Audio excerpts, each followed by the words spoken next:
You know, the one big question, or we might say the one question in three parts, that has been asked since the beginning of time, is the one that nobody seems to have an answer for. The great question is, where did we come from? Why are we here? And where are we going? Now, to go on century after century without really giving much investigation to this subject seems remarkable. We would think that it would be the first thing everyone would think of. But I suppose it's been the frustration of not having a good answer. But the fact remains that until we have some concept of our own purpose, it is very difficult to expect us to solve problems and make the proper progress in civilization. We are here for a reason of some kind. Most people are willing to admit the possibility of it. Others are not at all sure. Now, there are three schools of thought on the subject. The first is the materialistic. And this school is very simple. We are here for no reason. We are simply a continuing pattern of accidents. We will continue as long as we make mistakes, as long as our processes of perpetuation go on, and when that ends, we will end with it. We came from nowhere in particular. We are going nowhere after we pass out of here, and our little life is rounded by a sleep. Now, this is not very satisfactory. It has helped to establish one of the most difficult situations we face, and that is materialism as a way of life. If we're going nowhere, if we came from nowhere in particular, and are here for no reason in particular, then all ethics, morality, culture are illusions. We are simply something that is going to be active and animated as long as we breathe. As soon as the death hits, we are finished. There's nothing more to be expected, nothing more to be hoped for. Well, many people in the modern world have been following that belief. In fact, it is regarded as the intellectual, superior attitude. It explains everything by denying everything, and expects to build upon this foundation an enduring culture. This materialistic point of view is obviously a perfect reason for the trouble we're in. If there are no principles in life, if there are no realities, and each individual lives for himself and for what he can get, and all will lie down and sleep forever, there is very little meaning to existence. There is no hope, no purpose, no outlet into the future, no fulfillment of dreams or hopes or aspirations, simply this dogged continuance of birth, death, and decay. Well, for a long time we considered this as to be rather an elegant attitude. But now, in the emergencies of life, we are not quite so certain. We're a little worried. If all there is what is here, and all we can do is what we have done, and some more of the same, the future does not look very bright. Now, the second point of view is the theological. The theological point of view has been held in all parts of the world by various groups. But strangely enough, theology is not consistent in all of its branches. All theologies do not have the same beliefs, but all of them do believe that the human being has a reason for existence. The theology believes that man was created by a divine power, that he is here to fulfill a divine destiny, and that after he is finished here, he will depart to a place of punishment and or reward according to the merits of his life. Well, this seems like another neat package, and it has been followed and accepted. But again, it is rather difficult to explain it, because while we now place everything in the hands of deity, Deity doesn't seem, in this sense, to have a reasonable purpose for all the work that has been done. The deity is not very practical if it is creating things in its own image, treating them according to its own will, and returning them to itself regardless of what happens. This seems to mean that there's a great deal of wasted energy, wasted time in the divine process. If all things are created by deity, they could have been created correctly in the first place, and that would have been the end of it. We would all be good, we would all be enlightened, and we would all be children of the eternal. This is not the way it is. And after having created us with the wisdom of a divine power, this divine power has left us to struggle as best we can against the troubles and worries and problems of mortal existence.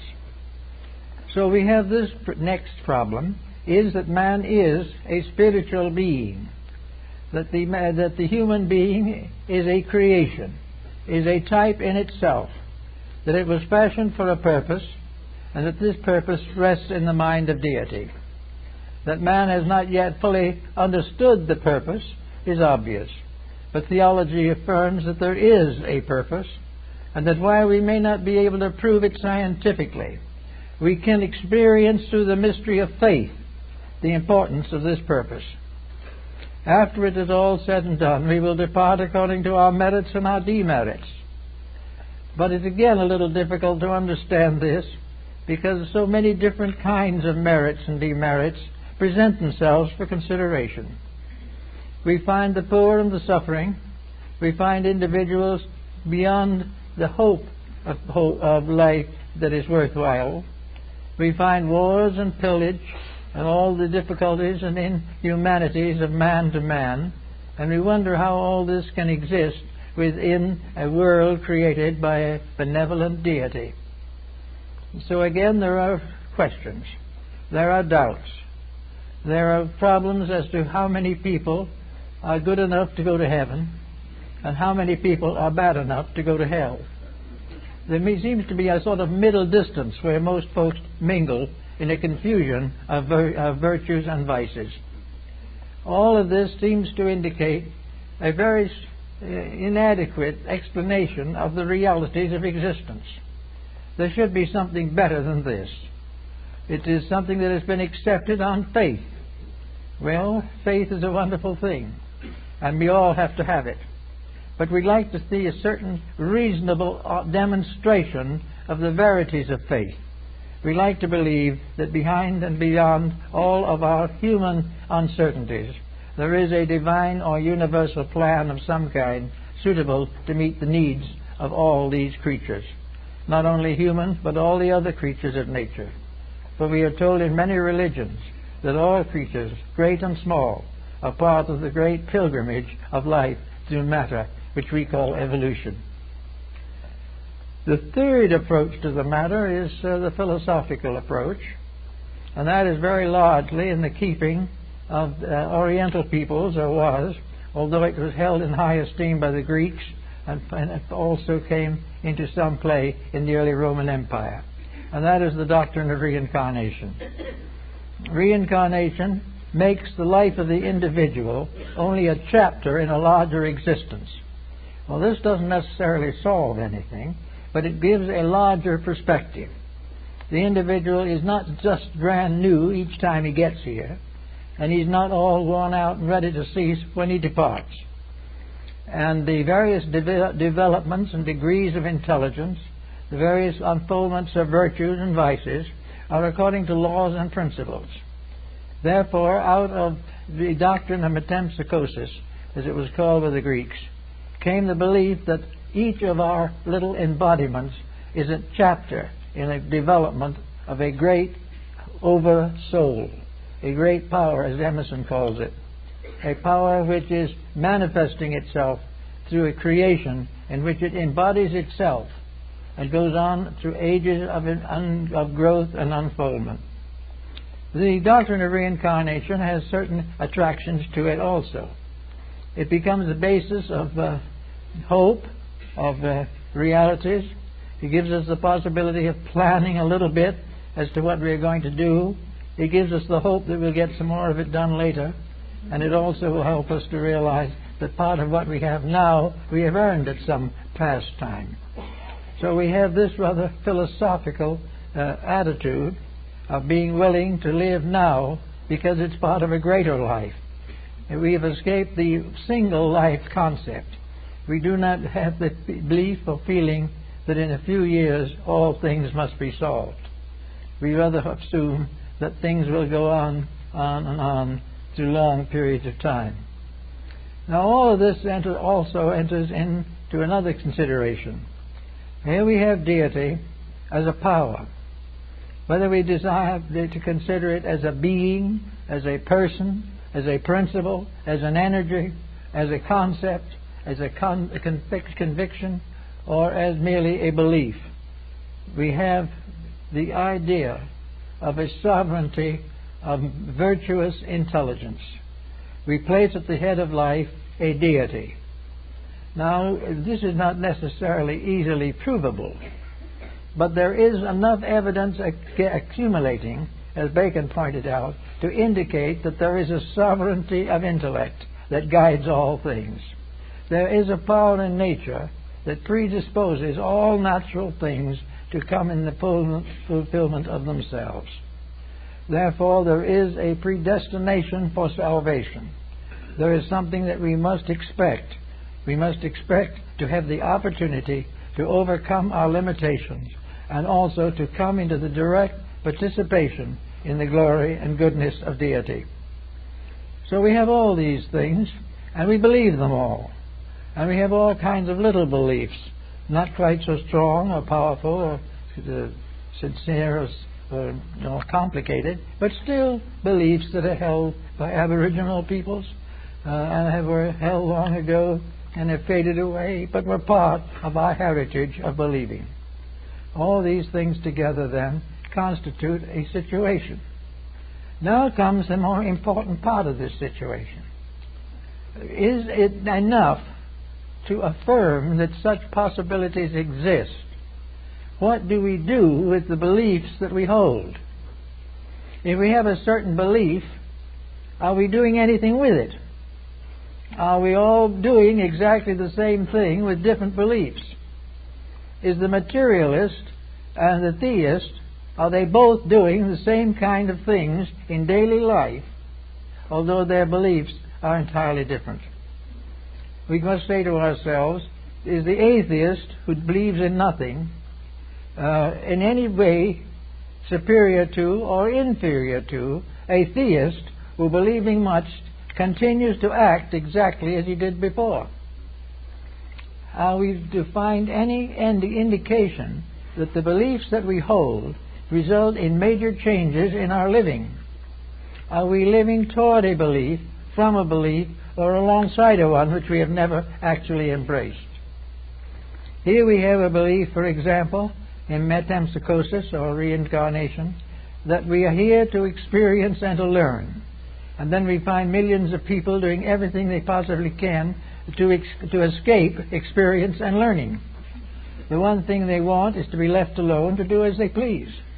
Well, that is more or less a frustration of a law. If they believe there is a law, there are realities, there are rules, and then pay no attention to them, nothing much has been accomplished. Even the most beautiful of all beliefs dies of learning if nobody accepts it. So we have individuals now who believe they will live again, but are not building anything to use if they should live again. They're quite certain they will be back, but what will they be like when they come back? What were they like when they came here this time? And why do they come with a mass of unfinished business and after a certain number of years depart with most of that business still unfinished? Therefore we have an inconsistency. We have a belief in integrities, but they do not impel the individual who claims to believe in these integrities to live according to them. There are many, many different schools of thought on reincarnation, for example, of different types of believing in connection with it, with the reasons that cause it, the reasons that manifest through it, the purposes for which it is intended. But the majority of persons who claim to believe it today are not practicing any of those virtues any better than the individual who has no such belief. Now the same is true of all the others. Those who believe in heaven according to the good book and are waiting for the advent of the Messiah are not living today as though they believed in anything. They want to go on exactly as they are, going now. They want to continue their investments, their stocks and bonds. They wish to have their private quarrels and their private difficulties just the way they've always had them. So the fact that they believe in a better hereafter does not, in many cases at least, induce them to live to merit a better hereafter. You can go to church every Sunday for the rest of your life, but if you don't live any of it in daily living, it is not certain that your attendance to the church is sufficient to guarantee salvation. It has something to do with conduct, something to do with ethics, something to do with morality. And these things today are not generally practiced, even by those who claim to believe things. So we have individuals who have theological hopes that they will sometime rest in the arms of the Lord, but they continue to foreclose mortgages just as they did before. In fact, in many instances, particularly recently, there's been a great deal of exploitation of religion. There have been many cases in which the gullibility has been injured, or the hopefulness of the people has been double-crossed by these exploitations of religious beliefs. So there is no definite certainty that these beliefs are producing what they claim to produce. There is also an indication that we have to consider that while the good book tells us that the good man has no place to lay his head, most of our modern religionists have found some place to rest comfortably. They are not inclined to suffer too much for their causes. So all these things come together and we have an interesting problem. We have all kinds of statements made, and I have them come to me frequently. Someone will say, well, I want to get a better religion. I want to believe in something that's really going to do things. So you try to help them to find something, and you find it's rather difficult to find anything which you can heartily recommend as actually doing something that is necessary. So you can only suggest that one or two have seemed to have a little better reputation than the others.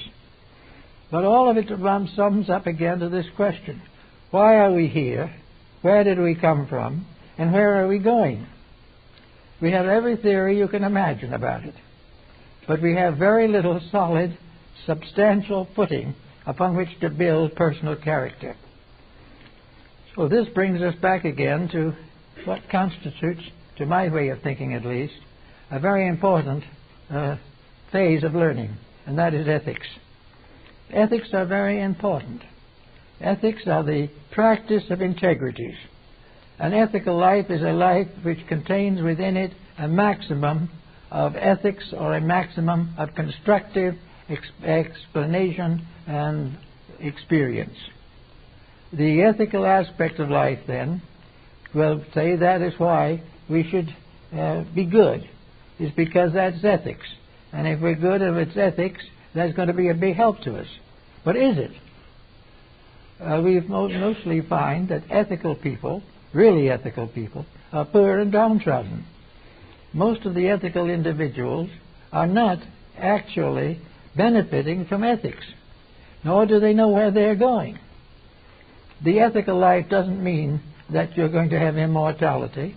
It is not, in any sense of the word, a solution to materialism. It doesn't necessarily represent materialism. The individual, ethically, could be mortal and disappear into the earth with his ancestors, and still he would have died a good man, wherein in some other belief he might have died a bad man. But these things do not seem to solve anything. So we come in the end to the great problem that has faced us from the beginning of time. What kind of a world do we live in? Now we would think it would be quite easy and pleasant to depend now upon science, which has done so much to expand our understanding of worlds and world conditions. Science, therefore, might well describe the kind of universe or the kind of nature that is permeating all experience or is justifying all the worlds in which we function in our daily living. But now science also has its limitations.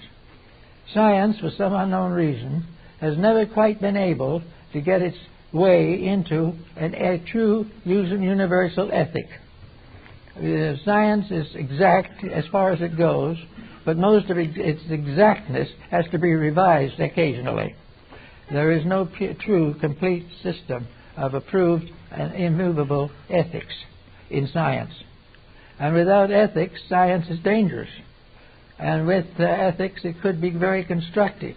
But science is not aware of a pattern which it can scientifically demonstrate to be ethical. Ethics does not seem to arise in nature. But I think the scientist has overlooked something.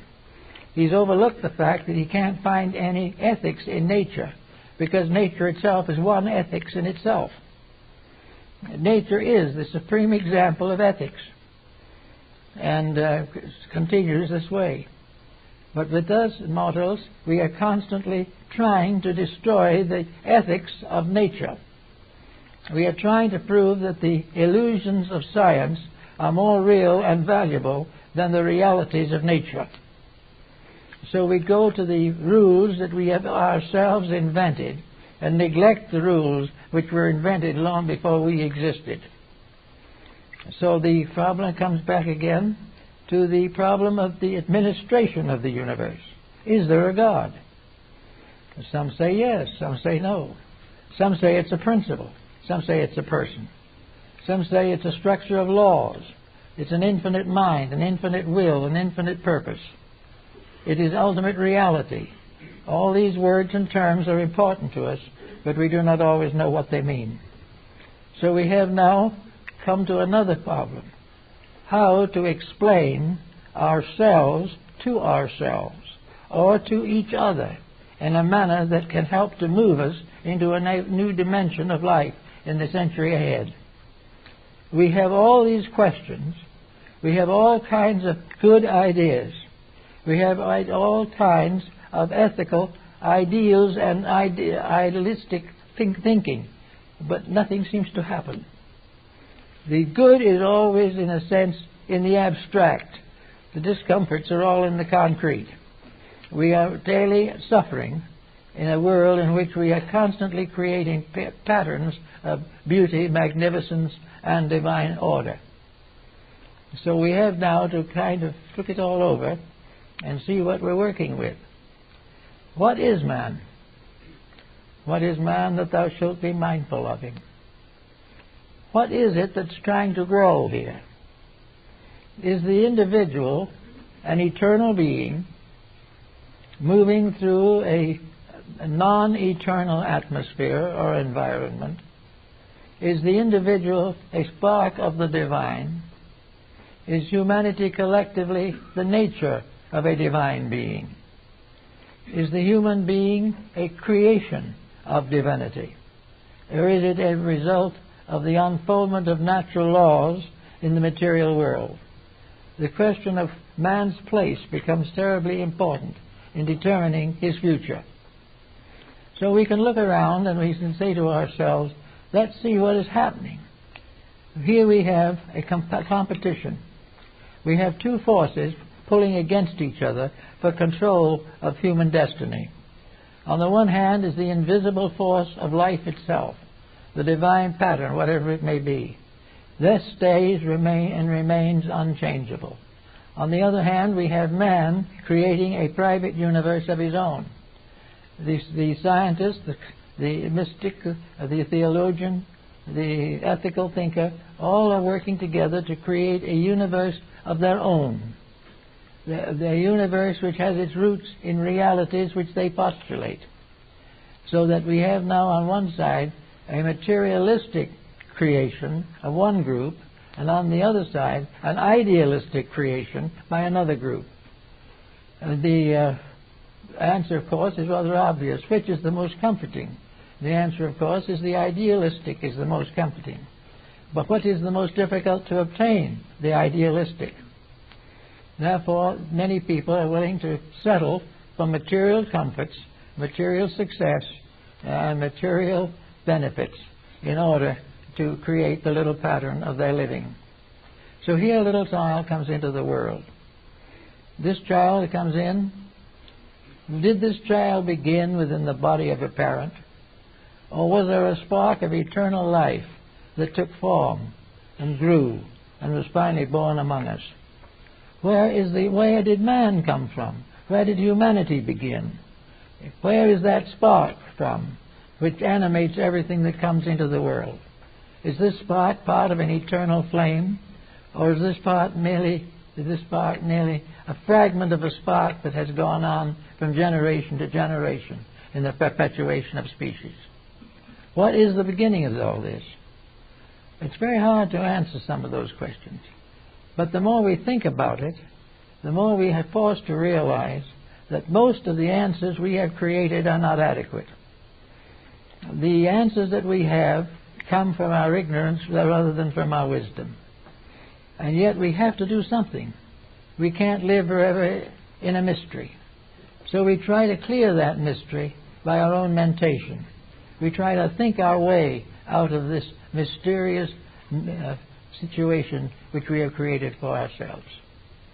I think then that the problem comes very closely to all of us, that we are forced to decide one of two or three things.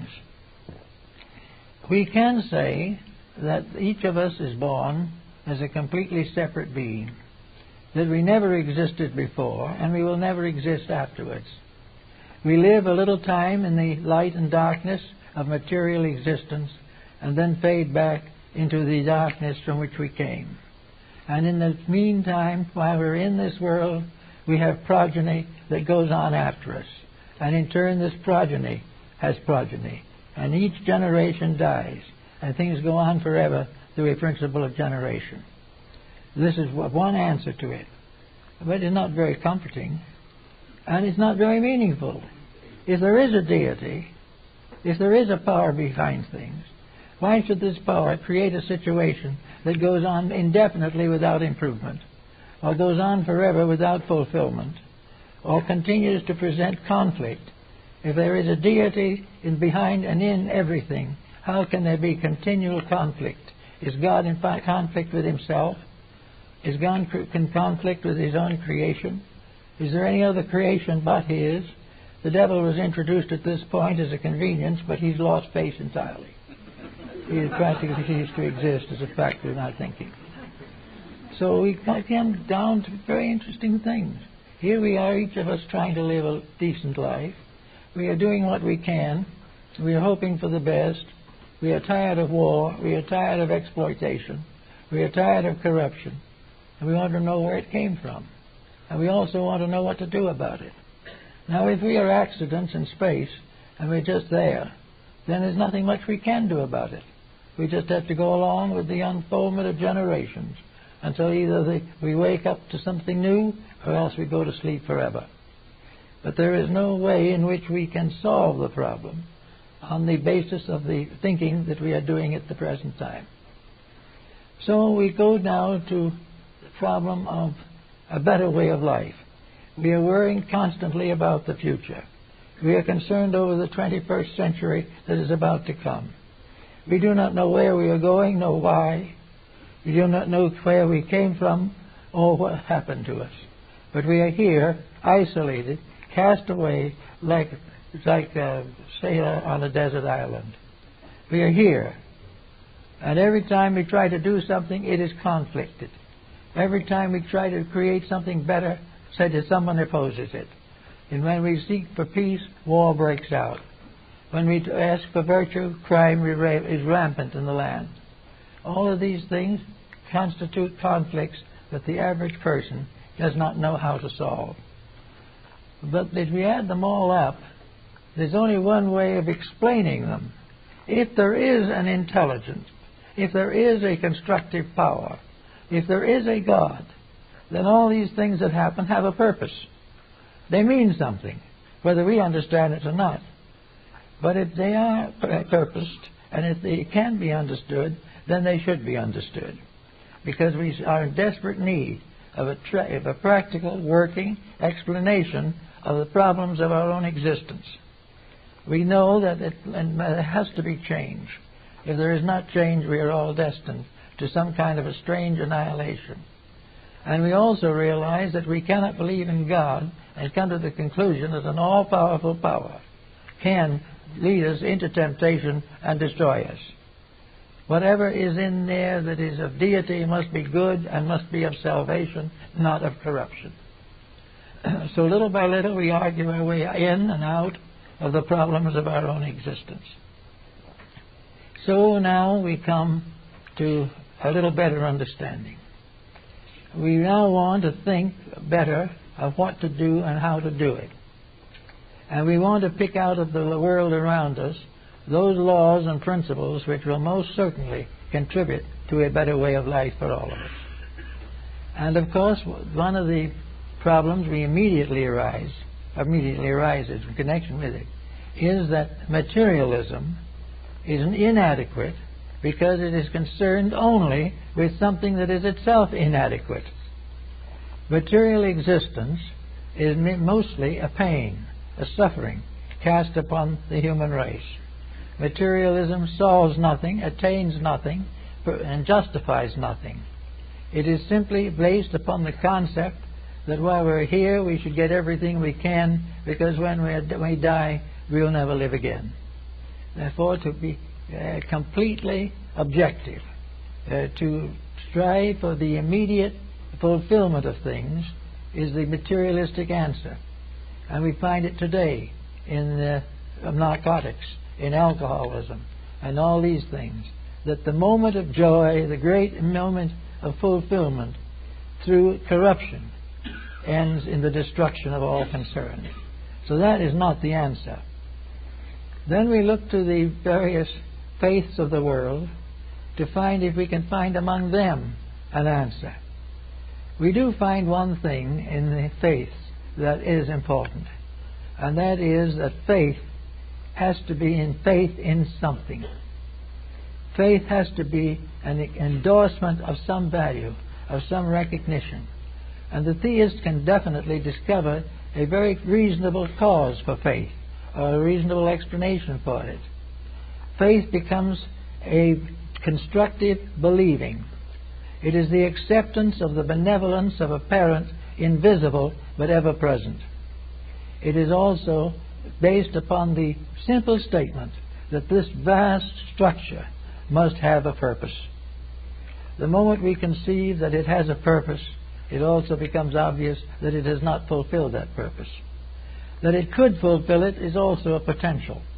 We are therefore concerned in religion with the faith in the reality of powers that will serve, will save, and will perfect the creation of which we are a part. Therefore we take great hope in theology, in the sense that it becomes an answer. It makes the power at the root of things benevolent. It makes it also a conscious power, and it also makes the supreme master of all works a moral and ethical creature. God becomes an integrity. God becomes something that cannot be corrupted by the corruptions of mankind. So faith does give us a faith in the substance of a better condition than we have ever known. And we see it around us, and we see evidence of it. We see the effects of faith upon the private life of people. So we can compare the effects of unbelief and belief in the workings of civilization. We see the materialist, we see no good come out of it. We see that the best that the materialist can give us is certain materialistic satisfactions, which are themselves passing. And either they pass or we do. So there is not fulfillment of anything. But in the case of faith, we have an inspiration to explore the unknown and to discover it to be essentially good. Faith, therefore, gives us a belief in the final integrity of life, and that we can all, to one way or another, can unfold and become part of this integrity. But also, faith is a little bit disciplinarian. Faith in any belief, as in religion or ethics, is an operating force. Therefore, an individual who has a faith must live it. If he believes certain principles, he must apply them. A faith that is in the mind but violated in conduct is of no value. So we have lost most of our essentials of faith as we've known them, simply because they have been corrupted by ulterior motives. But corrupted or uncorrupted, it remains. The faith in a power greater than ourselves is one of the foundations of survival. It's the foundations of going on to something. Now, if you have faith that there is something to be done, that there is a future to be achieved, there is a growth that can be accomplished, and that in the universe there is a divine benevolence that is guiding all things into harmony with themselves and with their cause. Under those conditions, we then have to consider the application of faith.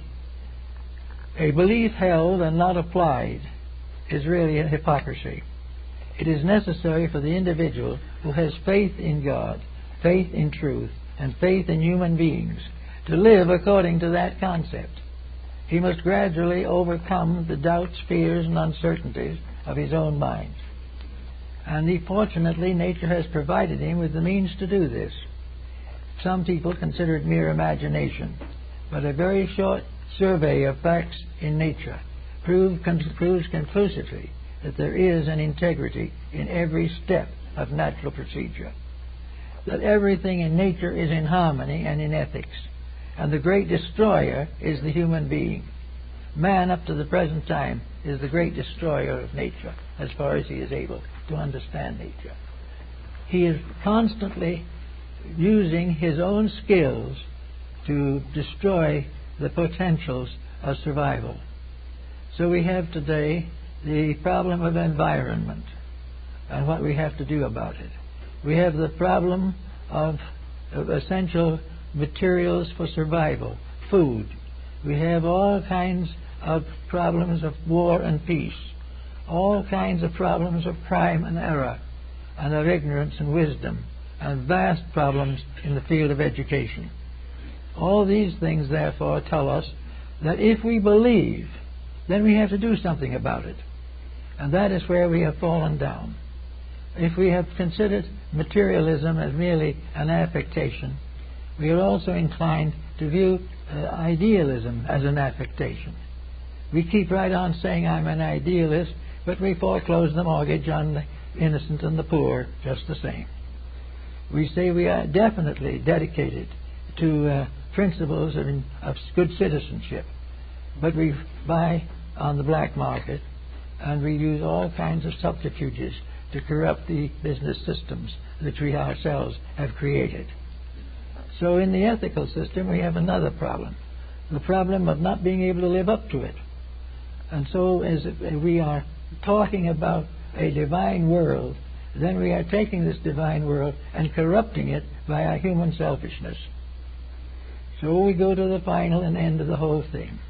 Beyond all of this, we go finally to the nature of the creating power itself.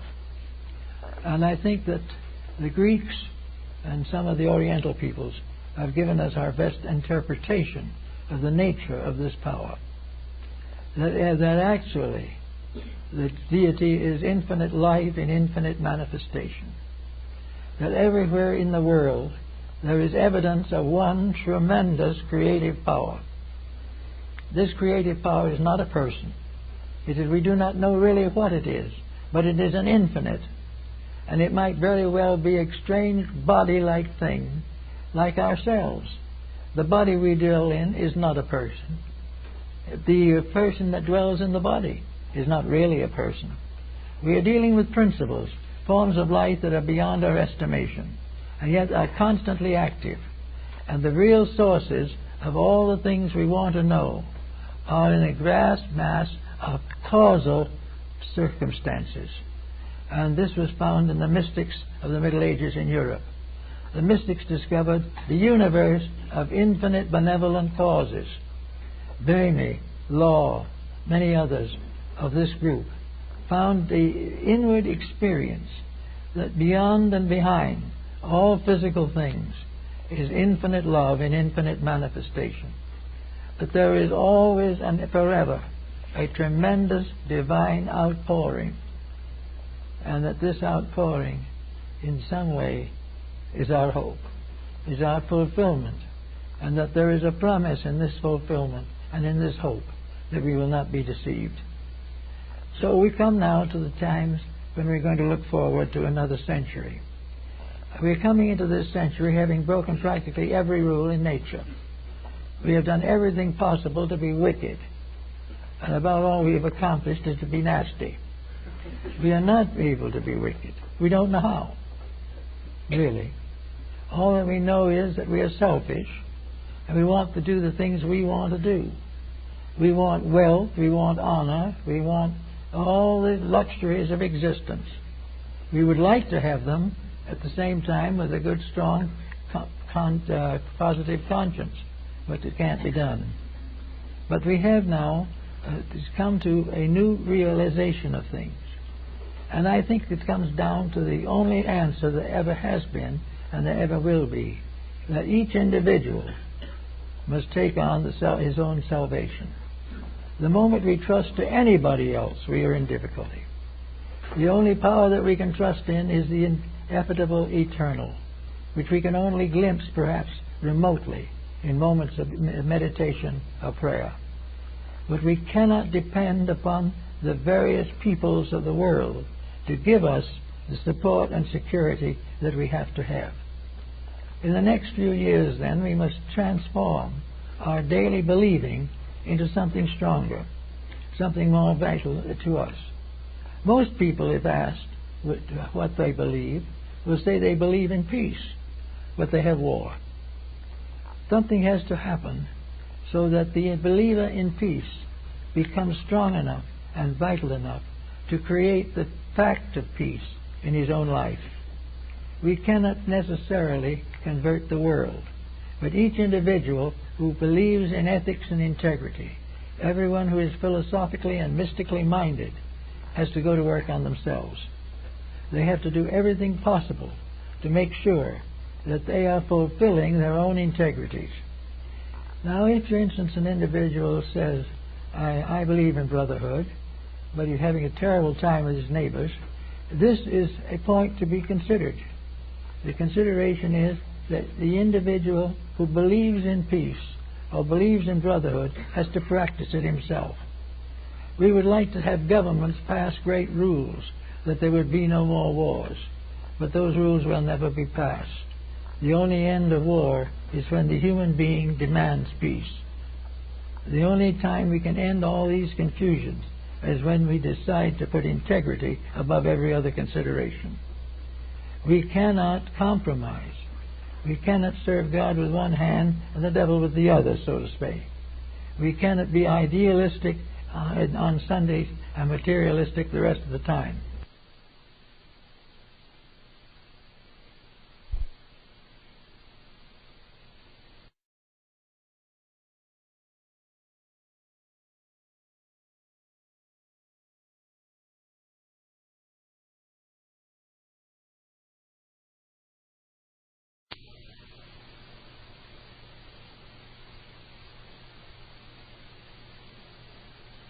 Now, looking around today in the development of various religious beliefs, we find something that I think we should bear very carefully in mind.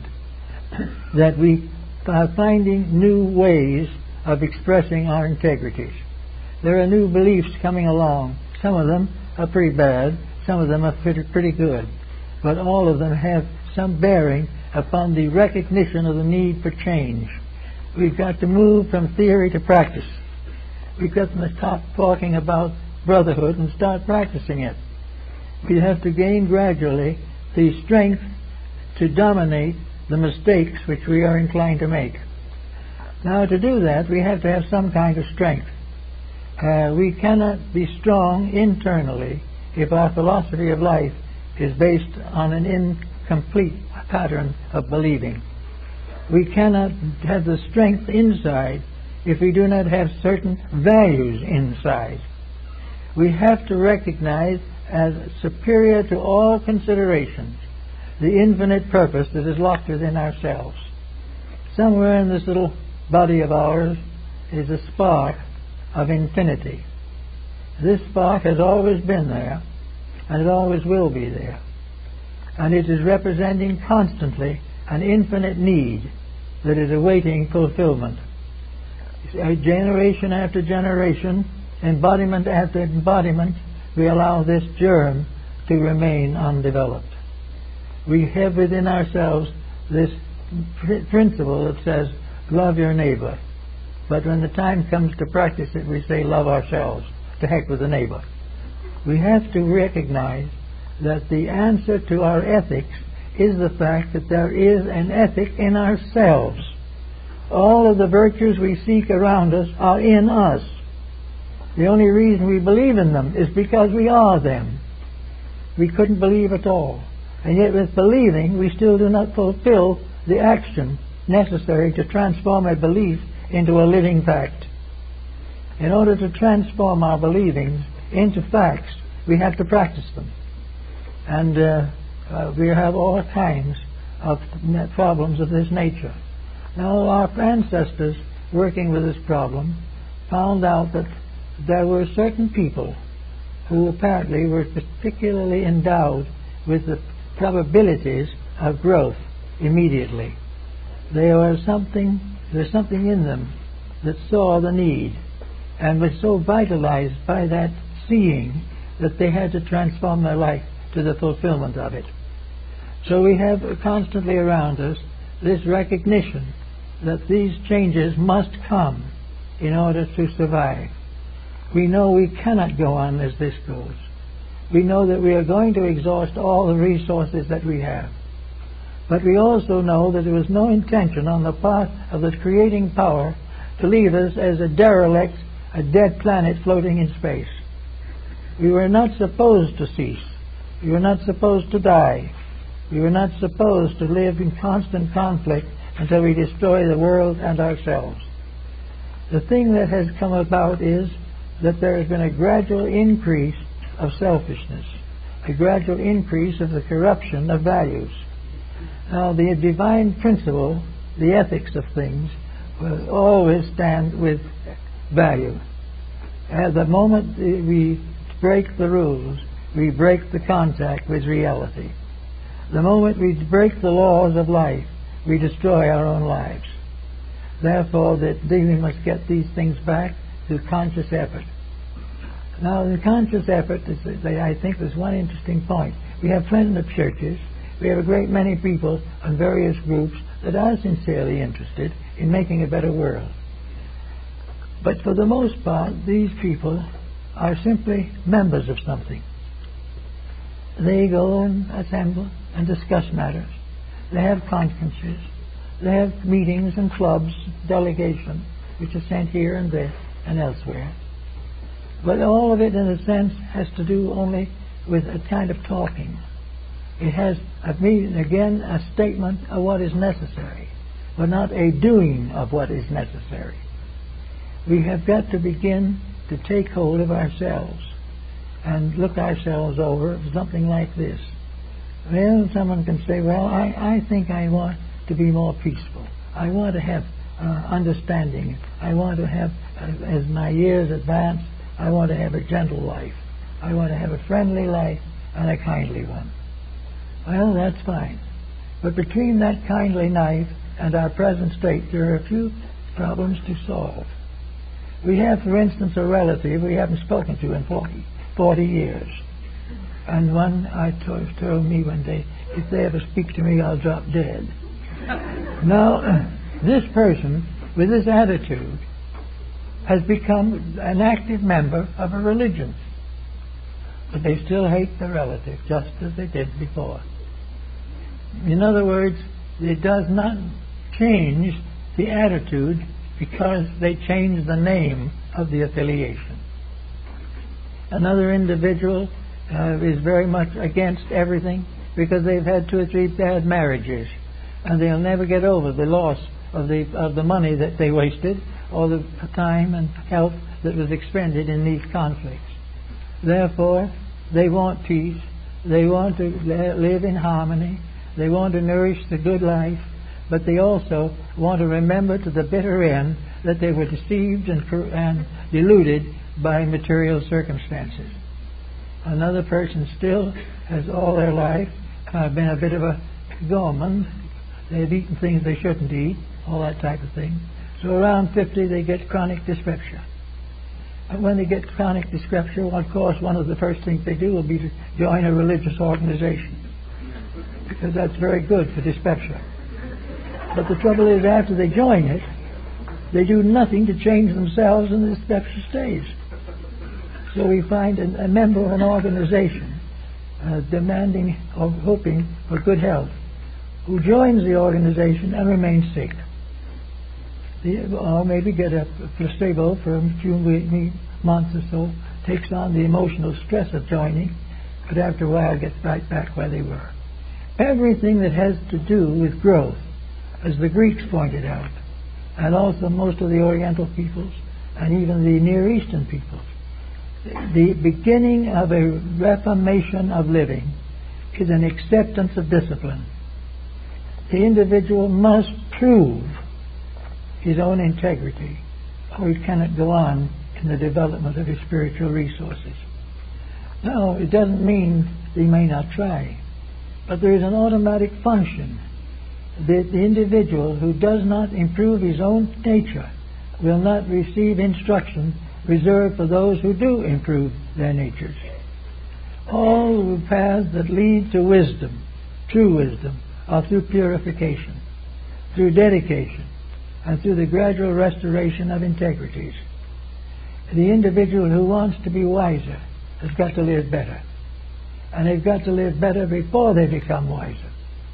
They cannot assume that when they fill out a blank or something of that nature, that they are ready for advanced instruction in something, when they have never corrected one of their own shortcomings.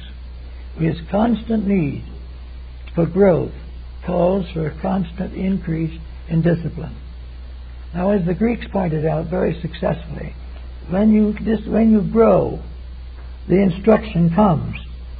The problem of finding the teacher is not very serious, because the finding of a teacher means that the development within the person makes it possible for them to recognize a condition superior to that which they before held. So that in Greece, those who really wanted to get wise, true wisdom, went through periods of discipleship and novitiates. The Pythagorean school required 5 years before it accepted a pupil for the development of higher things. Before they went into meditation, before they went into esoteric doctrines, before they studied rounds and races and all this type of thing, they had to do the discipline of purification, regeneration, and in a sense, relaxation. They had to clear their own mind of its fables and foibles before it was available for the study of realities. Therefore, the individual who joins up already burdened by every problem they can think of, joins some religious group in the hope of it curing them, should stop and remember that that is not the way nature does it. If they cure themselves, then the religious group can help them to grow. But as each individual must correct his own faults, and no doctrine is a panacea for the failure of the person to discipline his own nature. So we now have this problem of going on forever, which we suggest in the title of our lecture this morning. Here we are, wondering what that goes on. How far do we go? Who knows? Who knows what lies beyond any point that astronomy or physics or even higher mathematics could ever pointed out? We are in the presence of an infinite life in infinite manifestation. We are in the presence of eternal realities unfolding through us and becoming clear as we become clear, and becoming confused as we become confused. But all through this entire process, there is an infinite going. We do not know what is next for man. When humanity makes the adjustment to the present problem and outgrows itself, what's going to happen to it? There have been various Oriental beliefs and so forth concerning what is going to happen to it. The entire internal structure of the human being will change as them ethics and them integrities change. In Raja Yoga, for example, the two great systems of the nervous ganglionic centers of the sympathetic glandular structure and the central nervous system. These two, that are like the caduceus of Hermes, two serpents wound around the spinal cord. As man unfolds, these two are going to become one, and the two nervous systems will unite, and in so doing will ever end the conflict between the cerebrospinal and the autonomic nervous systems. This means an entirely different humanity, different in appearance, because appearance must take on the needs of the powers within the body. Differences of opinion, but always a greater growth, by means of which new revelations of internal power are represented. Also, with each of these discoveries there comes another sensitivity. Today, through the abuse of psychic faculties, we can get into serious trouble. As these faculties become more and more developed, as the esoteric side of our own consciousness is released, we are more sensitive than we ever have been now, or could be now. And the Lord might cause us a headache now if we knew more and were more informed, and we made a mistake, particularly intentionally. We tried to corrupt or misuse power. We would find a tragedy far greater than would face us today, because we know more, and the more we know, the more is expected of us. The more we grow, the more growth becomes natural to us, and the time will probably come when the human being will become very much more complete than anything we see today. The human being will be able to perpetuate itself. It will have its own ways of life and death. It will have its own bodies and patterns which may not even resemble what we have now, but always it will be a growth towards reality. And reality is always one thing, a kind of perfect harmony, in which the individual's life is in perfect harmony with the divine life stream. Until we are in harmony with the stream of life, we will suffer. But when we become able to join in with growth as a principle, growing in integrities of these fronts, we will find that we have come a long way on our journey. So somewhere in the long way forgotten past, behind all that we have ever thought of, have ever known, were aeons beyond the stars, sparks flying, floating in infinite space, gradually embodied, creating great waves of life, great orders of creation, great kingdoms of nature, gradually going on and on, but always for a purpose. The purpose being that through the experiencing of all things, we become capable of disciplining ourselves. And through the experience of this discipline, we are able to be patient with those who are yet too weak. And we will also have the discipline and the courage to protect the values which we have discovered. The whole world of religion and the world of ethics is man learning to respect that which is best. And having learned to respect it, learns to practice it. And all this is part of the growth. We don't know where it's going to end. We hear people, and the gods are referred to as ever-living, eternal powers in space.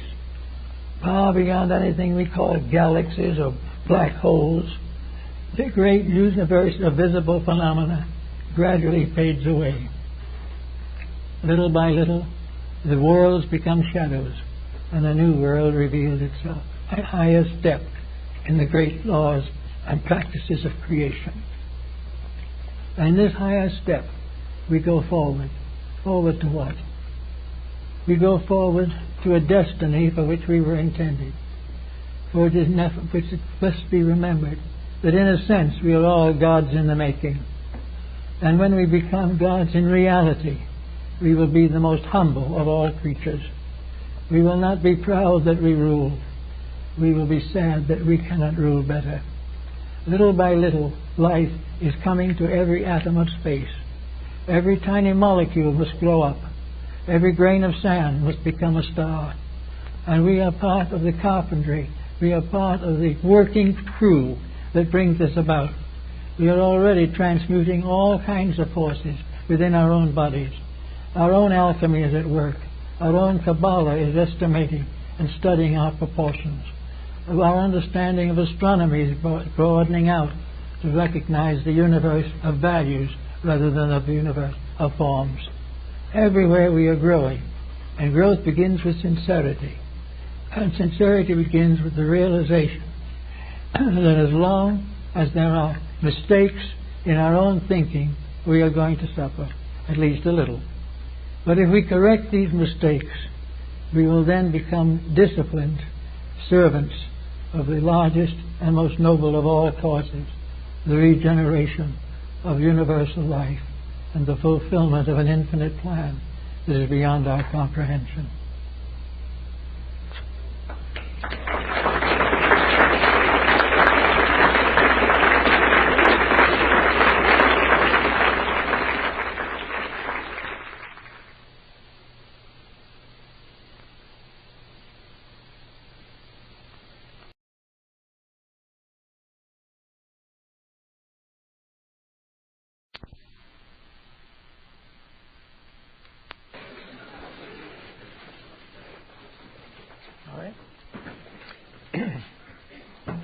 We have a rather interesting subject this morning that combines religion and words.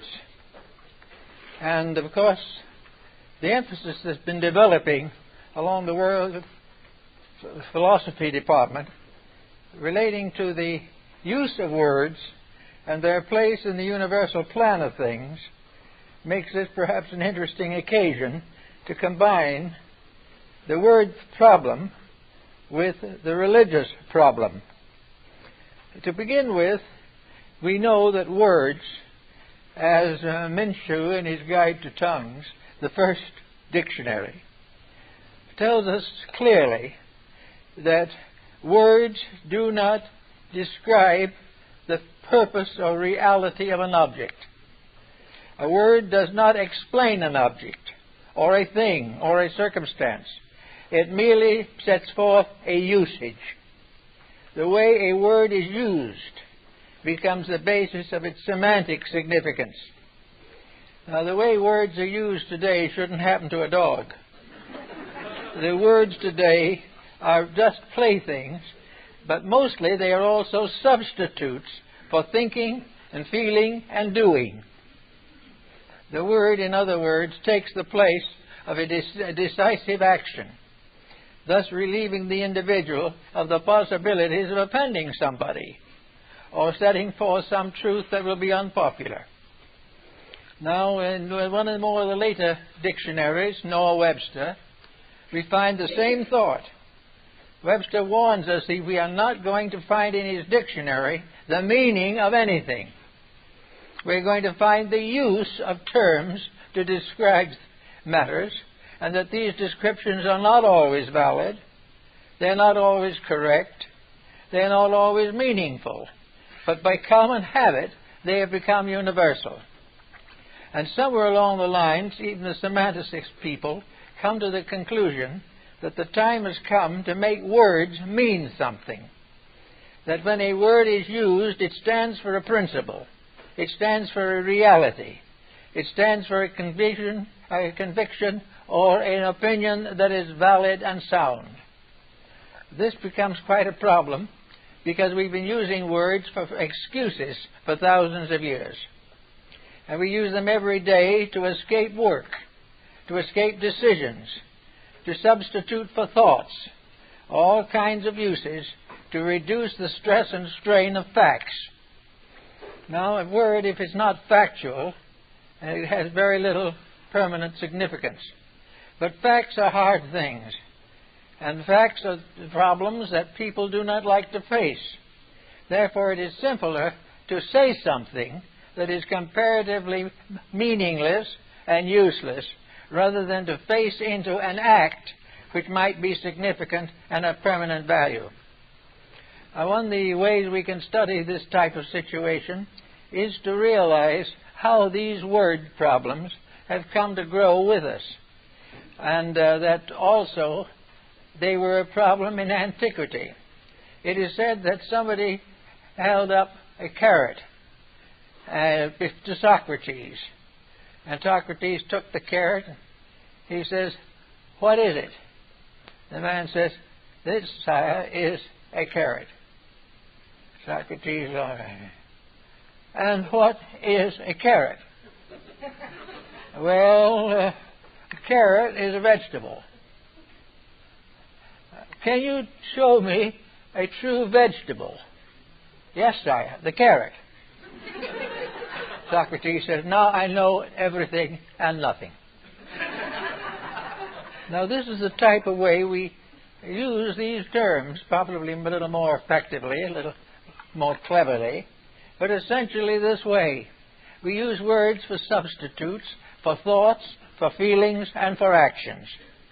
And the result is that they become excuses for the perpetuation of ignorance. Now, this seems difficult to believe because words are very glamorous things. We make beautiful poetry over them. We make great speeches upon them. We do all kinds of things, and we name legal holidays for them. So we take a legal holiday which might have to do with a very important invention or advent in the life of our country, and we declare it a legal holiday, which means that it's a day for rejoicing, for consideration, and for appreciation of the principle involved. What do? We put on a football game, which has nothing to do with anything. And if we should cancel the football, we'd probably go to Congress, because we must keep those things going. But nobody cares really much about what the original idea was. A half-a-day holiday, or a day's holiday, is the important thing. The principles involved behind words are misused all the time. I think years ago there was in the New Yorker a rather cute cartoon dealing with this subject. Two prehistoric men were cutting an inscription on the wall of a Cro-Magnon cave. They had a stone and a piece of metal, and they were making things, pictures, to tell a story. And one of them turned to the other and said, "I say, how do you spell dinosaur? With 3 legs or 4 legs?" This is about the spirit of it. Now, as we go along, let's try to see what happens. Take Christmas, for example. Now, there's no one in the world that objects to the fact that Christmas is one of the great holidays of Christianity and one of the great religious days of the world. It is perfectly proper to celebrate it. It is perfectly proper to share in rejoicing. All these things are proper. But it is also proper that this day should mean something to the life of the person. It is not simply a day to send gifts. It is not a day to take the kids to the store to see Santa Claus. There is something more to it than this. There is a great significance behind it, and we have buried the significance in a term which has gradually come to mean something else. So the word for Christmas, which really means the Mass of Christ, has gradually become a day of exchanging of gifts, celebrating all kinds of secular things, and if you're lucky, either a ball game or a golf tournament. These things are not, the semantics of these things are not good. Now, we use these semantics also in personal evasion. We use words in our relations with our neighbors, with our family, and even sometimes in talking to ourselves. We are trying to escape the hard facts of reality.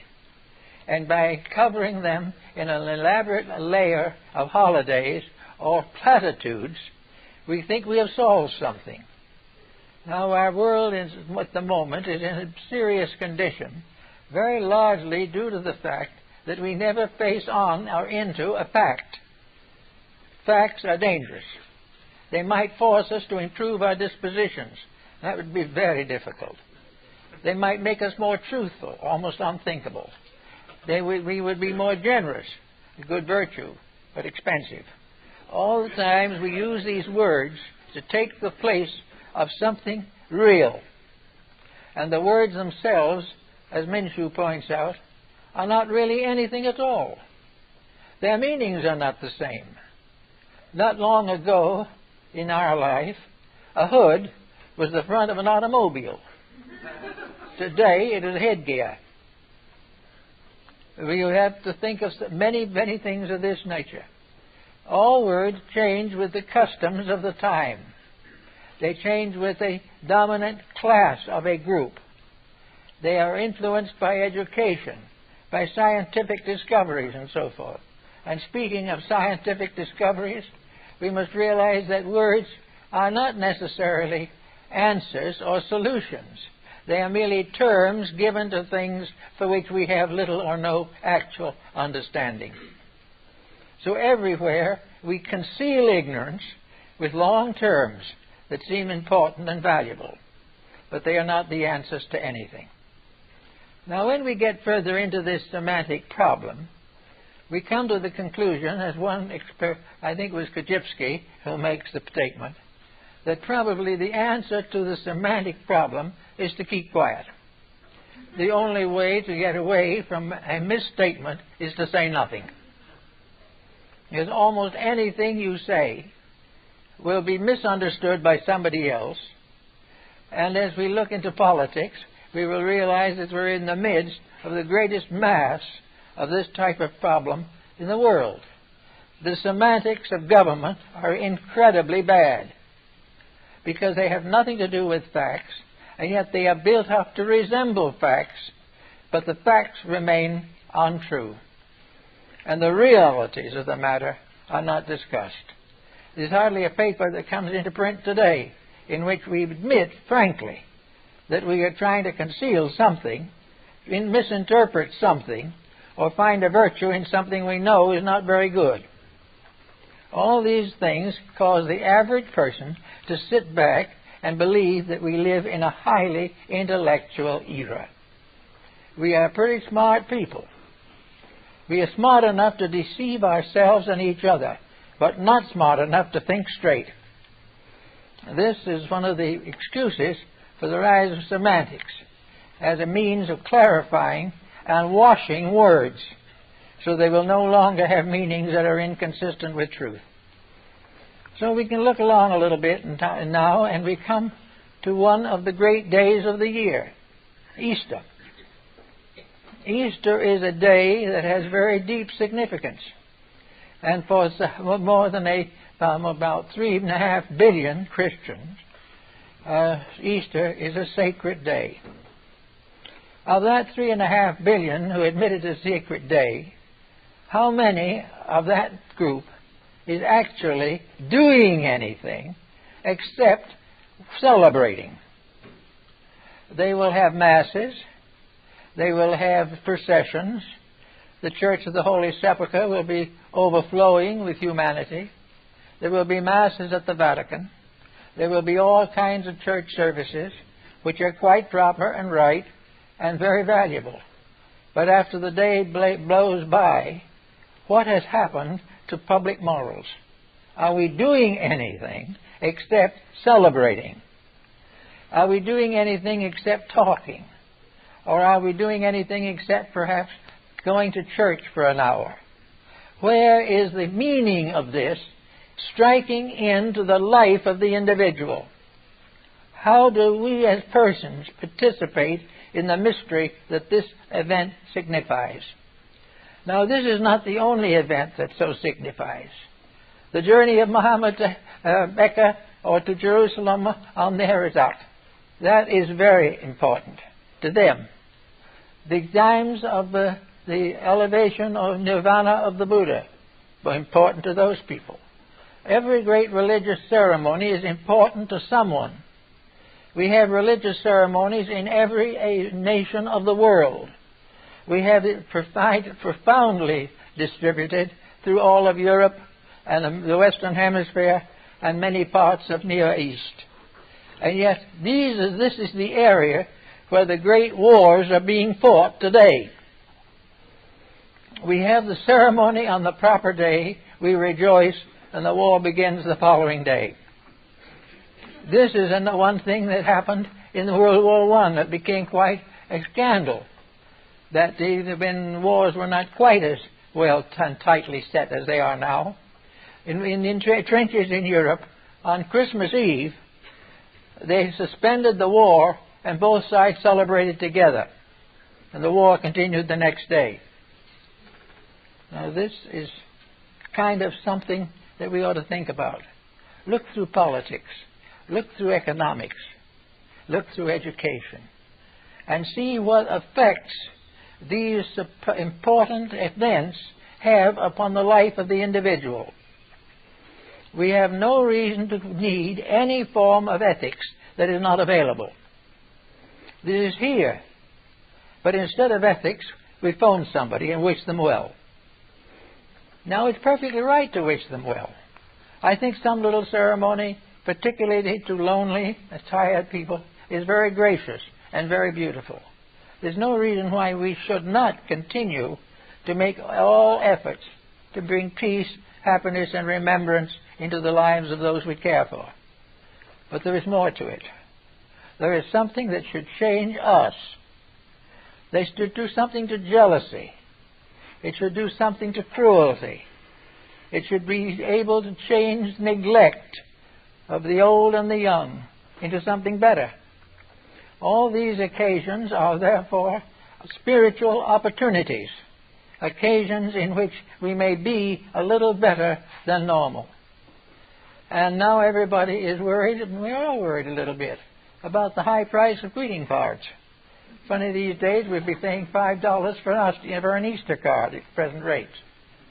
Well, if it is a hard thing to do and we can hardly afford it and somebody we know will really be helped by it, be it. But not make a habit of buying it and then having your friends or neighbors sign it and forget all about it. There is no reason why every word should not be backed by an integrity. When we say, I care for you, we should mean it. It should not be whispered twice a year and forgotten the rest of the time. There is this problem of the use of words. Now, we have come to the point where words become a substitute for action. The words we use today cover the whole period of what we should think, what we should believe, and what we should do. We consider these words as substitutes for sacrifice, for thoughtfulness, for honor, and for good nature. And the result is we haven't very much of any of these characteristics, because you cannot buy understanding and integrity without something more than a word. It needs to have an action. It needs to have a reality behind it, which is going to carry through from one generation to another. I've known a number of people in retirement homes who once a year or twice a year, and sometimes a little oftener, receive a card from some relative wishing them well and hoping that they're happy. This is not the real answer to this situation. The Christmas card, the semantic answer, is not the answer. Somewhere the answer lies in action. The thing that the words, semantically speaking, cannot provide is a changing action, something that becomes a valid force in a direction indicated. If an individual is having an argument with a friend and decides to send him a card and hope it'll take care of it, this is a very small, insignificant action if to take care of perhaps a very deep and lasting hurt.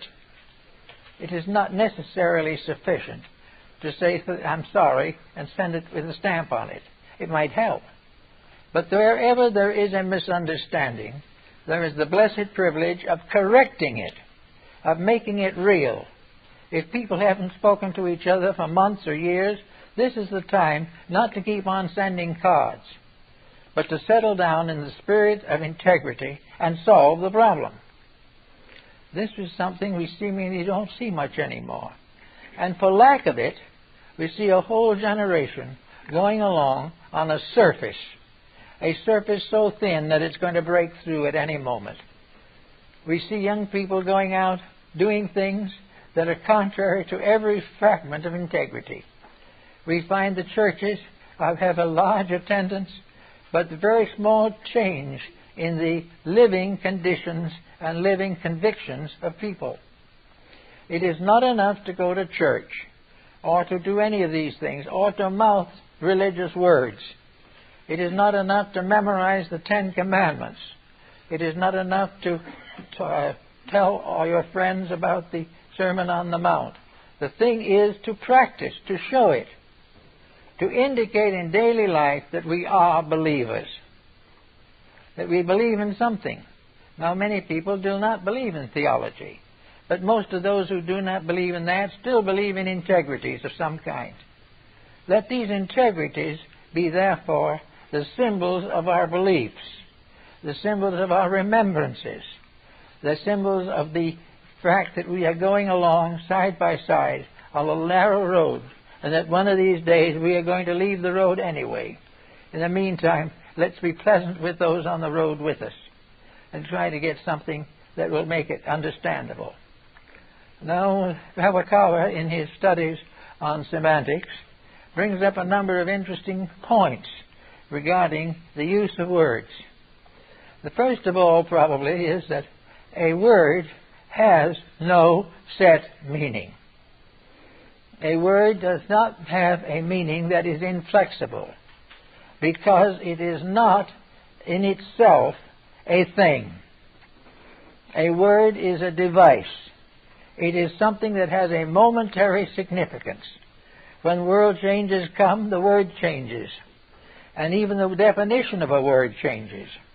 And words that meant something in one century means something else in another. The word is merely an exchanging instrument to pass an idea from one person to another. And if this idea is valid, it can be useful. If it is invalid, this is merely a waste of time. Now we are suffering at the moment from a mass of invalid terms. Terms that have no basic, vital meaning. One of these terms is honesty. Now, honesty does have some meaning for some people, but what? An individual who would never under any conditions steal from you and would now regard himself as honest will scandalize a neighbor, which is dishonest, and be perfectly convinced of it. He will find ways to do things to impose upon a friendship.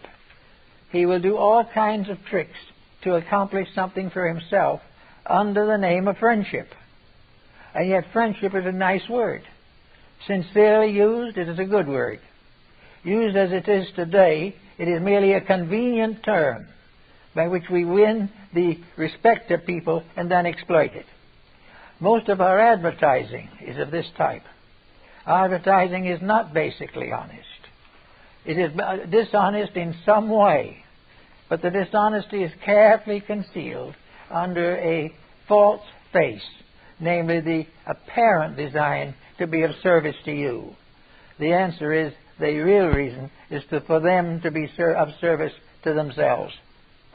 So we have all kinds of dishonesty in advertising, which we cannot actually do much about, because the terms are so used that they can be interpreted variously, legally or non-legally. But here we have a world of people, most of which, as a world, believes in some form of honesty or integrity. And we're living in a society in which honesty is one of the rarest things on earth. These things tell us that little by little we are changing the meanings of words to fit the changes in our own integrities. And for the most part, the changes are a lowering of the standards. Actually, we use words of integrity that were really honorable 20 years ago. We use those same today. They are excuses for various kinds of chicanery. So here we have education. Are we supposed to believe that formal educators have no idea whatsoever that they are graduating potential narcotics addicts? Are they not aware of the fact that education is influenced by economic considerations almost solely? Are they unaware of the fact that they are educating individuals to be pawns in a mechanism? They know this, but they shout to the joy of the benefits of education. And at the same time, we are in trouble. The suicide rate is up.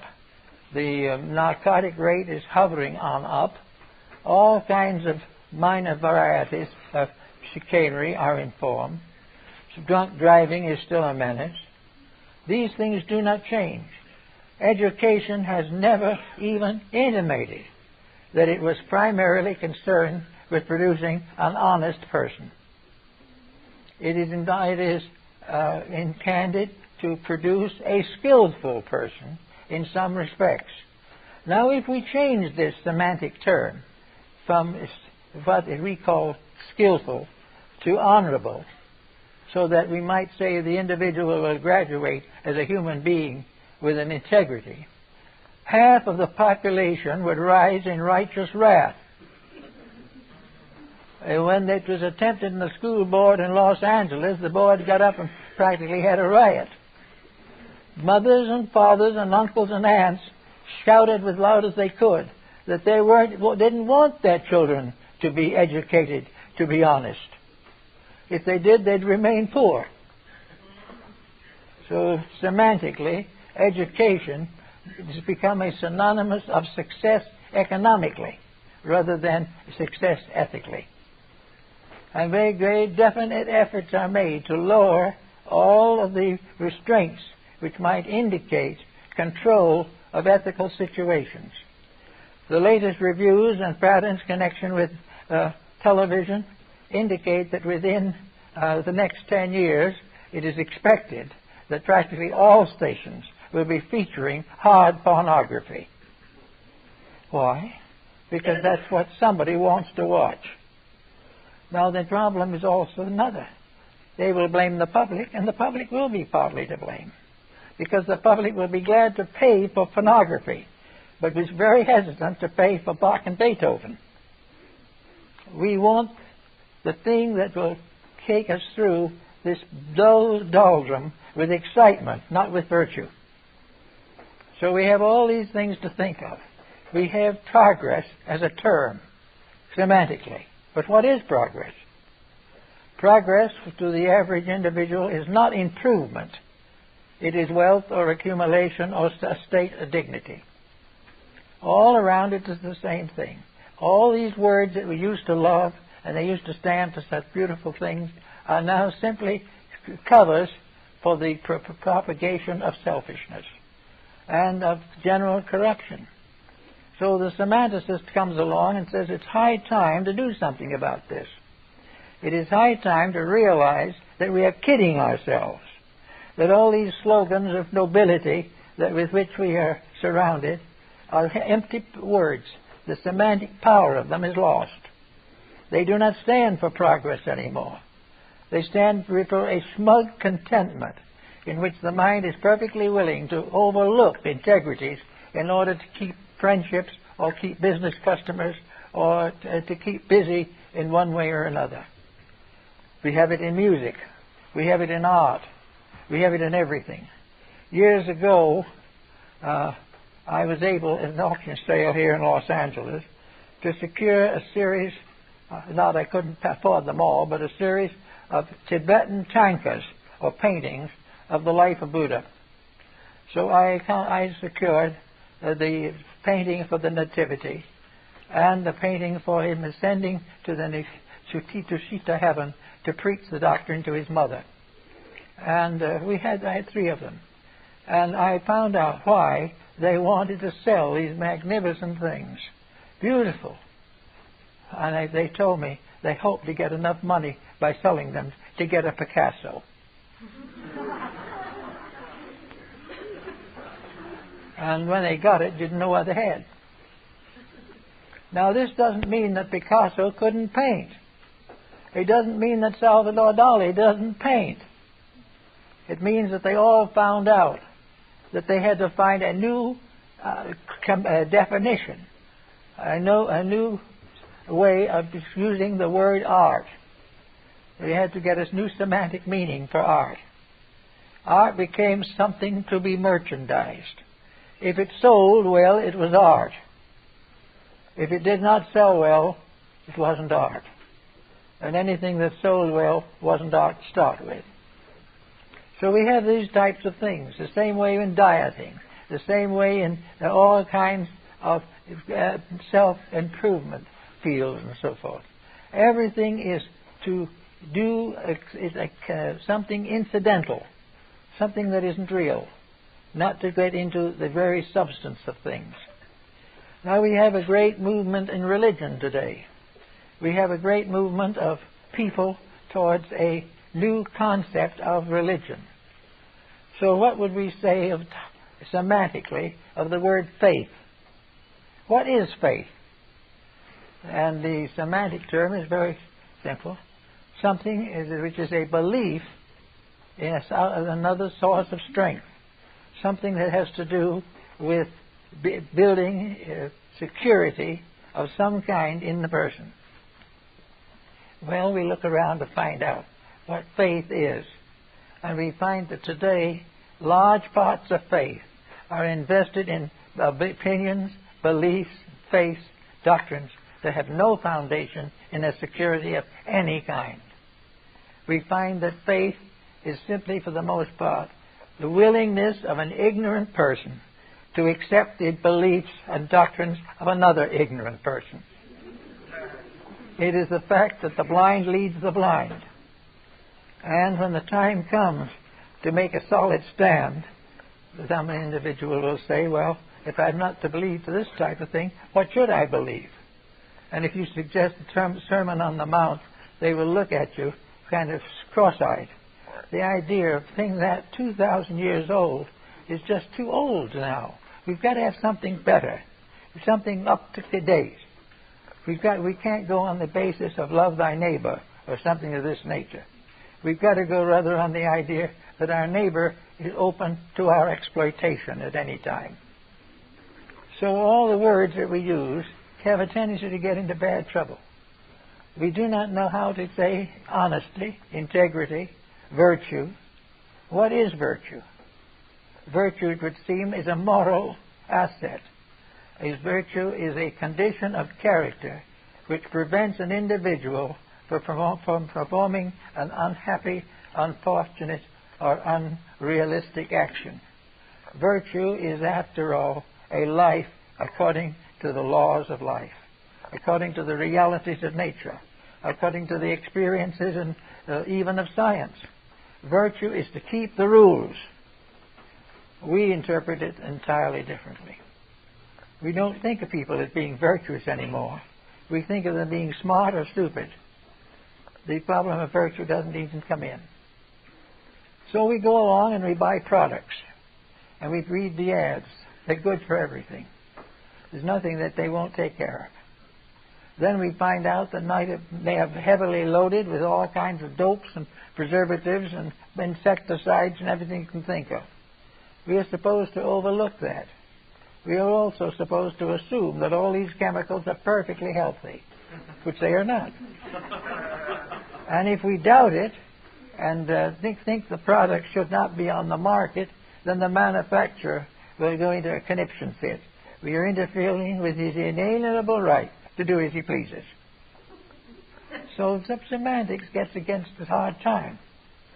And we come back now probably to our most important consideration, and that is its religious values.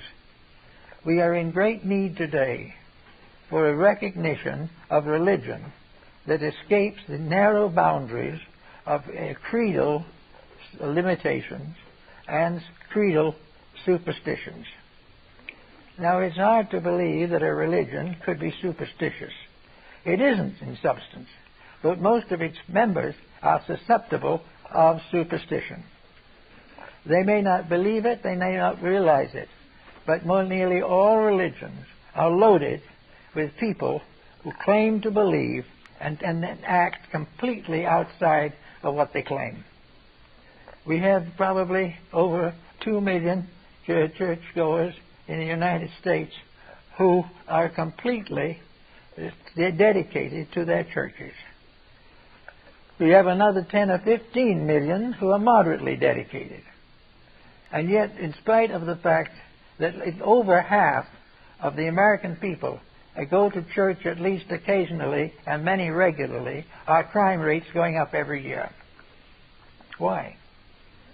Because somewhere along the line, the people who claim to believe have found ways to support the claim without improving character.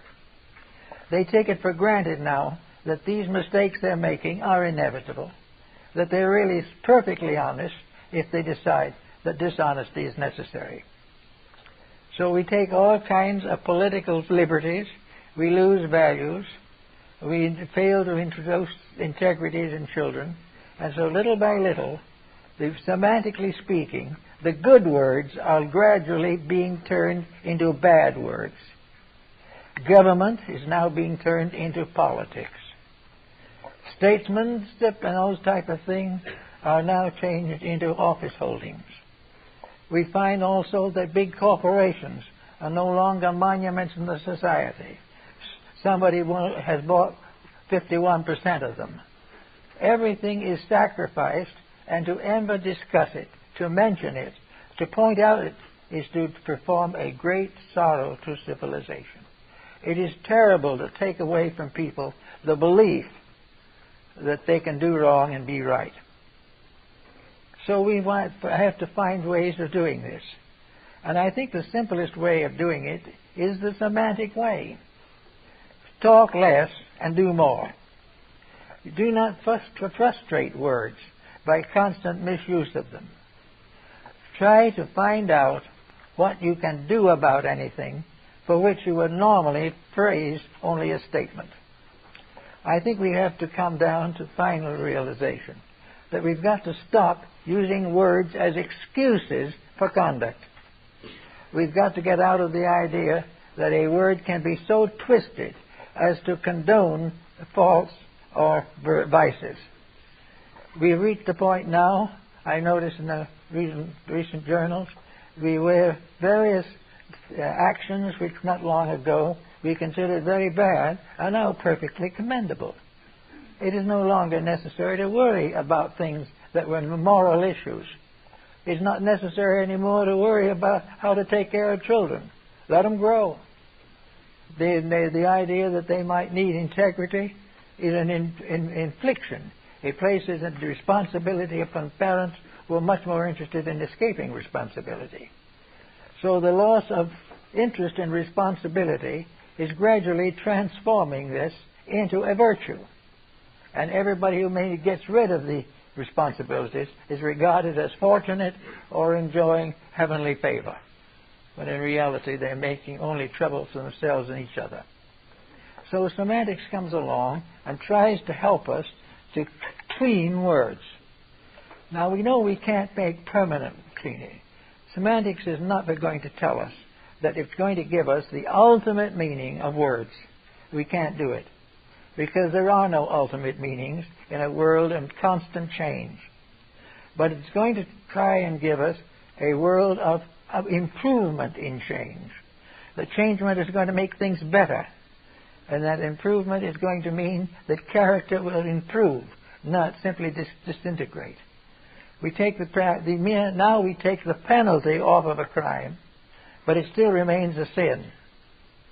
We find ways of exonerating the individual for his mistakes because we like to make the same ones.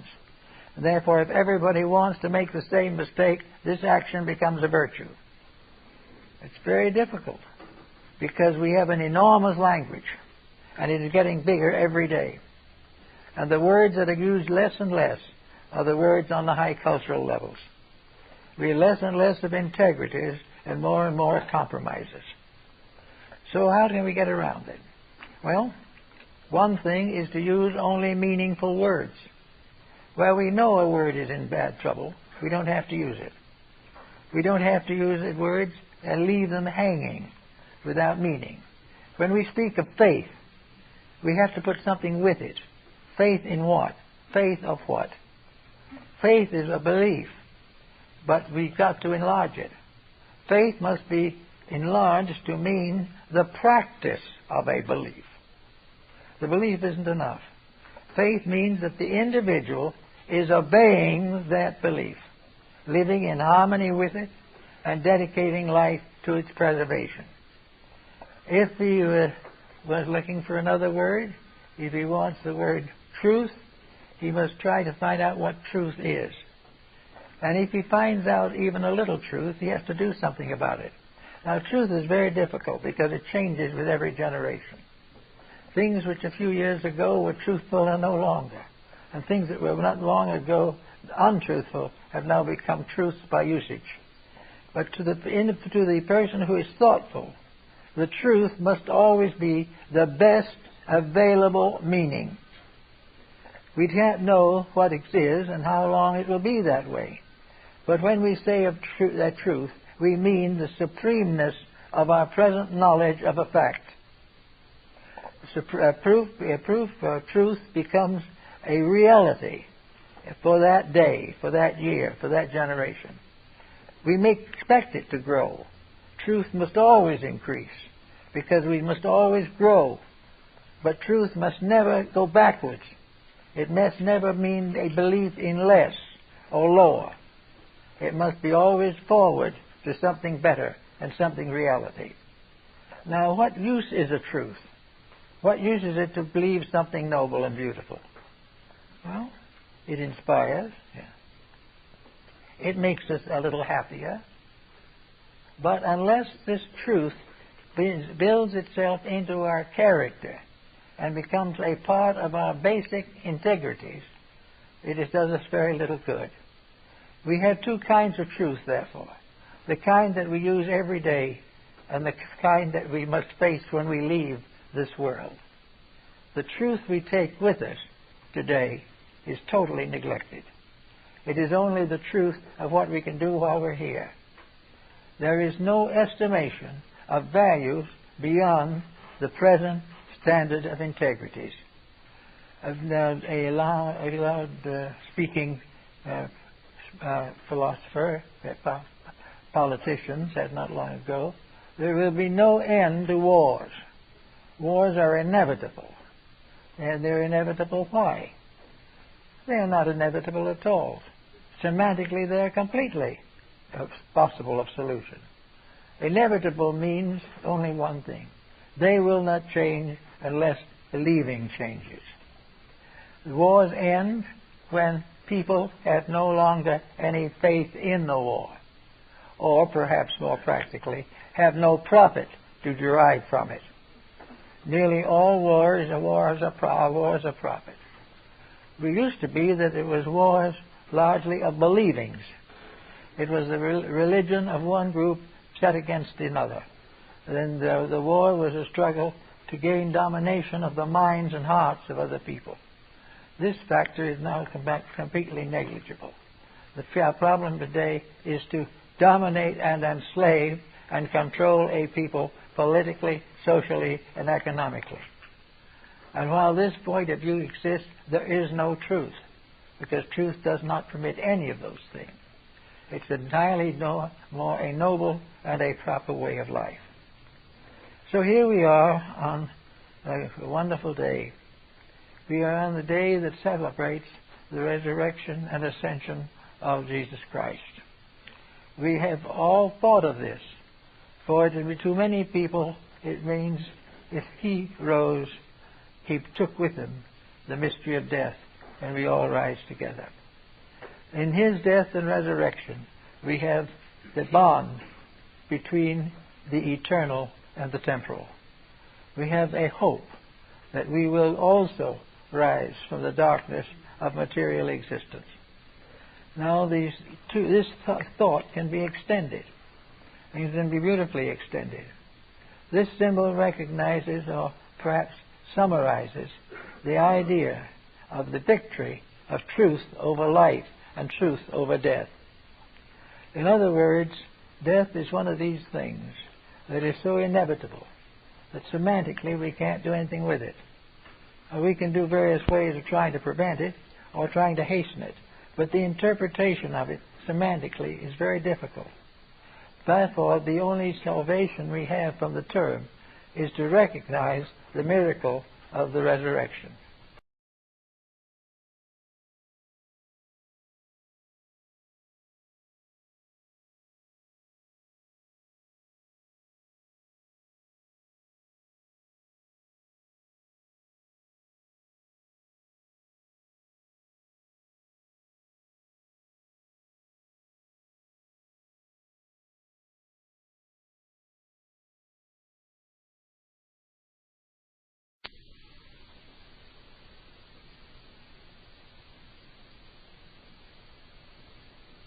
We have, therefore, a belief that there is something beyond this life. And the moment we believe this, we break faith or break contact with materialism. Now, semantically, materialism is a bad word anyway, because no matter what you say with it, you're not sure of anything. Materialism is the assumption that there is nothing beyond this life. This assumption is not provable. The difficulty with it is the same as with every use of a term that should be approached semantically, but is approached literally. In semantics, we might say that resurrection is a symbol word, a word which carries with it upward change, an unfoldment. The bud is resurrected as the flower, and the flower is resurrected in the seed. Resurrection is the release of a moreness, a greaterness, from within that which is less than itself, apparently. So actually, immortality is the right of every human being to grow. It is the right of the individual who has an enemy to get over it. It is the right of an individual whose morals are poor to improve his character. It is not only enough for him to prevent breaking laws, which are the laws of the state, but by breaking sins, which are the laws of the soul.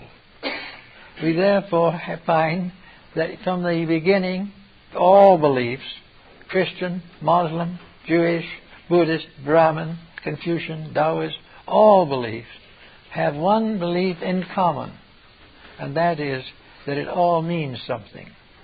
That there is something that is hope. There is something that is growth. There's something that is reality. There's something that is integrity in these doctrines. And against that is a rather cold, icy statement that we can't prove it, that we can't actually prove that these things are true. Yet we can prove it in a way.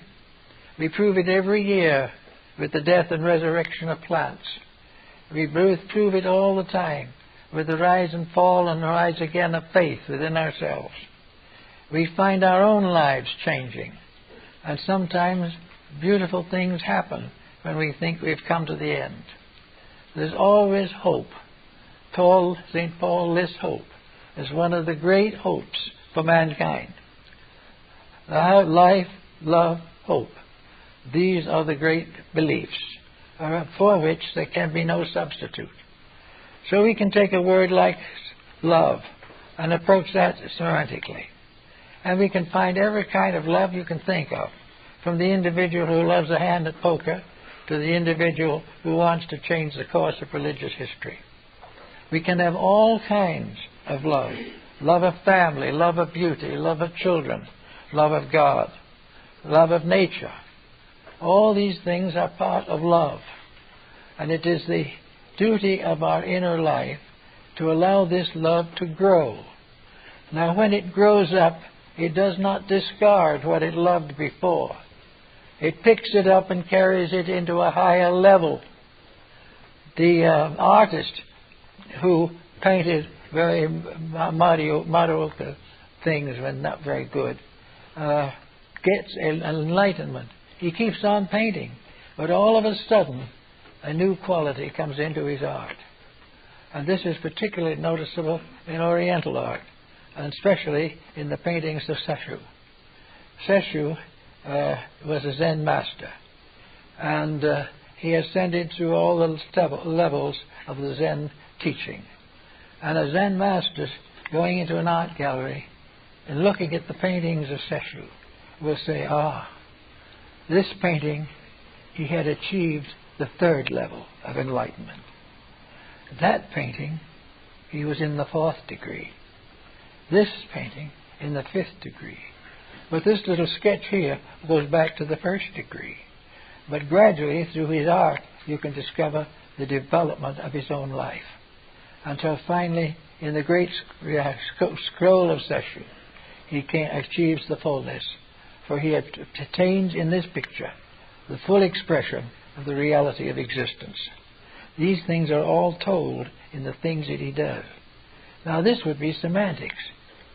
Seshu's great scroll is a masterpiece of semantics, and is so judged as one of the most valuable paintings in the world. But this is part of a growth upwards through various degrees. We can start in by being a family cook, and end by being cooks of eternity. We can do all kinds of common things, and because of the integrity in ourselves, these common things become uncommon. They become tremendously valuable, and they show a release of integrities. So we can say that the family was not getting along well, suddenly gets better, and suddenly better things happen, and we say it's growth. And we send another family that was getting along fairly well, and now it's all in dope and narcotics. That family is deteriorating. These things are all part of a great scale, and the purpose of semantics is to make codes, qualities of life, consistent with the meaning of words, so that when we say a certain word, we mean a positive contribution to progress. When we say that what essential kindness is, it must be because we are essentially kind, and that this kindness is not simply in our word, but in our practice. For kindness in a word is very flimsy, therefore very poor semantically. But when this word is transmuted into a way of life that continues year after year to this world and beyond, then we are kind. So all around we are using so many beautiful words and using them so badly that we are gradually lowering the thresholds of our integrities. We believe that these words do mean what we think they mean, when in reality words mean only what the inner consciousness of the person using the word has achieved. If we are inwardly and awakened, the word definition is improved. If we continue to go along as we were, or even descend into a lower stratum of action, then the word does not mean anything. It is just simply a cover for a term. Now, in our work with people in prisons, and in our work in various reform agencies, we find constantly the bitter struggle to retain the status quo. The individual doesn't really want to change. The idea of becoming better to him means only one thing. It means that the pickpocket has got to give up picking pockets, which is his way of life and his source of income. Therefore, he will not vote for the laws that abolish pickpockets. And yet it is perfectly probable that in time that law will have to change, or the exoneration will have to change. And people will no longer be entitled to feel sorry for him because he has to pick pockets to live. They will be glad for him when he finds a better way to make a life. All of these things change the meanings of words. They change their uses. They change their philosophies. We find them in medicine. We find them in art, music. We have a tremendous quality of popular music, most of which is pretty bad. But it is popular and it makes money. And because it is successful financially, we will have it on television, world without end. But the individual who has to listen to it is going to get sick. And this sickness is going to gradually corrupt him until he believes it also. Wherever the person comes into the presence for the first time of something that to him is wrong, and he knows it, he should not give it a second look. He shouldn't gradually permit himself to be eroded away or convinced by people who do not know either.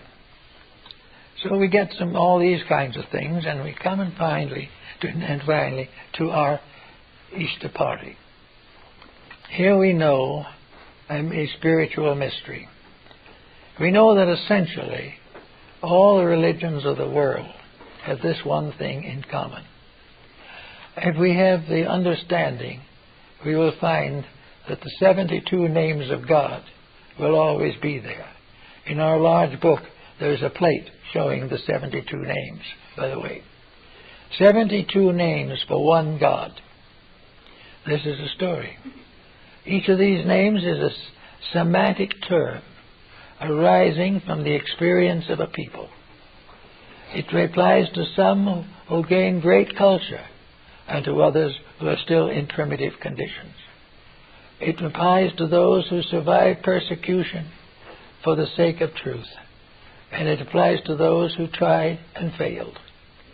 It becomes a part of the life of every living creature. In some mysterious way, the most primitive person in the jungles of Africa or in the East Indies all have some semantic reality. And this fact is probably our greatest safety. If we accept semantically that honesty is right, we can go on then without waiting much for honesty to pass through all these multitudinous stages. It gradually becomes evident, as it did for the last 1,000,000 years, that those things which are the virtues of life have survived and will survive. And those things which are the vices of life perish, and nations perish with them. There is no need to ask for final proof of integrity. It is in every page of history. It is in every experience of private citizens. There are realities that are above semantic question. One of those realities is truth, which must inevitably survive.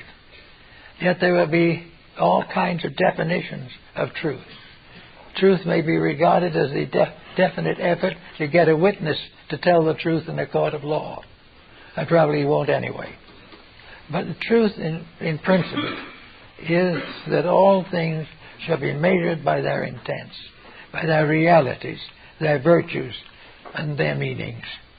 And truth, therefore, becomes a symbol of honesty, virtue, integrity, patience, kindness, peace, love, self-sacrifice, service. All these things are parts of truth. Therefore, they can be fitted into the semantic picture. They will change in detail with each generation. But in no generation will peace fail if it is used. And in no generation will honor fail if it is actually applied. The reason these things have never succeeded so well is because no people, or very few people, have made the tremendous sacrifice necessary to prove them. So we are now in the 20th century, moving in toward the 21st century. We bring with us several great holidays, of the two most important in our religion, being Christmas and Easter. These become symbols of the things that we all believe and should believe. First, the truth is born into this world for the salvation of mankind. And that this truth is very simple. Love one another. Keep the peace. Be honest. Share equally. And put the common good above all individual ambition and aspiration. This will mean something that will go on to the end of time and never change. We will believe this as long as we exist. This is a solid term. So we might as well start now. So instead of just simply sending that Easter card, which is a kindness, no one should deny that it comes from the heart. It is something. But with it, let us see if we cannot transform some part of our life to match the card. If it is something in which we should learn to be kind, or to be generous, or to understand each other, let these things grow with the card. And where it may be a sent to a stranger whom we have not known for a long time, let it be accompanied by a letter or a note asking more about that person, the ways in which we can get together again, the achievements that have made life better, and if there have been sorrows, that we should share them together. Semantically speaking, there has to be a real meaning for these, rather than simply a physical expenditure of 2 bits and a 25-cent stamp. All of the good things are there, but we only take the surface of them. Twice a year maybe we send a card. The rest of the year we never even speak to each other. This is not good semantics. It's not good religion. It's not good history. And it certainly isn't good policy in the perpetuation of the word. We are going to face the simple fact that the 21st century, if we are going to survive it, and we should, and we will probably, but it should be an improvement. It should be that old vices have died. New virtues have been born. And some things that were both vices and virtues have been tempered and mended so that they all add to progress. For after all, our great good in life is not the words we speak, but the use we make of the thoughts behind those words, so that every time we say, I love you, we are prepared to overlook faults. We are prepared to be thoughtful.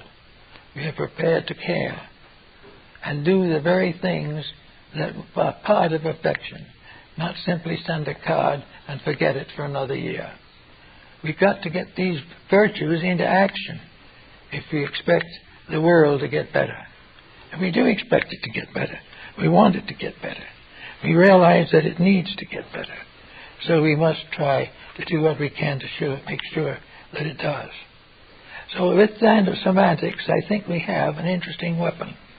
We have an interesting instrument for the achievement of better things when we study the meaning of the words we use every day, and perhaps to get rid of a few words which we've come to understand are not very desirable. We can gradually increase the vitality of our resolutions and our integrities.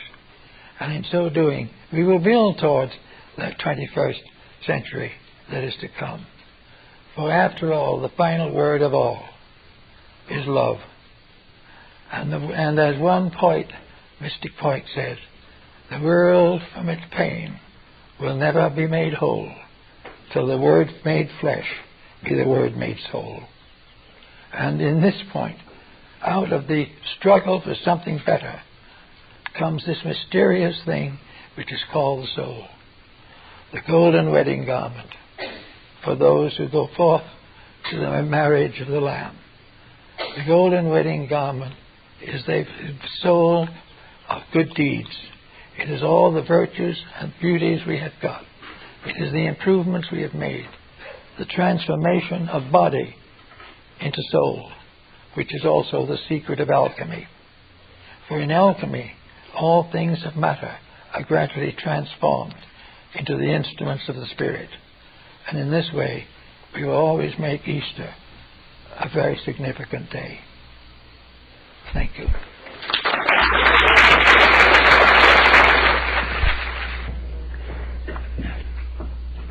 Well, this morning we want to start a little study of the meaning of the terms we associate with knowledge. So I selected 2 terms that represent perhaps the polarized opposites of learning. They are knowledge and wisdom. Now, knowledge is something we all know about. It is conveyed to us through the public school system. We live it every day. Everyone who comes into the world practically is trained into some phase of it. Even Aboriginal people have their own standards of knowledge. And knowledge is very largely concerned with the problem of getting along in this world. How to live in the environment which no one really fits into exactly. Knowledge, therefore, is the knowledge of the folk. It is the thing we all depend upon for a common agreement on the ordinary subjects of daily existence. This idea of knowledge, however, is very surface. It is not depth, it is not wisdom, it is not insight. It is the communication of the common decisions of people. It is the way we have decided to teach our children. And what we are going to teach them is the knowledge that we know. And the knowledge that we know, I might mention, is not very good. We have a great deal of education, but what are we teaching? Are we teaching the individual to grow, or are we trying to train him for a job? And in most cases, knowledge today is training for a job. It is not only training for a job, but training for a very impermanent job. By the time we get the fellow trained, the job isn't there, which is, of course, a little embarrassing. We are noticing this particularly in the age of computers. Many young people who went into stenographic schools and learned to run a typewriter find that they are not going to gain very much from that education. The very instruments that they were taught upon are now obsolete. So much of no so-called knowledge is obsolete. It lingers on as long as there is any excuse for it. And there are many arts and crafts that have become obsolete in the present century. I think the old story of the buggy whip is probably as good as any. A man invented a buggy whip. It was the finest thing that was ever invented. He worked with it, built a factory, manufactured them, and spent 20 years selling buggy whips. And then the car came along. And in a very short time, there were only a few luxury families that had carriages and horses anymore. He had outlived his own invention. He had gradually depended upon something that was passing. And knowledge is for the most part passing. It does not have any solid foundations in eternity. Knowledge is a way of looking at something, a particular way. This way may change any day. This also is a way of approximating our understanding of what is wise and what is not wise. Knowledge gives us the history of the activities of our people. It gives us a certain history of our own nation and our own world. But this history deals with situations that no longer exist, or if they do exist, to become so subordinated that we gain very little from continuing to maintain them. So knowledge, we have to say, is a surface thing. It is adapted to the whims of the hour. It is adjusted to the needs of the moment. And this is what we get when we go to public school. We do not get from the schooling any broad depth of understanding concerning human nature. We do not learn any high ideals about the destiny of man. We are not even allowed to bring in religious factors, for fear they will disturb the so-called placid surface of the existing chaos. This situation, it means that we have knowledge. Knowledge that will fit only in certain situations. We send a child to school, and they bring home the paper and tell us what they're learning. This learning they're getting now is not what we got when we were the children. Changes have come. Everything is different. The old ways are outgrown, or the old facilities are no longer available. Now, as we live today in this environment, we realize that we are gradually changing the world in which we live. We are changing the surface of the earth. We are crowding communities. We are endangering the basic utilities of life. We keep right on going, trying to continue a policy that is gradually cutting life out from under us. So this is what we have to think about. Therefore, what we commonly call knowledge is simply a story of doing what we always have done, as nearly as possible, or continuing the way of doing as we do now, which is probably not possible. But at the particular moment we graduate the young folks from high school, they will get a picture of our present condition with all the negative factors overlooked and the positive factors exaggerated. So out of this we come to a surface knowledge, a kind of superficial effort to estimate our own responsibility in a world which takes no responsibility for anything. We find in all the arts, we find this change constantly taking place. In the sciences, they are not immune. Religious theories change. Architecture changes. And as we look around us, most of these changes appear to be for the worse. We're not doing as well as we did. Our buildings do not look as beautiful as they did in the Renaissance. Our music is not as good as it was in the lyric 19th century. Everything seems to be getting brittle, disillusioned, and more or less discouraged. So we build in a discouragement into the educational system.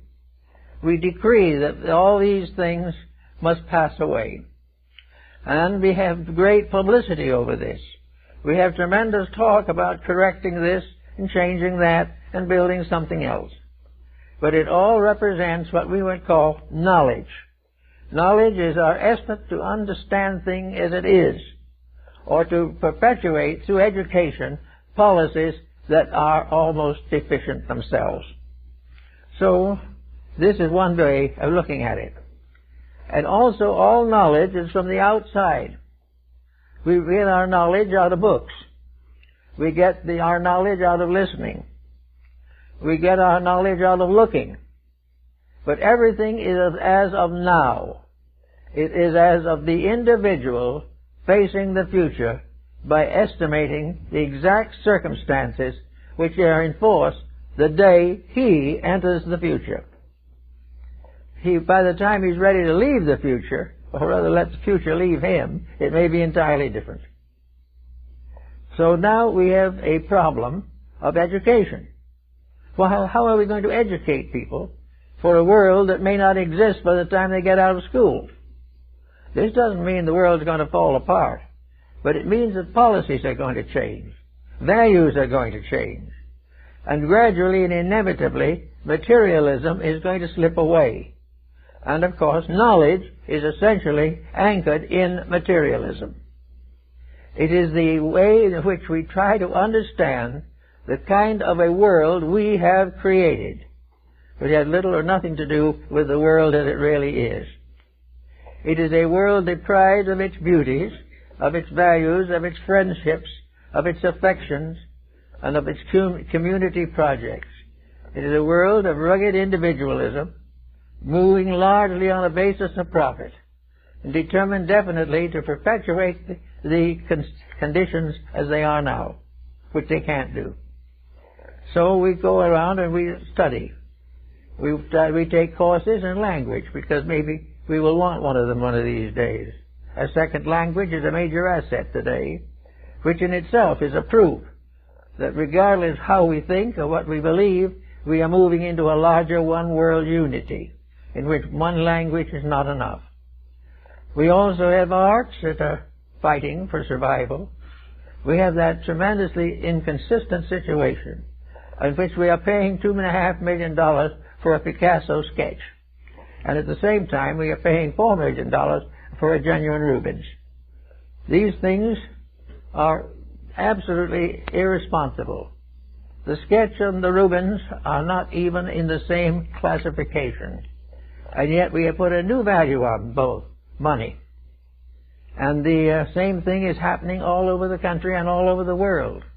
The auction galleries are completely swamped with people willing to spend fabulous sums for something they don't even understand. Now, why don't they understand it?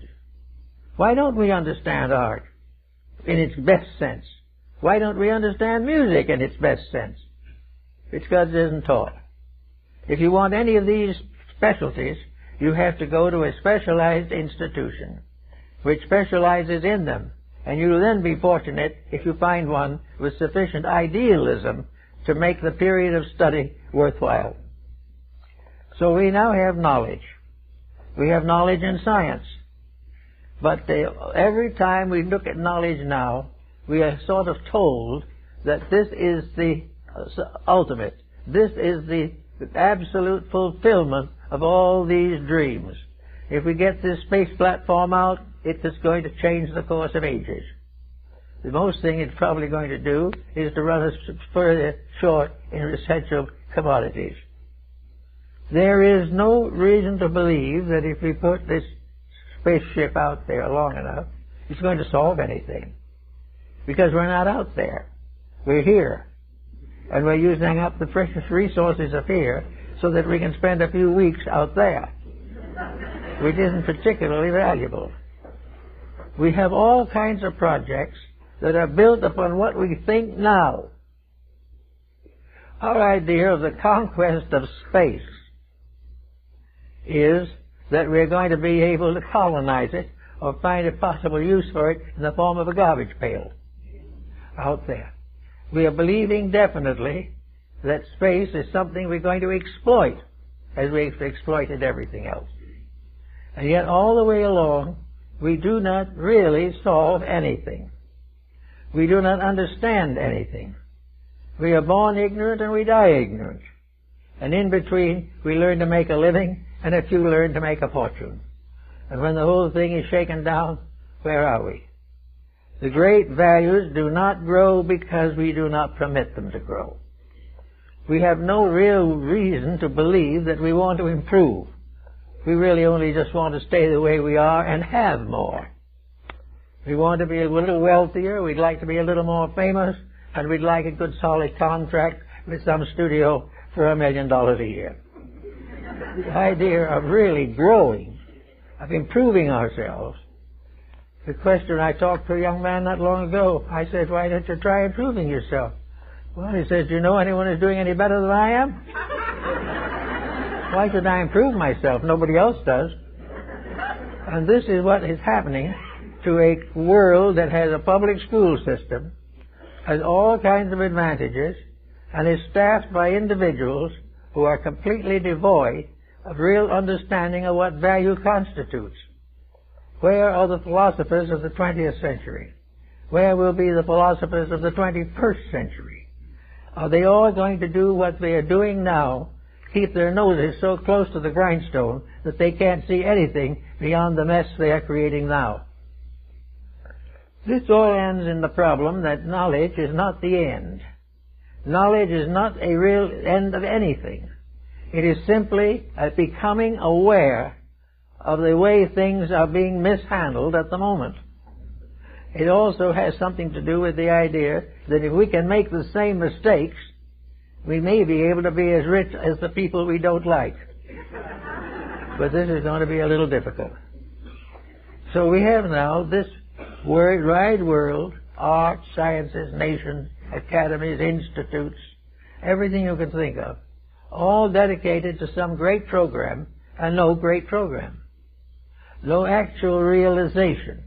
The only thing we have is a great mass movement against which a few thoughtful individuals have braced themselves in an effort to survive the common contagion. So we ought to have to remember that when science says it has a cure for something, it will have a different cure next year. When we buy something because it is best, then there was never one like it. Within 2 years, there will be one much better. All the way along, these things go, but when it comes to the values of life, is the American home any stronger than it was? Are our young people growing up clean? Are the various forms of business we're involved in, are they honorable? Is the average person building a character that he can live with for the rest of his life? Are we fair to the children or the aged, or to the sick or the well, to the rich or the poor? Everything goes along carefully covering up the weaknesses of every phase of it. And under the general heading of knowledge, we place a limitation upon what we can think, what we can believe, and how we should interpret the facts of life. So now, here and there is a breaking through into another dimension. Knowledge is beginning to mean something that solves something, rather than simply perpetuates. We know that young people are going to school.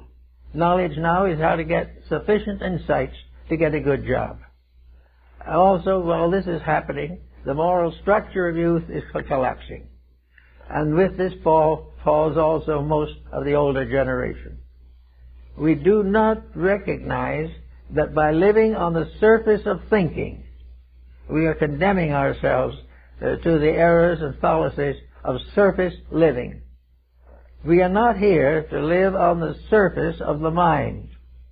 We are not here to live only on the pleasures of the mind, or the pleasures of the flesh, or the pleasures of the heart, or the pleasures of luxury. We are here as individuals to improve, to grow, to think, and to understand life. We are also here, if possible, to see that we can pass on to another generation a world a little better for our having been here, rather than a world falling apart because of our mistaken understanding. Now, on the opposite side of this is wisdom. Now, how shall we define wisdom? Wisdom is no longer a surface. Wisdom is now an interpretation of value. Every bit of so-called knowledge is capable of being examined by wisdom. There is nothing that we do, nothing that we have, nothing that we hope that does not in some way tie into the concept of wisdom. And wisdom can be suggested as meaning. It is the something that amounts to something.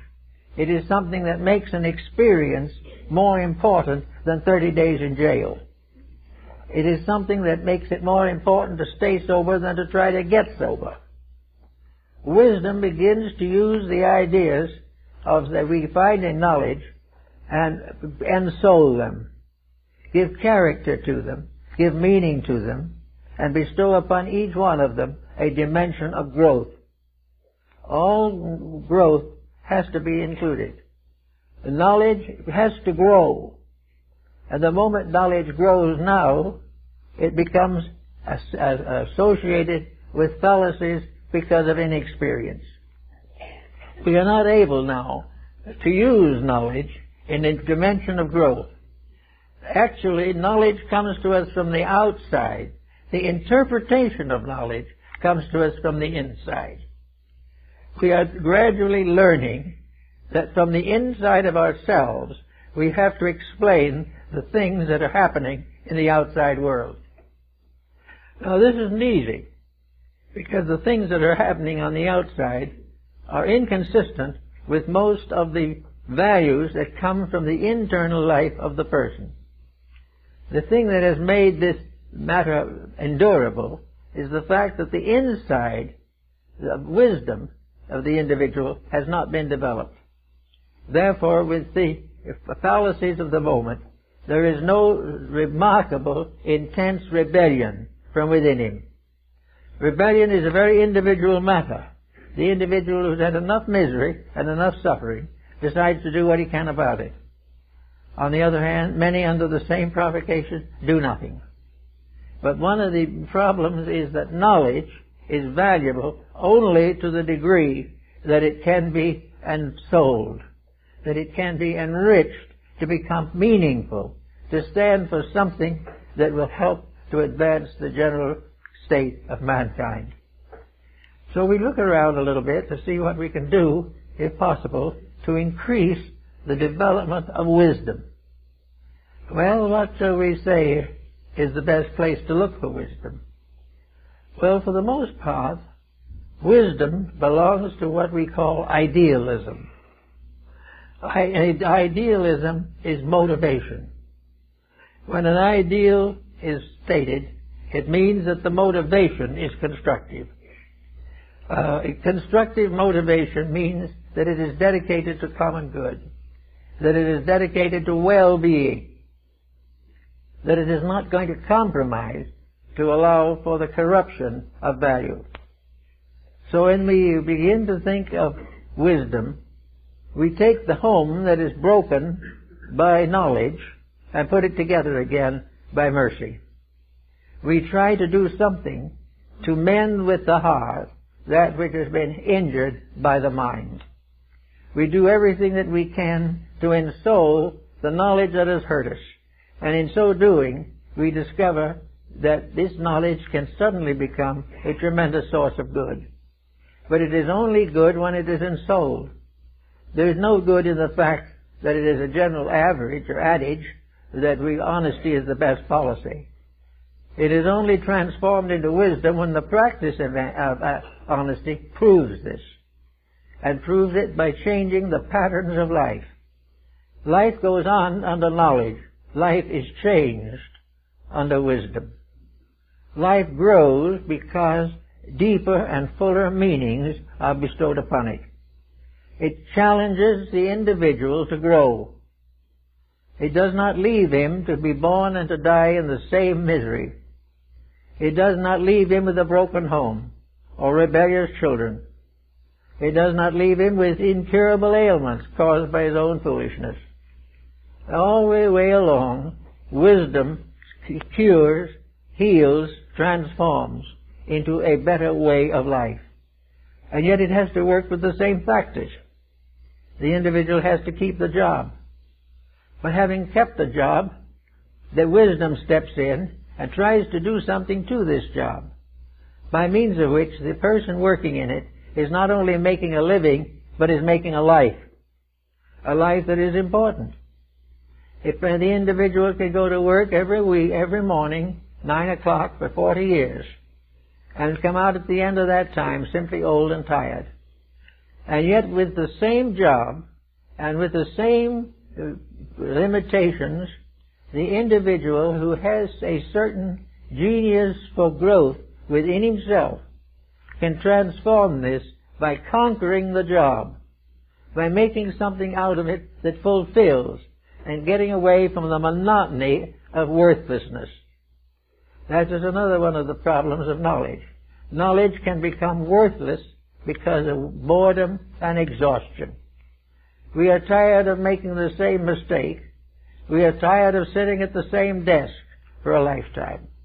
We are tired of working with the same situations that arise frequently. We are tired of the wars that call upon us. We are tired of the false peace that come with them. We are tired with everything that is falling apart and is failing to grow. Now, we have only limited facilities, but there is always something that can be done about this. And I've noticed in working with people who have become despondent over conditions of life, that nearly all of them are despondent because they have been unable in their own minds to accomplish a transmutation of something monotonous, objectionable, or debilitating. Yet there is an alchemy that comes with wisdom. Alchemy is the power to transform base metals into gold.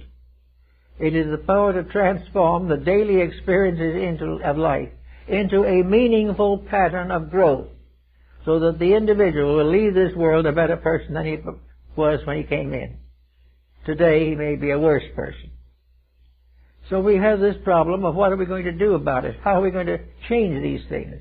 How are we going to transform the monotony of knowledge into the dynamics of wisdom? Now, one thing about monotony is that, as one friend told me once, he didn't like monotony because it was so monotonous. And this is very largely true. There is no excitement, no thrill, no achievement, nothing but keeping on and hoping that the job will last longer than we do. This is not very much of an inducement. So we have to try to find out how we can get some of these circumstances into our present knowledge. Well, one of the things we have to do is to realize that much of this we have to do ourselves. We have to recognize the need of becoming involved in the progress we hope to achieve. The young family with 2 or 3 small children cannot depend upon the public school system to get him out or get these children out of the monotonous, comparatively meaningless despondency which comes constantly with knowledge that has no outlet. So the problem is that the reforms have to begin themselves in the person. And Ben Franklin was a great exponent of common sense. To him, common sense was the most uncommon thing in the world, because common sense was the power of the non-scholastic to control and direct a life. Common sense tells us what we can do when we are tired of perpetual failure within ourselves. We go and study at the Sorbonne, we do here at Heidelberg, we do all these things, but we're still working with knowledge on the same level. We are still trying to get an art or a science, a craft or a trade, but we are not trying to become better people. We're not trying to grow, we're trying to find ways to get rich without too much hard work. So these things do not satisfy very well. But supposing we recognize the importance that common sense comes on where monotony and so-called knowledge fail. Now, common sense is just natural honesty. It is an intuitive grasp of realities, and is probably the most powerful educating force that there is. And yet we don't dare to trust to it, because common sense may teach us to go in the opposite direction from that in which we look for profit and fame. So we have to start with something. And those who are out of school and about settled down in life have a great opportunity to begin to experiment with the ensouling of facts. When a fact ensouled becomes a truth, and we are in need of more truths. We are needing very definitely people whose vision extends far enough into the future to really understand what we're up against, but to really know the condition we're building for ourselves. There's a lot of talk now about the 21st century, and there's a lot of evidence wandering around that we're already trying to ruin it. Not because we mean to, but because we're taking knowledge instead of wisdom to work with. We are not trying to learn how to change that which has obviously failed.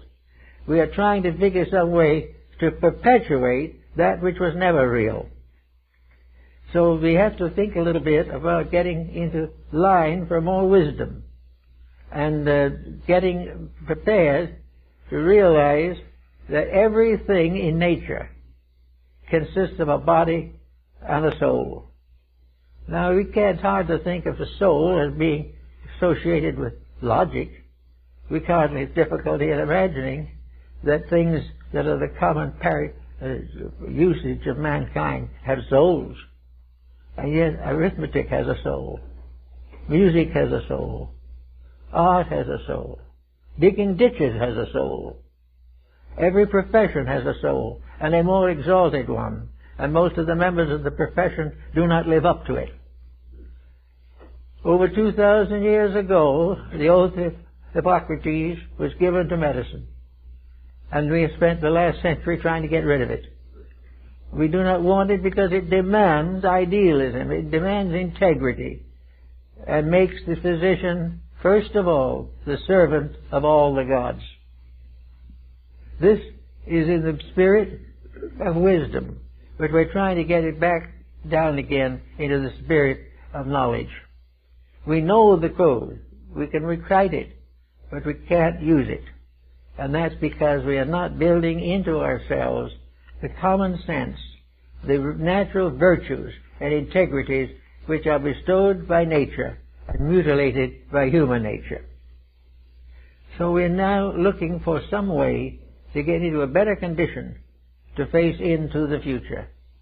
And I think one of the common things that we can do is simply to postulate that anything that we are doing has levels and strata for us to consider. When we consider going into business, this is also a moral decision, not merely an economic one.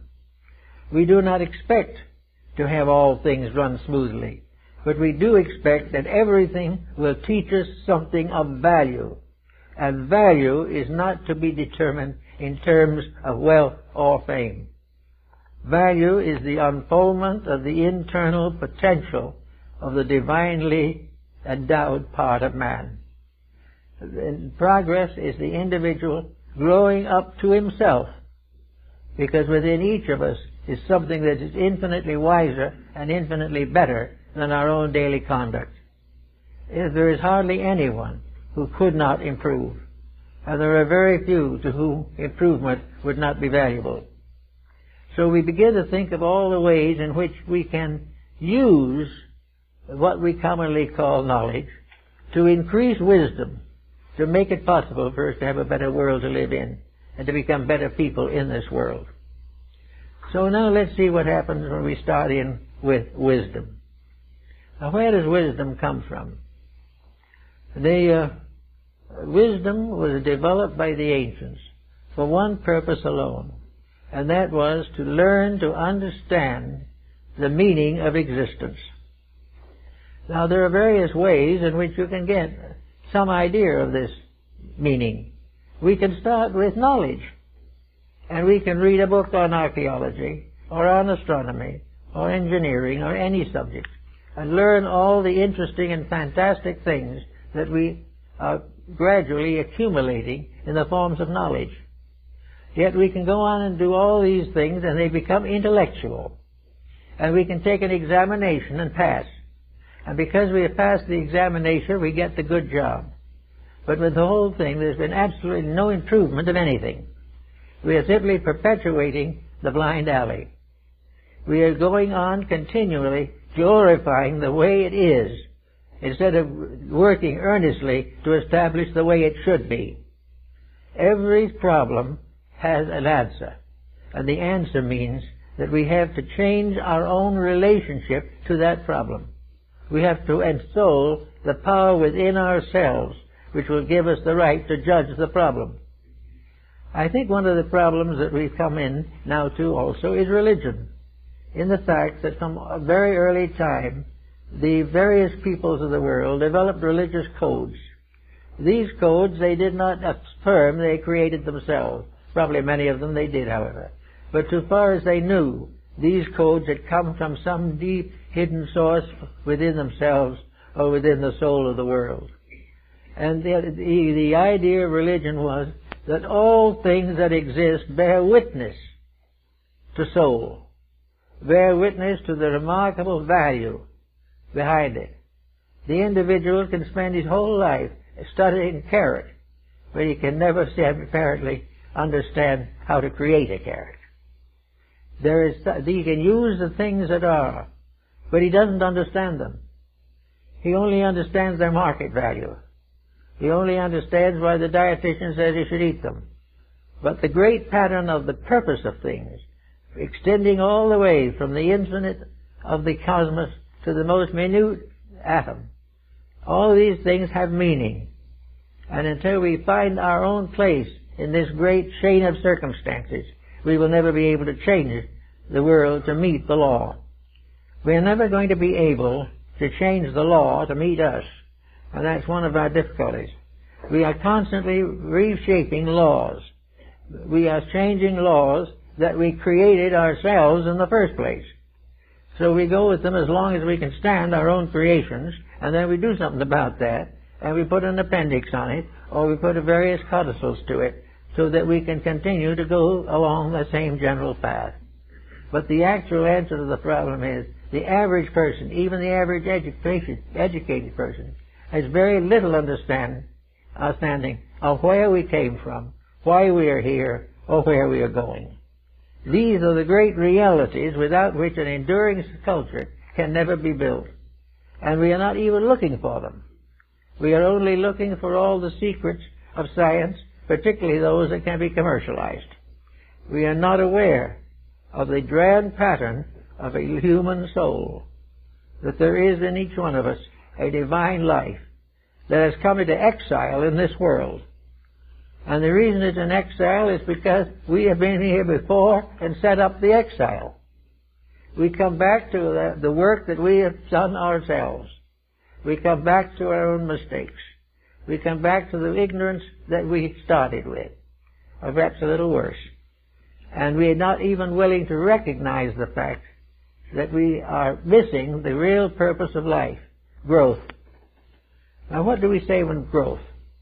Well, growth is not necessarily has anything to do with wealth or fame. Growth is the ability to handle constructively situations that we have previously mishandled. If we become, through growth, wiser than we are, we can become better than we are. But without becoming wiser, we can never become better. Wisdom is not intellectual either. We think of it as long beards gazing in great stone tablets or something of this nature. Not at all. Wisdom is no more remarkable than Benjamin Franklin's almanac. Wisdom breaks down finally to common sense. Common sense, but it's common sense in a universe in which the very structure of that universe is common sense. Everything about the universe makes sense. Everything that man does about it is dubious. We're not at all sure that he's gaining on it.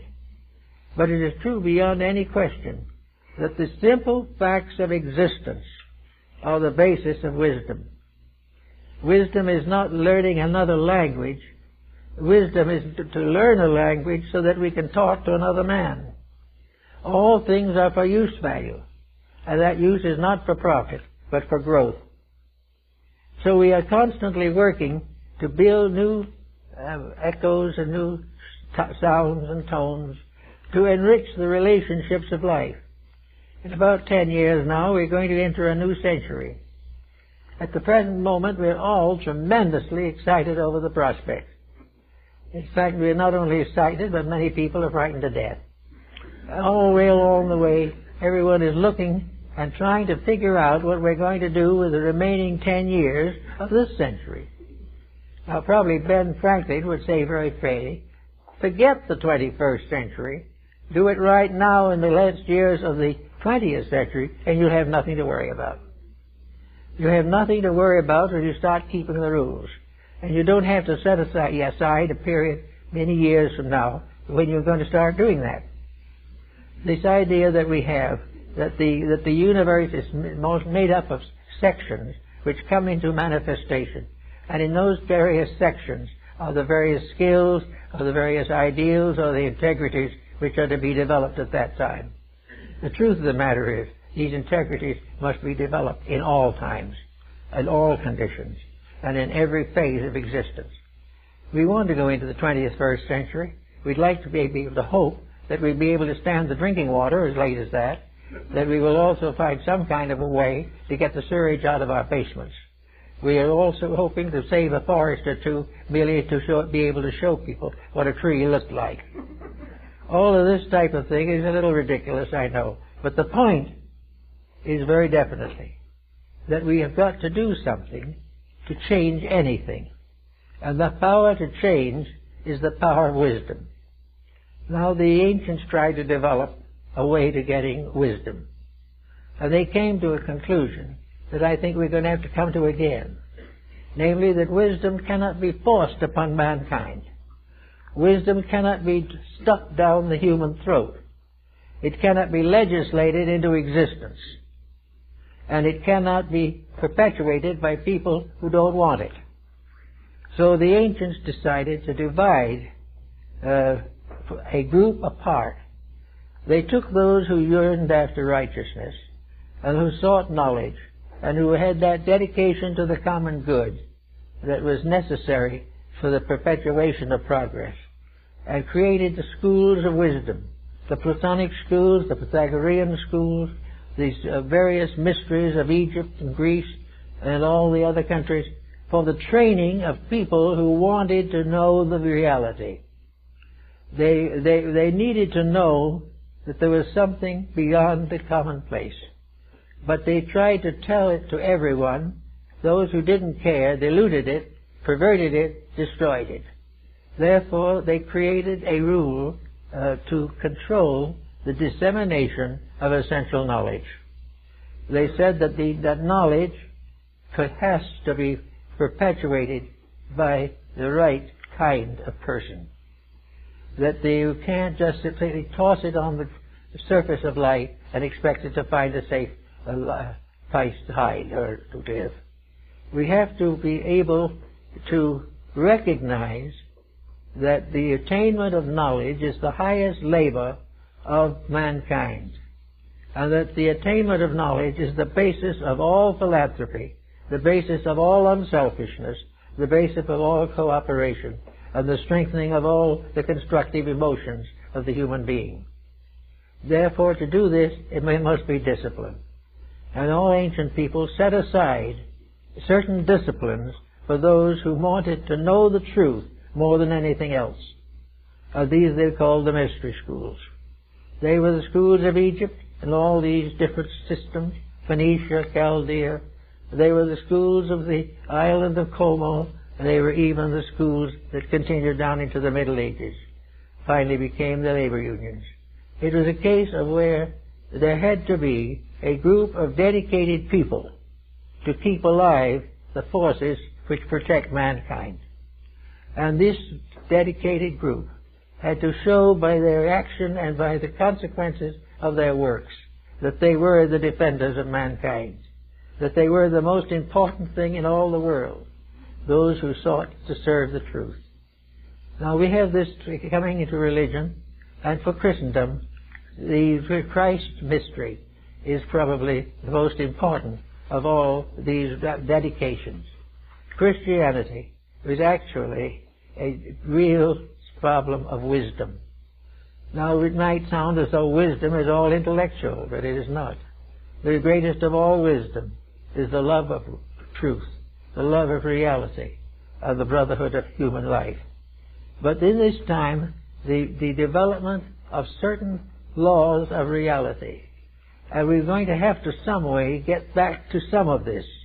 We're going to have some place honorable, recognized, and supported, by which those who desire to live better have a chance to do so, and where those who have the inside information in certain matters have a chance to express their internal convictions. Now, religion has for a long time provided certain phases of this. Even today in the 20th century, where science very largely is materialistic, it lives and moves and has its being in the presence of religion.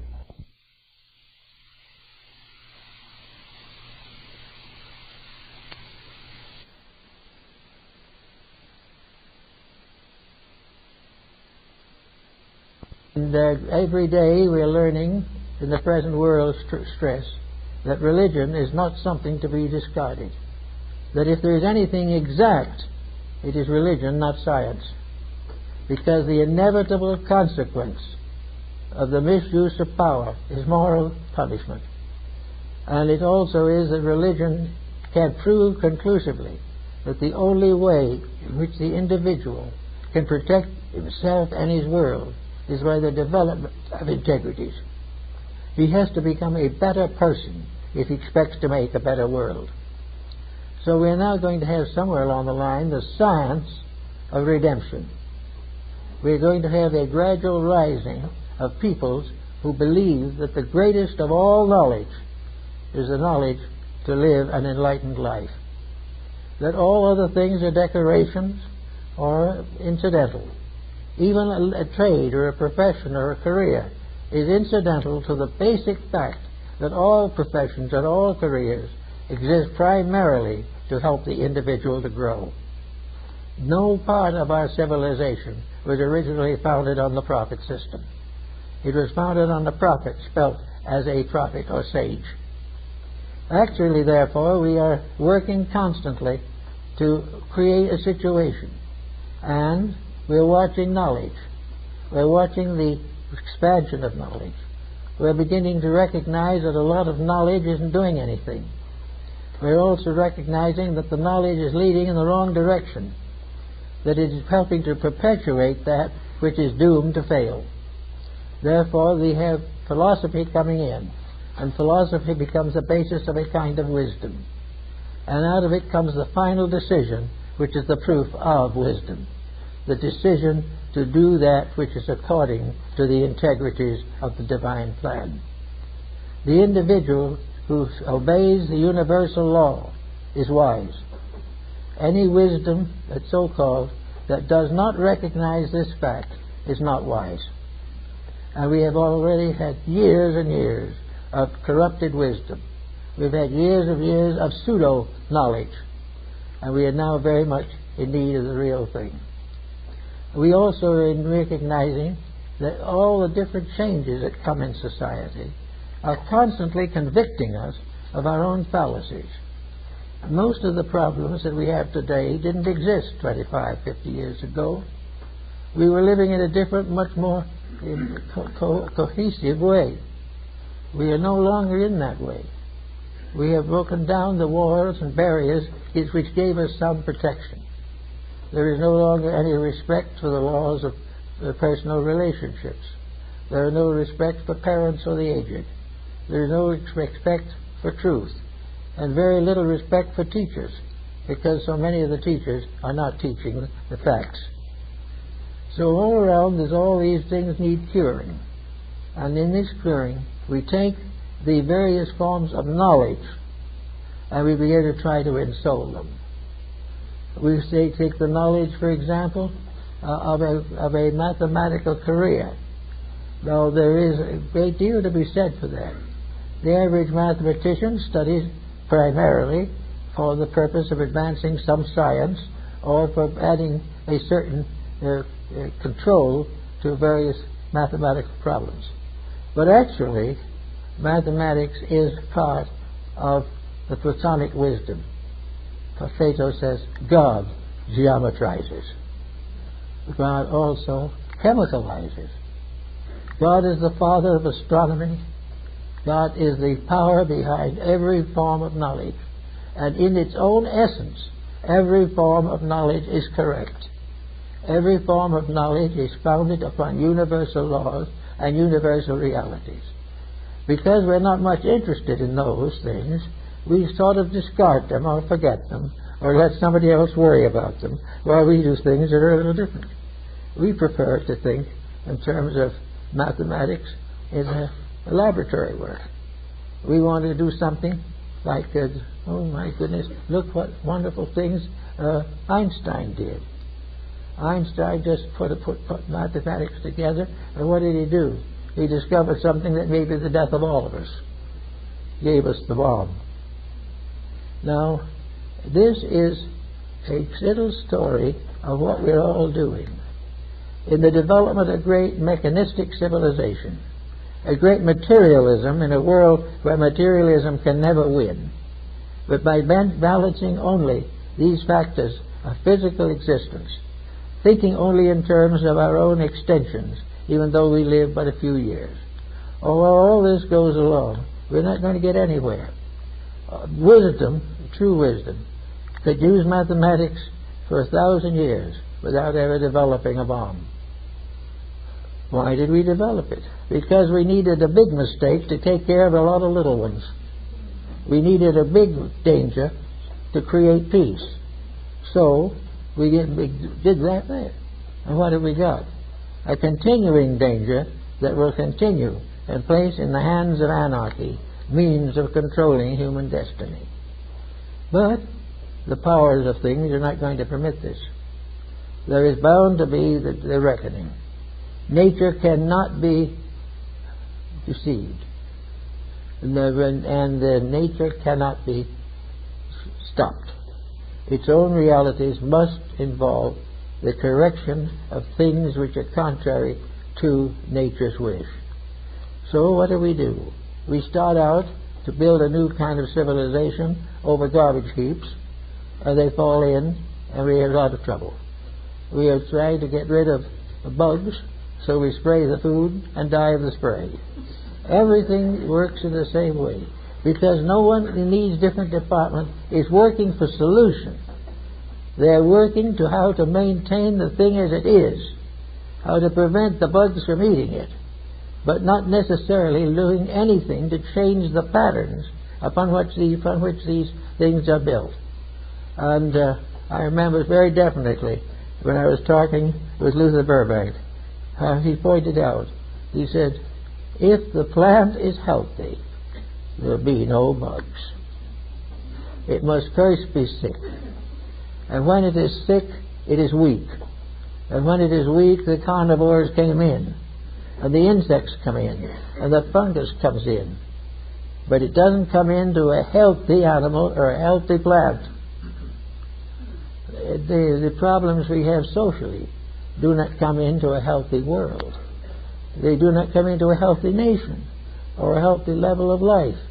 The reason why things go wrong is because we destroy the integrities which prevent them from going wrong. We do not realize what we are doing. We are all trying to have the plant and eat it too. And we watch and we see what happens. We watch the plagues break out. There is every reason to assume that most of the problems that we face today are the direct results of the vibratory patterns which we are setting up by mass thinking. We are all working on certain problems, but millions of people are working on only one or two problems: how to get rich, how to stay beautiful, or how to get well. All these things are corrupting our way of life. Our idea of getting healthy is to take care of the body, but not the soul. Another problem, I talked to a lady who was quite authority on the subject. Why do the girls want to be beautiful? And she pointed out that there are two ways of being beautiful. One is to have it on the outside, and in a few years it's gone. And the other is to have it on the inside, and it will last as long as you live and carry you into a better life beyond. Everything must get at the sources. We need a better level of thinking. We've got to take the facts and make truths out of them. We've got to take the knowledge that we have and redeem it, to save it from the corruptions of the selfish and the unscrupulous. There is no way that we can have a better world unless we become better people. And that is the problem that I think we're all working with, and very seriously at this time.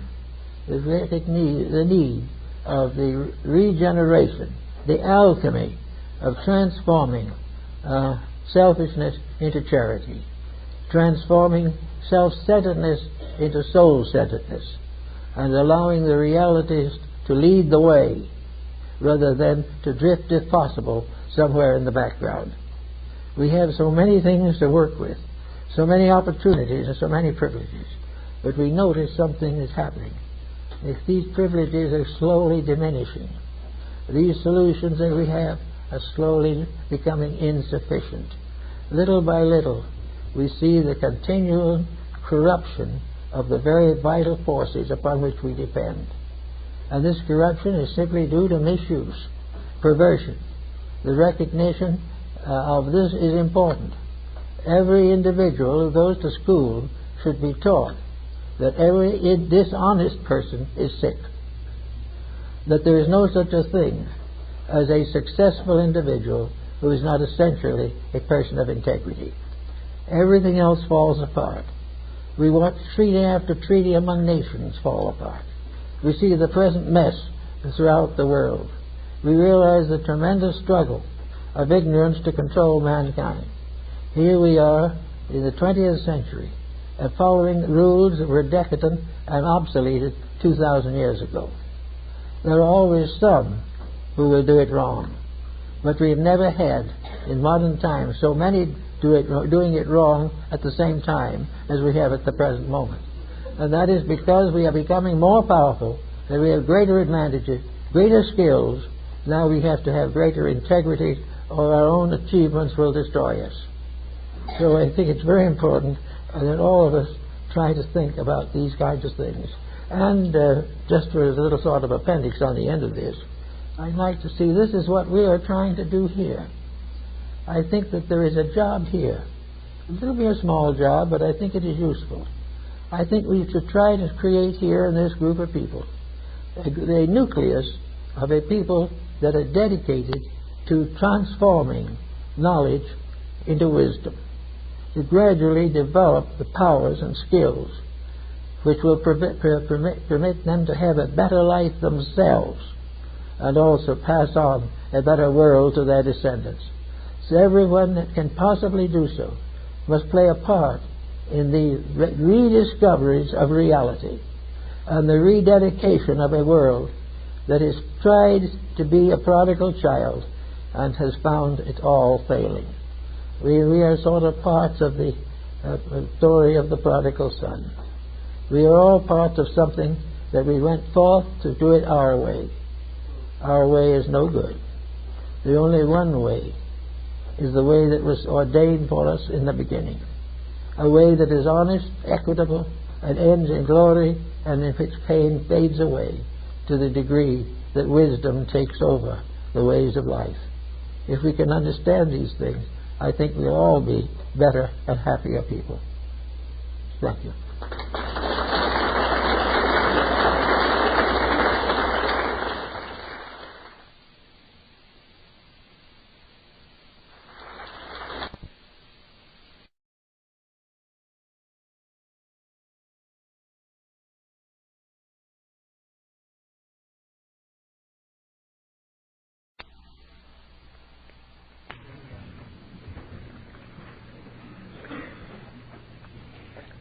Well, last week we started a rather interesting outline of the development of the internal spiritual resources of the human being. We carried it to various levels, so we want to continue today to go a little further.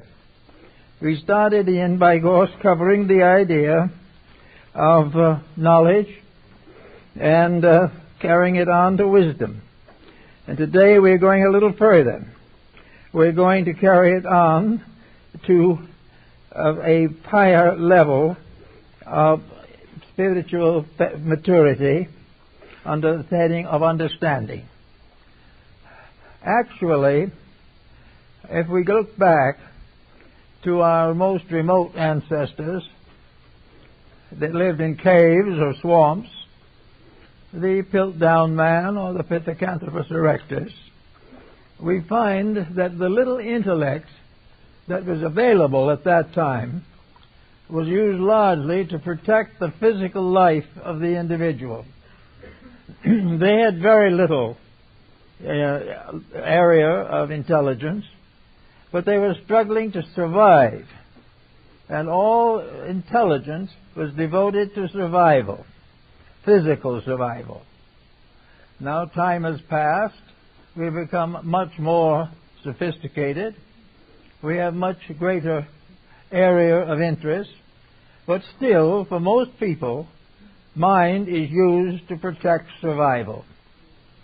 We are still concerned mostly with the mind doing the things which we want to accomplish. We want the mind to be educated and support us. We want the mind to make us happy. We want it to give us the pleasures and advantages of life. We want it to take the education we are prepared for it. And the mind in its usages is to make us more physically secure, comfortable, wealthy, and more or less unhappy on the grounds that these things are burdens upon the spirit. So we have the mind beginning its existence as an instrument of the survival of physical things. Now it's become much more sophisticated, but for the most part it is still serving most people in terms of making life more comfortable. Very few people think of mind as more than a commodity. It is a means of accomplishing something. No one really cares much what it is of itself, or questions what it might do if we used it differently. But back in the more classical periods, it dawned upon some folks that the mind was more than merely a servant of survival. The mind was a means of accomplishing all kinds of specialized activities. The mind made the musician and the philosopher and the architect, the statesman and the doctor, and all the different people who developed specialized intelligence were working with the mind. So we gain a little bit of an understanding, and as the individual grew up, the mind grew up too. And the mind gradually gained a larger sphere of influence. It was still an intellectual entity. It was still related to our physical needs, but it was also a means of extending and expanding ourselves into new areas of activity. As a result of that, the mind grew and gave us great cities. It gave us the Alexandrian libraries. It gave us the Acropolis of Athens and the pyramids of Egypt. It became the instrument for the expansion of the human state. It is no longer simply a matter of survival. It was qualifying survival, making it greater, making it more important and more significant. And so it went on, and all this time it was developing certain specialized attributes. It was giving us the foundations of arts and sciences. It was giving us the beginnings of various changes in our own personalities. The mind, which originally helped us to survive, now began to help us to unfold and enrich our own potentials. We find genius of all kinds developing. We're finding individuals becoming poets and artists and musicians. We find the mind constantly now contributing to the unfoldment of the potential of the individual. There's one thing, however, that was consistent, or more or less so. The mind was almost entirely used to fulfill some kind of physical purpose. All the arts and sciences were physical. They want to make better-looking buildings and greater paintings, but it was for the sake of physical things. The mind also gave us armament to protect ourselves. It gave us laws for the development of social conditions. It variously enriched us, but always for the same basic purpose, pointed toward physical existence. Gradually, a few philosophers, as we mentioned in the idea last week, began to develop the idea of the mind having a different function, a greater and more important contribution to make. The mind was to extend the individual not only into the physical life of the time, but into the cultural life, and gradually into the internal religious life of the person. The religious life of the average human being is comparatively undeveloped even to the present time. But it is there, and it has all kinds of moral and ethical implications. It gives us great visions. It makes ways of peace and helps us to solve problems that would otherwise endanger our survival. So we develop a new branch of mentality, a branch of mentality coming closer and closer to the invisible causes of our visible existence. We began to think in terms of the wonders of the inner self. We began to recognize the possibility of genius. We also recognized that this mental faculty could attack unanswered questions relating to matters far beyond the physical life. It began to answer the questions about why and what and how. And in that we find it rising in the great Greek systems of philosophy, where there were solutions to the great problems of life. Plato and Aristotle and Socrates gave us answers to moral problems, began to understand and help us to understand good and evil, right and wrong, hope and fear, and gave all types of information which would help us to fortify our instincts against the pressures of the times. So we began to think in terms of philosophy. And philosophy began to change the world we lived in. It began to give us a glimpse of something beyond matter. It gave us a concept of a part of our nature that had not yet been fully developed. The inner potential of the individual was not exhausted by the achievement of physical advantages. He might become able to create an atomic bomb, but this did not completely exhaust the inner life of the person. He could also create a remedy for the bomb. We find all types of science developing ingenuities and research projects. Well, the research project was a challenge to the intellect. The research project was one in which individuals were striving to know more. For the most part, however, these research projects were also largely physical. They had to do with health problems. They had to do with international law and types of things of this kind. But there was now a gradual development and a separation of projects. For now we began to have the mind thinking in terms of religion, thinking in terms of ethics, thinking in terms of morality. And gradually from these thoughtfulnesses of the mind, we began to develop a civilization, which was more than merely the perpetuation of our physical propensities. In order to accomplish this particular type of growth, it became also important to give more and more attention to the study of things not normally or commonly understood or appreciated. So here we come down into the Middle Ages, into the great Florentine Renaissance and things of this nature.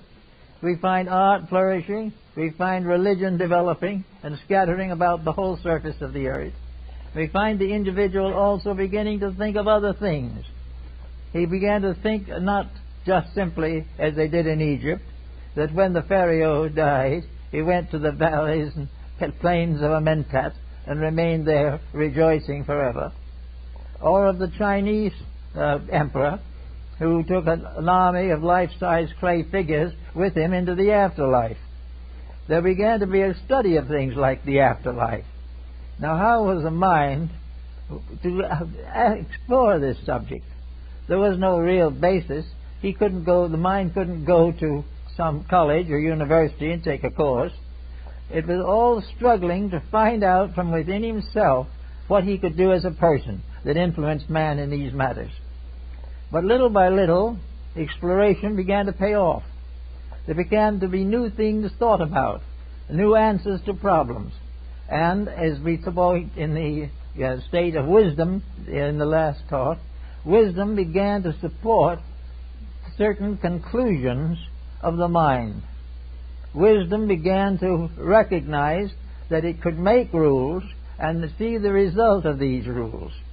So gradually a body of knowledge developed as a result of testing, of trying, and of applying principles to problems. Little by little, as we went along this road, we began to develop idealistic conceptions. Our remote ancestors believed that we went to sleep in the ground and maybe the shadow or ghost hovered around the village. We began to think of much more sophisticated answers to life after death. And among the Greeks and Egyptians, the problem of life after death became one of the basic interests in connection with the development of the mind. Could the mind answer this question? Yes, the mind could answer the question. It could answer it in a way, but the answer was not final. The mind as we know it at the present time could not reach out to the ultimates of knowing. It could only go a certain distance. It could make, for instance, immortality seem reasonable, seem possible, but it could not make it a fact beyond question or beyond doubt to common knowledge. So everywhere we find the mind gradually exploring fields which had been generally neglected. And in the exploring, it began to develop rational solutions. And practically all of our intellectual life is derived from these rational solutions. The laws of governments are so derived. The beliefs of churches are so derived. Everything became a problem of accepting the reasonable, the probable, the possible, but there was no absolute certainty. This absolute certainty was beyond the capacity of the intellectual equipment as we knew it. So we went along and gradually built up a civilization, something like we have today. A hodgepodge of good and bad, of intelligence and ignorance, of right and wrong, of hope and fear. And over this peculiar conglomerate, the mind still sits in judgment. The mind tells us when we have broken the rule. Sometimes it tells us we have broken it when we haven't broken it, because now the mind begins to be influenced. As soon as the mind was strong enough to make decisions, various individuals wish to use it to make decisions favorable to themselves, very often at the expense of someone else. So the mind gradually became infected, and mentality, it was no longer trustworthy. The mind was no longer disciplined by something beyond the mind. And this brought another question into focus that is still being tossed about by atheists and agnostics. Is there anything beyond the mind? Is there a higher power than the mind by which we may come to certainties the mind cannot attain? Here again there was a problem of rationality. The mind itself was perfectly willing to admit that there might be something superior to itself. But what that was and how it functioned, the mind was not certain. So we had a series of very good and basic conjectures, and on these most of our civilization is built. Our religions are built upon probabilities that have been considered and estimated. Also, religion has been built upon codes of conduct which have been proven to be useful. These codes of conduct are justified by their utility, but the possibility or probability of trying to prove them dogmatically remains uncertain. So gradually the mind got to a point where it went about as far as it could, and that far it went was wisdom. Wisdom was the possibility of taking speculations, opinions, and all that type of thing, and subjecting them to some type of orderly discipline. The mind took certain common fallacies and cleared them away, but the mind could not reach into the very depth of the problem. The great questions, where do we come from, why are we here, and where are we going, still these are not answered by mind alone. Certainly the mind has answered, but very few people are satisfied with the intellectual approach to the ultimate questions of life. So we have this problem that there is a need of something else. And as we study man more carefully, we realize that that something else is available. There is something else. There is another power. There is something that can measure and estimate. There is a kind of understanding that is not purely intellectual. And in order to explain that and solve it, the mind itself creates an answer. And this answer is the human soul. There is a soul. There is a part of man that is superior to body, superior to physical consideration, superior to life and death as we know it on this planet or any other planet. There is something that is superior to the common judgment of humanity, something that is beyond our control and almost beyond our understanding. But there is something, and that something brings with it the first hint of immortality. It tells us something about a survival greater than merely even rebirth. For rebirth could be a continuing development of mental entities. But then we have a problem. Why this development? There has to be some reason for every thing that happens. And you do not have a continuing process of creation unless that creation is going somewhere, or these continuations change sufficiently to result in a form of growth. So we have the emergence of something that we now call the soul. Now the soul was not unknown to the ancients.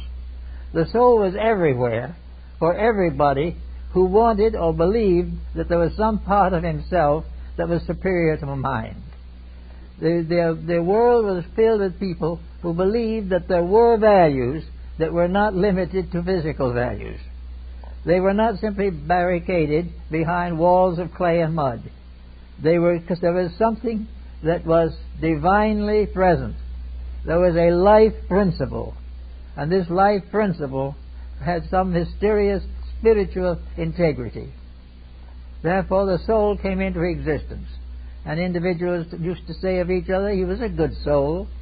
And then there was the term of soul as only, the soul recipient. Therefore the soul began to develop as something beyond the mind, something that was up above. And if there was something up above, there had to be an up above for it to develop in. So with the soul came the whole concept of religion as we know it now. Came the entire conviction of a great universe of invisibles, of causes, of laws and principles, ruled over by benevolence, ruled over by justice, and ruled over by integrity, dedicated to the fulfillment of the growth of creatures. That the plan of things was not just worked out haphazardly, but that the plan had its ground in a great soul pattern, a pattern that was benign, a pattern that had its final purpose the redemption of all that lives. So with this concept, the earthly mind began to play with the idea. It began to question some of its own beliefs, and it gradually began to tolerate the idea that there was something beyond matter, something beyond physical existence, that the human soul was not completed here, that the human soul did not originate here, and that the entire concept of a completely materialistic creation was not adequate to explain the mystery of the human being. The more this was explored, the more it became obvious, because when man began to think about the soul, or began to consider that there was something within himself deeper than the body with which he was burdened in the physical life, as long as he believed in something more, he had to be an idealist. He could not be an atheist. He could not really be an agnostic. For the moment he believed that there was a law and order beyond physical things, he had to have a source for it. And the only source he had was a superior world which was capable of controlling and dominating material existence. This also brought about the realization that the kings of earth, the pharaohs who went to sleep in their graves, all the material glory and pomp and ceremony was not the real thing. It was not the ultimate.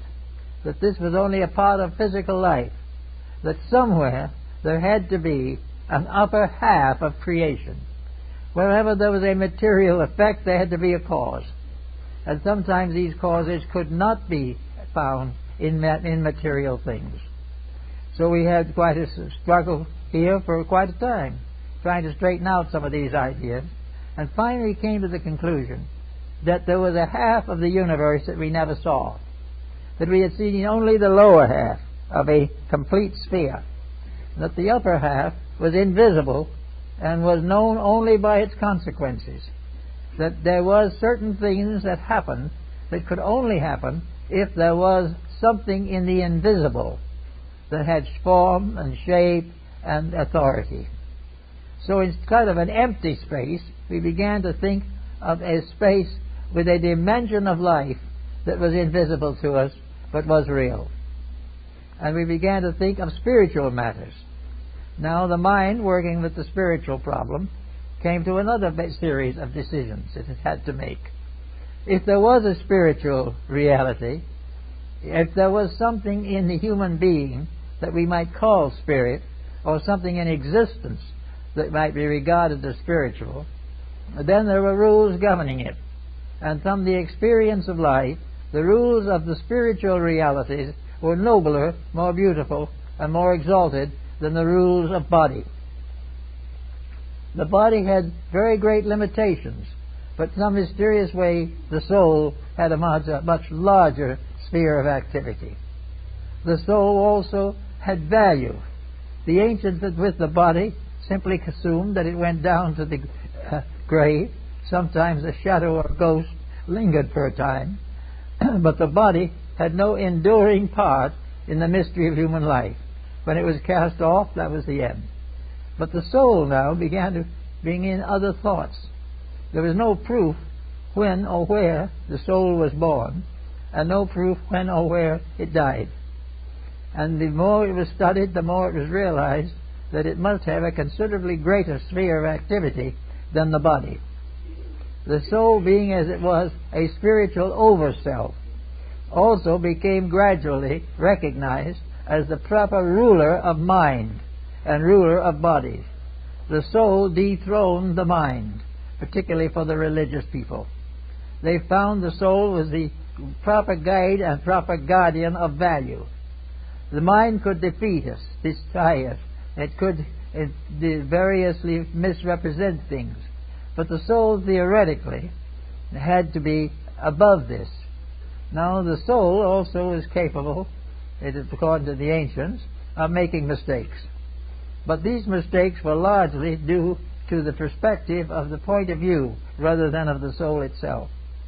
There is very little evidence anywhere that the soul sins, yet is referred to that the soul sinneth. There is not very serious. But the soul doesn't sin. What really is that the individual has sinned in some lower part of his nature and has allowed it to appear to be the soul. But that the soul is corrupted is doubtful, because that is an incorruptible thing. When corruption affects the inner life of the person, it is not his soul that is sickened by the corruption. It is his soul that becomes sad because of the corruption. Therefore, in every case, corruption cannot affect something superior to itself. And as corruption for the most part is physical, and the soul is not, the soul cannot be touched in its substance. It can only be damaged in its manifestation. So they began to think a lot about soul. And most of the great religions that we have today have been based upon a philosophy of soul. They recognize the existence in man of a part that survives the disintegration of the body. There were a few who began to think in terms of living forever in the body. But this did not seem especially practical, and even though it is interesting and startling as a theory, it never gained any great importance. The individual recognized the importance of change, and as the body grew old and decrepit, it was considered advisable to change it for a new organism. Therefore, there was a constant change of bodies, but were there also changes of souls. This became quite an interesting matter. Does every body have a new soul? Is every soul something that is created in an invisible life, but is part of body? Is the soul something that is superior to body? Does it move into the body at birth? Does it depart from the body at death? Or does the soul have a continuing living existence in some other dimension of space? And the Christians and most of the other religionists finally came to the conclusion that the soul had an existence apart from body, that it came into body for a time and departed from body, that efforts to contaminate the soul actually did not do so, but that the body was contaminated and the mind was contaminated, and the result was it appeared that the soul also was adversely conditioned. But the soul itself, as a factor in existence, was regarded as forever benevolent. Therefore, the ancients had a concept that they gradually developed of the perilous journey. The perilous journey was the value of the journey of the human being from the lowest form available for consideration on the physical plane through all the conditions that led ultimately to sainthood or the development of a beatific condition in the race of human beings. We have therefore the problem of this journey in which the person gradually grows up. He grows up from the fact of a physical existence in a stone cave where he made a few marks and symbols on walls of granite. It grows up through the mound builders, through the gradual tribes of people, the gradual rise of nations, until down to the present time. There was a continuing progression of the powers of the mind to condition something else. The mind was forming more noble mansions for the soul. Now, if the mind was contaminated, this damaged the entire pattern, and therefore various methods of repentance and so forth were set up. But these were set up to take care of the derelictions of the mind, not virtues or vices of the soul. So we live today in a modern world in which we have a soul that is immortal, and we have a mind that can and may ultimately become much more immortalized than it is now. But we have a mind that is capable of serious errors, that is capable of contamination, that is capable of becoming hopelessly fascinated by inferior matters. The mind, it can be and is often corrupted, but the soul, it basically is not. The basic condition of the soul is either developing its own nature or waiting patiently for the ages to produce the qualities necessary for the manifestation of soul power.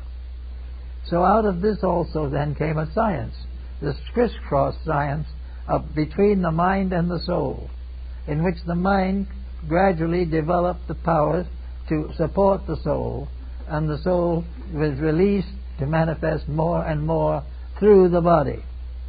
The ones in which the soul was released for more and fuller manifestation in bodies, those people were called mystics. They were persons who depended upon certain inner values which could not be supported by the intellect alone. So we gradually developed not only divisions in all forms of knowledge, but even in religion itself. We have a religion, therefore, that does recognize the possibility that the soul can be contaminated, but also that it can be purified. The modern religion actually thinks in terms of redeeming the soul by reforming the mind. If the individual in his physical propensities carefully and diligently practices the virtues, then he releases the soul from imprisonment in the cages and in the prisons of his false living. This is partly as present in most Oriental philosophies and much of the religious beliefs of antiquity in general, namely that the soul was the victim of the mind. Therefore, the soul had to be rescued. And if the soul is rescued, it becomes the instrument of immortality. And gradually this is going on all the time. It is going on every day. Every person in every walk of life is either building soul or limiting it. The soul constitutes a more normal, moral, and ethical reality. And most of the great philosophers of Greece and so forth have bestowed upon the soul the attributes of the highest virtues. They have said that the soul waited patiently for the mind to catch up to it, waited patiently for the body to reform so that the soul could manifest to it. Therefore, the soul gradually became recognized as the Redeemer, the Savior, the Protector, the Regenerator of the body and the mind. Well, it was important that the mind did have some kind of a control, because it was pretty well out of control. And we find today, as we look forward to another century of progress, that we have a body that is suffering from utter conflict within the body. A conflict between what is right and what is immediate. What is the fulfillment of desire and what is the unfoldment of integrity. And we find more and more people who are gradually giving up the fight and allowing themselves to fall into the confusion of negative attitudes and corrupted conduct. So we do not know just how it's going to work out. But one thing is evident, that we are not building soul power to any great degree. We are not giving the best of ourselves a chance. We are not using the finest faculties that we have to protect ourselves. We are compromising all of the higher faculties in order to cater to the lower ones. Now, there is no question that the individual is in desperate need of drugs or tobacco or alcohol. but the individual who actually knows that these things will be a destructive force in his life still will not give them up, for the reason that these things are tangible, while virtues are intangible. To most persons, virtues are forms of frustration, and the individual will rather take a chance of dying of bad habits than of sacrificing the pleasures of the moment. This calls for a reorganization of a lot of thinking, and it also calls for a re-understanding of the construction of the human being. We know, for instance, that the human being has the capacity of disobedience. We know that the individual, through ignorance, can disobey. There is no proof that intelligence will disobey, because intelligence implies that the intelligence knows that no fault can ever survive, and that evil can never win. But in the temporary gamut of things, evil has a temporary success, and many people are perfectly willing to settle for that. We may very often hear among our narcotic victims where the individual admits that it will probably be the destruction of him, but then in the meantime he will have a few highs, and in these highs he will think he runs the world, and in that is a full payment for the fact that he is destroyed a few months later. So they have this problem. We have the physical person as he has been since the Stone Age, and we have this other something that has been gradually developing, Emerson's oversoul. We have constantly developed an inner life that is higher than the outer expression of life. Now, everyone hasn't done this, but most of the lawmakers and those who have set up the codes of civilization have had some vision of the reality. Therefore, they have nearly always made a code that was somewhat in advance of prevailing customs. They have tried to give the individual a way of life which will challenge him to a slightly greater expression of his internal integrities. Therefore, we have progress in the codes of most peoples. But these progresses, as they have been denominated, are for the most part ignored. The individual is perfectly willing, in our way of life, to compromise his eternal integrity for his temporal advantages. Now, this is, of course, something we face in government, in politics, in science, in all of the arts and crafts. We find the individual who is perfectly willing to pay for the privilege of doing wrong. And there is always an individual who is glad to do wrong to be well paid. We have, therefore, a very serious problem in which the willpower within the person is not strong enough to take care of the temptations of society. Well, we've been here a long time. We've seen a lot of nations rise and fall. We are seeing today the worst chaos that civilization has ever passed through. We see that most of our institutions have been corrupted, and that those that are not corrupted are out of date. We constantly recognize that things are wrong, but we do not want to dynamically do anything about it. So we keep on going, giving the mind and the various habits of the body control, and at the same time suffer the consequences of disobeying the rules of life. Now, how did we find out about those rules of life? How do we know, for example, that we should not follow certain of the policies that are now popular? Well, the mind can give us the answer if we want it, but we have reconditioned the mind and have forbidden it to tell the truth. It has to agree with what we want, and we will not accept any less. As far as the soul is concerned, it is pretty much in silence. It has not had the opportunity to express itself. It means that also that if we want to make any major change of importance to society, we have got to change the relationships of these inner elements of our own personalities. If we want a better world, we must accomplish the personal victory of soul power over brute force.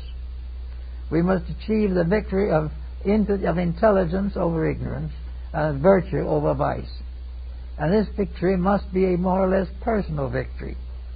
We are all hoping that someone is going to make a great ado about this problem, and there's going to be a great wave of redemption. There is no evidence of it, however, at the present moment, because this redemption principle rests within the person in the relation between his mind and his soul. The individual who allows the mind to dominate his life is not going to change to any approximate degree. He may come to a little better understanding through constant misery, but it will be a long and difficult path. It is only when the soul itself, as a positive factor, is allowed to speak and claim and state its own purposes that we have a chance for a more or less rapid regeneration of our social order. Well, how do we do this then? Here we are working now with this stream of intelligence flowing down through the ages, moving through one stratum of culture after another, and coming down now to the 20th century, and getting very close to the 21st century. How are we going to change the policies that are now in force?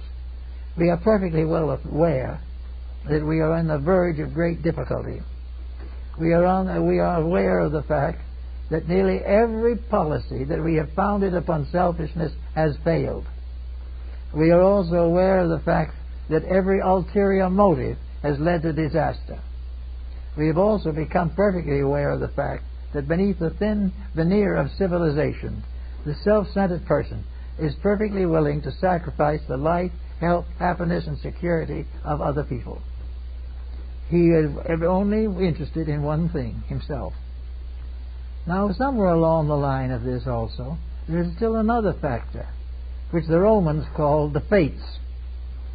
Fate is a mysterious legal mystery, nursed by the norns and by the various deities governing justice. And almost all ancient people have come to the conclusion that there is a justice, and that this justice cannot be betrayed, that this justice is inherent, and that this justice is one of the reasons why we have red blood corpuscles, that this justice has made us capable of thought, that all that we have to survive, everything that is important to our continuance, is under the rulership of justice. That means that minor infractions will be punished, and we will come back into the mainstream and go on. But that major mistakes, intentionally made, will produce major changes in the attitude of justice towards the future of peoples. On the grounds that most of the ancients have now found to be reasonable from records and from the histories of knowledge from the beginning, there are certain rules that cannot succeed. These rules are being broken constantly. And there are many ways in which we study them. There are also many people who believe that they can change any rule. On the simple grounds that you have money enough to buy the rule, you can do it. If you have enough power to control the lawmaker, you can make bad laws. Yes, you can make them, but you cannot keep them. Every fallacy that we have in life is temporary. Every mistake condemns itself.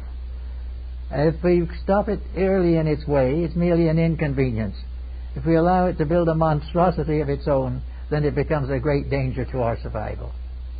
So the beginning of the present century, we have the recognition of the fact that wisdom going on and to understanding will be able to address this problem. Understanding is a comprehension of the facts. Wisdom is an ability to recognize a fact, and understanding is the ability to transform this recognition into a way of life, into a legal system, into a code, or into a prevailing policy to advance the causes of permanence and good. We are now probably in about as bad a condition as we can hope to be. We are beginning to recognize that after all these years, we are really outdoing the past when it comes to lawlessness. We have completely broken down the integrities. Now, how did this happen? Was it something that had to happen? Well, it must have had to happen or it wouldn't have, but at the same time there are some qualifying factors. There has been a gradual shift of purpose. The objective of life has changed. In the ancient times and up to the present century, one of the principal objectives of life was to live well, or live as well as we could. We had a feeling also that there was a prospect of punishment after death, which might help to keep us in order while we are here.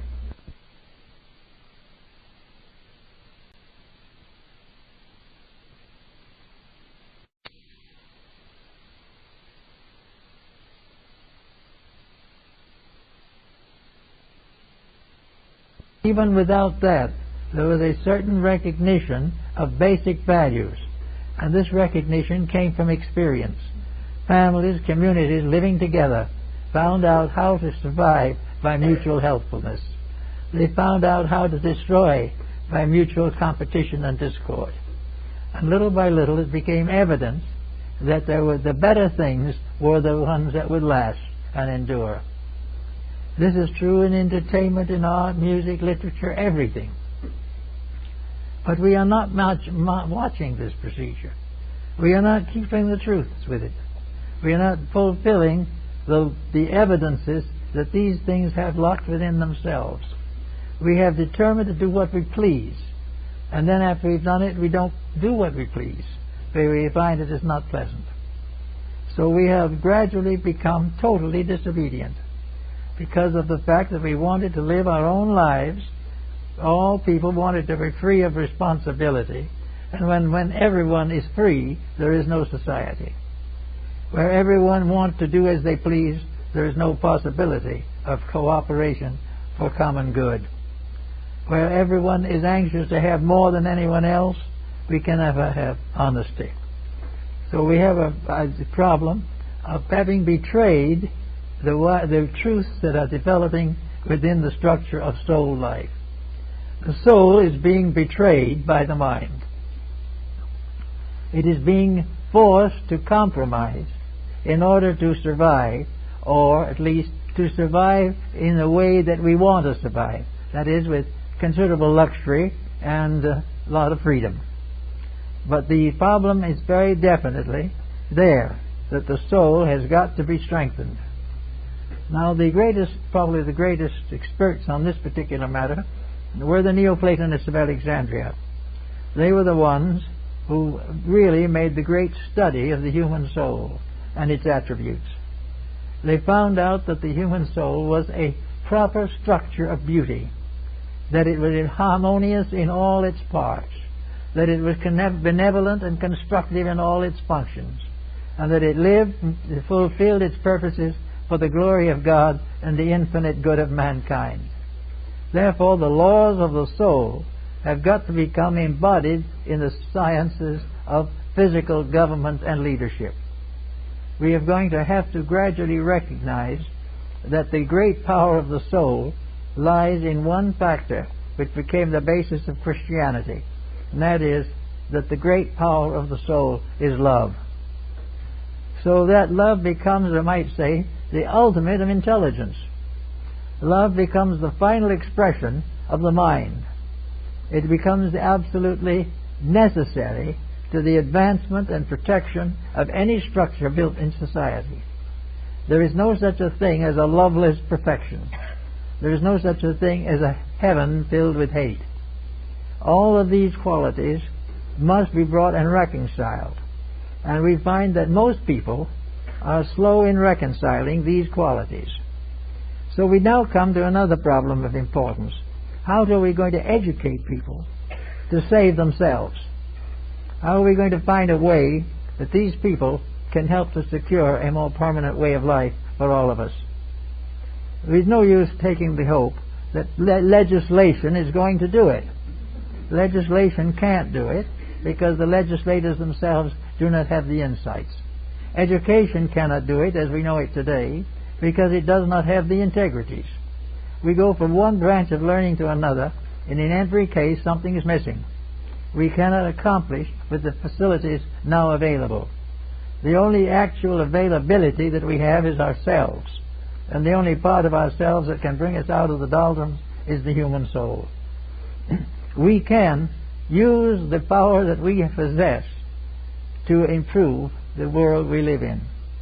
And while no one is going to be perfect at it, a reasonable improvement in a reasonable number of thoughtful persons can avoid a crisis which may otherwise be very difficult.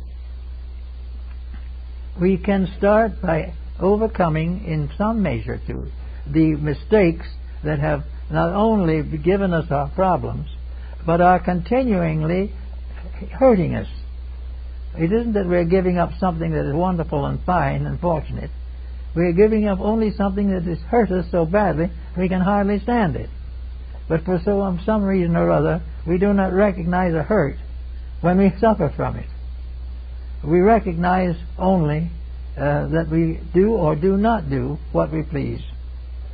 And all the learning, from the ancient times, from the primitive tribes of Africa to the most remote parts of Asia, we all have been told by the gods and sages that we are not here to do what we please. We are here to do what is necessary to fulfill the purpose of life. The great plan of life is beyond our touching. We cannot change the ages. We cannot change the motion of stars. We cannot do all these great wonders of the galaxies.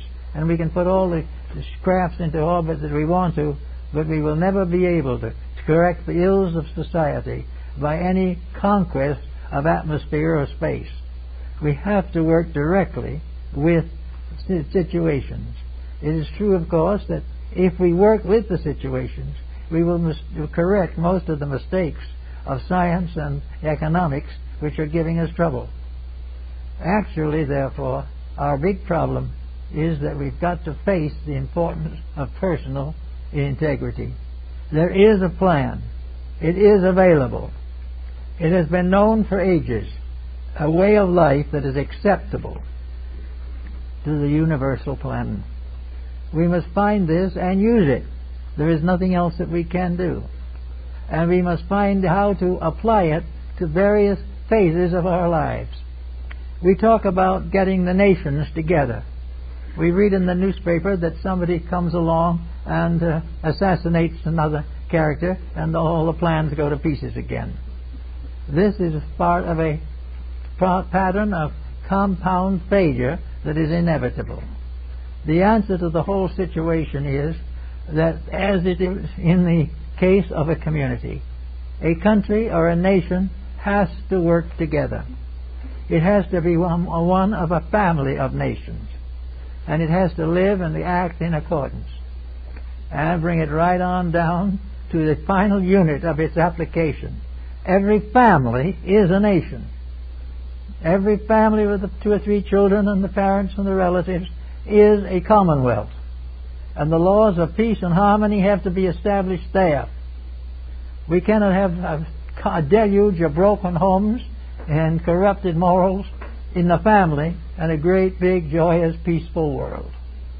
Nor can we put enough detectives and police on the families to straighten them out. Actually, all of these things have to be done from within. If we want to survive, we've got to live to survive. If we want to build something better out of this mess that we are now in, we've got to improve our own conduct, and we've got to support every factor that is for the common good and stand resolutely against corruption and compromise. If we don't do these things, there's no way of solution. The moment we behave ourselves in these matters, we change the moral atmosphere. And the moral atmosphere is the air of the soul. The soul is straight. Where we do wrong, the soul is sick. The soul weeps for the corruptions of mankind. The deeper meaning of happiness, the securities of a deep and peaceful existence. All these types of things are lost when we compromise the power of the soul in the affairs of mortals. The spirit of man is too remote. The body is too indefinite and corruptible. The mind is too easily bribed and has too many ulterior motives. But the soul cannot be in any way damaged by these things. The soul that is corrupted is only corrupted in the sense that it is prevented from functioning. We are supposed at this time to be building a soul. Each human being is supposed to be strengthening his own soul, giving more power to it, so that in the due time of things, that this soul will be like the golden wedding garment of St. Paul. And in the Bible, the soul is the garment of glory. It is that which proves conclusively the wisdom and integrity of the personal life. It is only when the individual begins to work with this, and works with it sincerely and consistently, that we're going to get the results we want. Now, if anyone will try it for 6 months or a year, I don't think they'd ever give it up. Actually, they have to not start, because very few people would really like to continue having broken homes, and yet they are being broken every day. They do not believe sincerely that the broken family is a benefit to the unborn child or the infant. They do not believe that corrupted business is an addition to society. They all know the facts. But somewhere in each of these patterns there is a little some kind of personal selfishness. The individual would like to do what he wants to do, and he's against the individual that tries to prevent him, even if that individual happens to be right. So we have the problem every day of trying to work with these situations.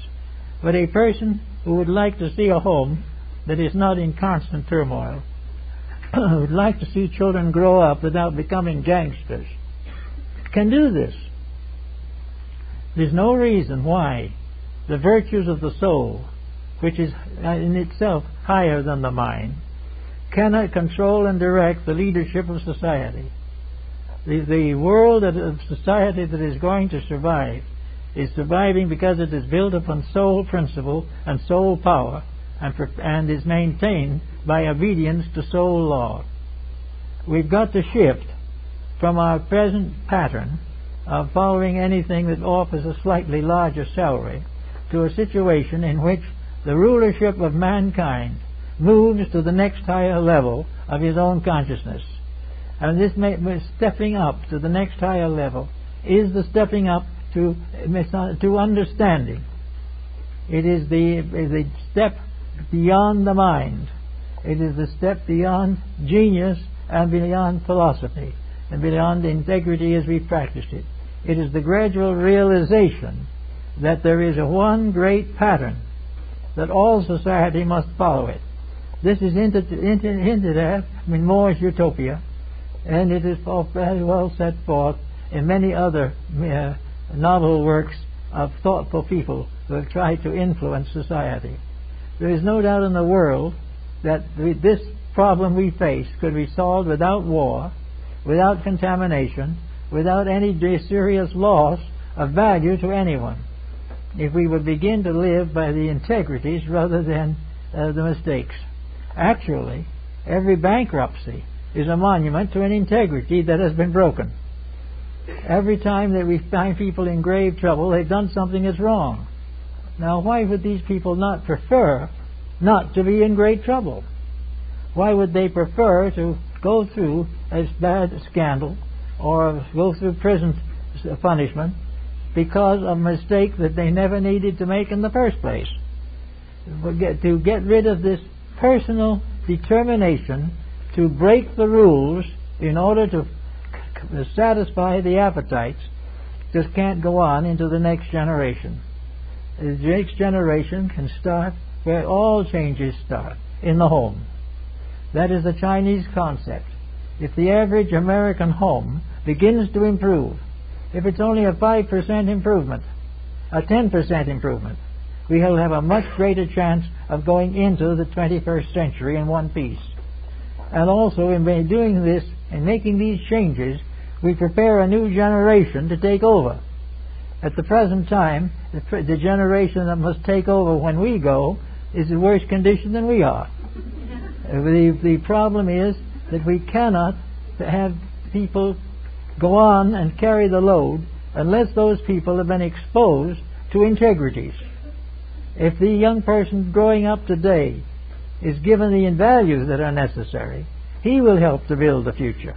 But going as he does now, he is more apt to want to have laws removed entirely, so that he can do exactly as he pleases and destroy anything he doesn't like. We have got to a point where the integrities are gone. And this is not possible to a people who want to go on and build a better world.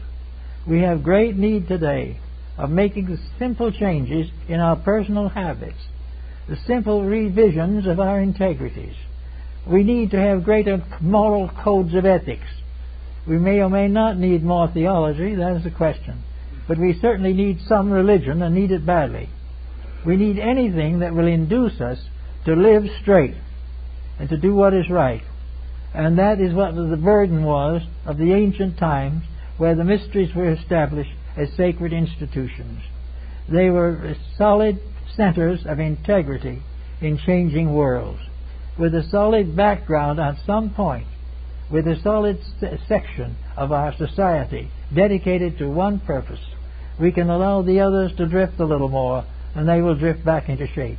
But if we give them no example, if we give them nothing to build upon, if our public school system is as corrupt as our politics, what are we going to do? We are going to destroy the product of ages of growth. We are going to tear down what the soul has built over a period of ages. We are going to betray the whole course of civilization, which has always had a few who have been enlightened and given strength, a few who many of that few have been martyred. They have died for principles, and we are dying for breaking principles. And there has to be a change in this particular point of view if we wish to go on. So we will say that after the coming of wisdom is the impetus given by the soul within the individual to take what we find, take the wisdom that we know and take it out of the books and the air and out of our own heads and put it to work in society. Wisdom is of no value if it's not used. And when we get to the point where we will be willing to admit the obvious, namely that they were happier and better with knowledge and wisdom than we are without it, then we can do something. But we cannot go on this way. Half the nations of the world are at war today, or in various forms of warlike maneuvers. We have never had a time in which we've had more money and less ethics, more power and less principle, more scope for progress and less progress. Therefore, we've got to get together and do these things. And it get to be, to win, it must be a victory of soul power over brute power. That was the dream of Gandhi, and it must be the dream of all. The soul within us, the life within, has to gain victory over the bad habits of the body and also over the conspiracies of the mind. We may try to get by without making these corrections, but we will not be able to. We cannot go against common sense, integrity, honor, and realities. We cannot break universal laws or bend them to our purposes. We are part of a very large structure that extends far beyond the dimensions of space as we know them. The mystery of life goes on to inconceivable distances and qualities in every direction.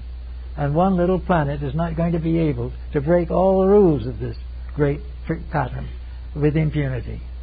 We live in a universe of law, of infinite benevolent law, ever working for the common good of all. And we cannot be an island of hate in an ocean of love. We cannot be an island of fallacy in a great plan of consistencies and integrities. So it becomes very important for us to realize now that the wisdom, the thinking that we have to do, will have to be enlightened, and that we have sources for it. It is quite possible to build it. It is not impossible, but it will require a little thought, a little dedication, a little consecration to principles. If we will keep these things and do them as we know they should be done, we can have a pretty good time. And each person in his own life can begin little ways to do it.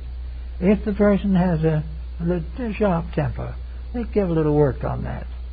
Get it so it isn't quite so sharp. If an individual knows they have a tendency to disobey the rules of good sportsmanship and make all decisions in favor of themselves, it's time to find out. If a married couple decide and realize that selfishness is separating them, that they are not willing to work together, they want to live off of each other but not with each other, that these types of things are all detrimental. If we will go to work with these little problems and make sure that every child has the best bringing up that we can give it, that every people that we know in the world are given support for their integrities, all these things will help. And with just a small indication of this, we will put the little green sprig out of the earth and show that we are what we are trying to do. There has to be a new birth of truth, a new birth of virtue, a new birth of dedication, a new birth of the realization that we are here for the purpose of growing, and that growth can be a beautiful adventure. If we cannot make a beautiful adventure if we pervert, destroy, and corrupt it ourselves at every step of the way. So, to get our philosophy to work, and we can do great things as needs arise. Thank you.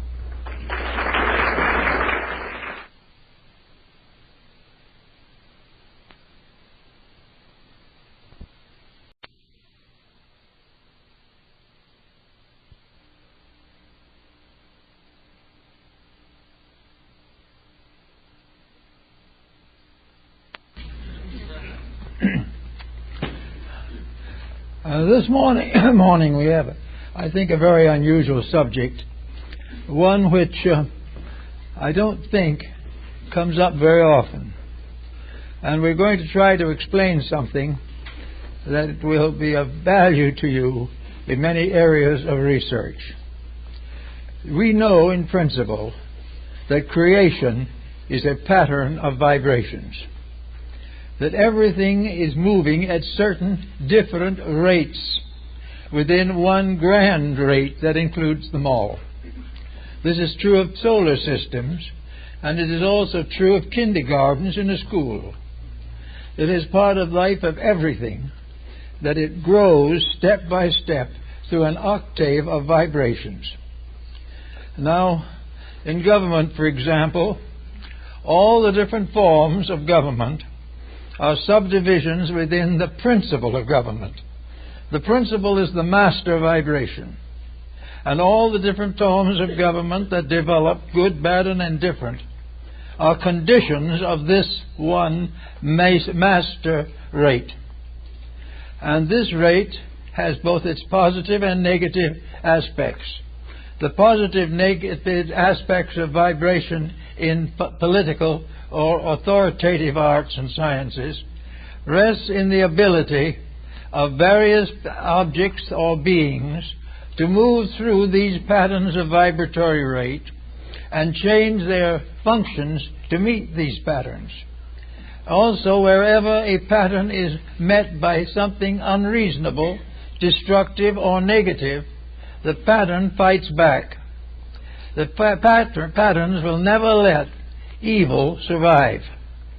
They will continue to negate that which is wrong and build up that which is right. Now, most of the patterns with which we are concerned have been functioning for hundreds of thousands, perhaps hundreds of millions of years. And they represent practically every phase of life. And they are constantly mutated and changed by the conditions of society. In the governmental system, of course, there will be the one theory of government. This theory of government then will develop into 10 types of government, which normally will be sequential, representing degrees of defense and protection. These different degrees may be monarchy, democracy, communism, or whatever it may be.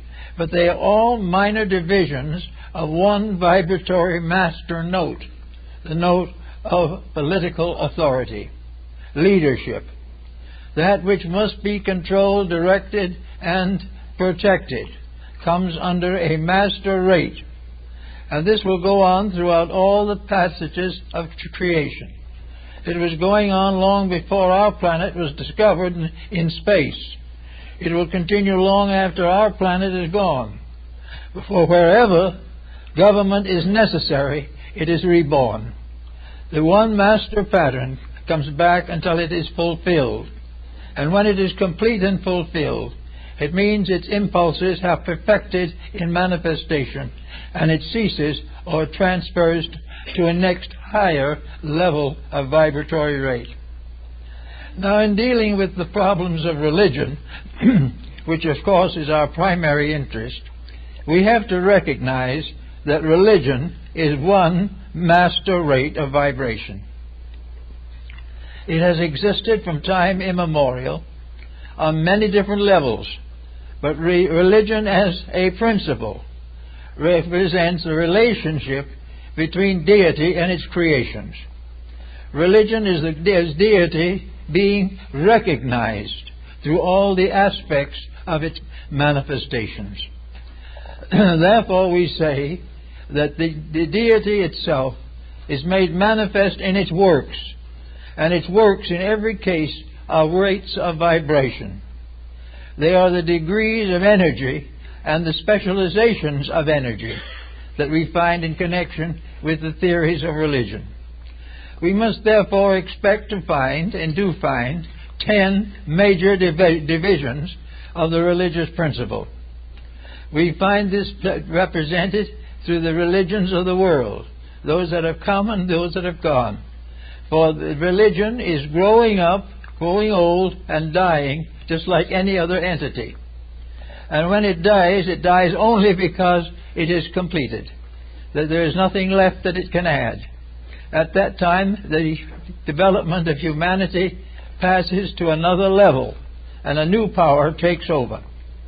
Whenever a power is complete, a cycle is complete.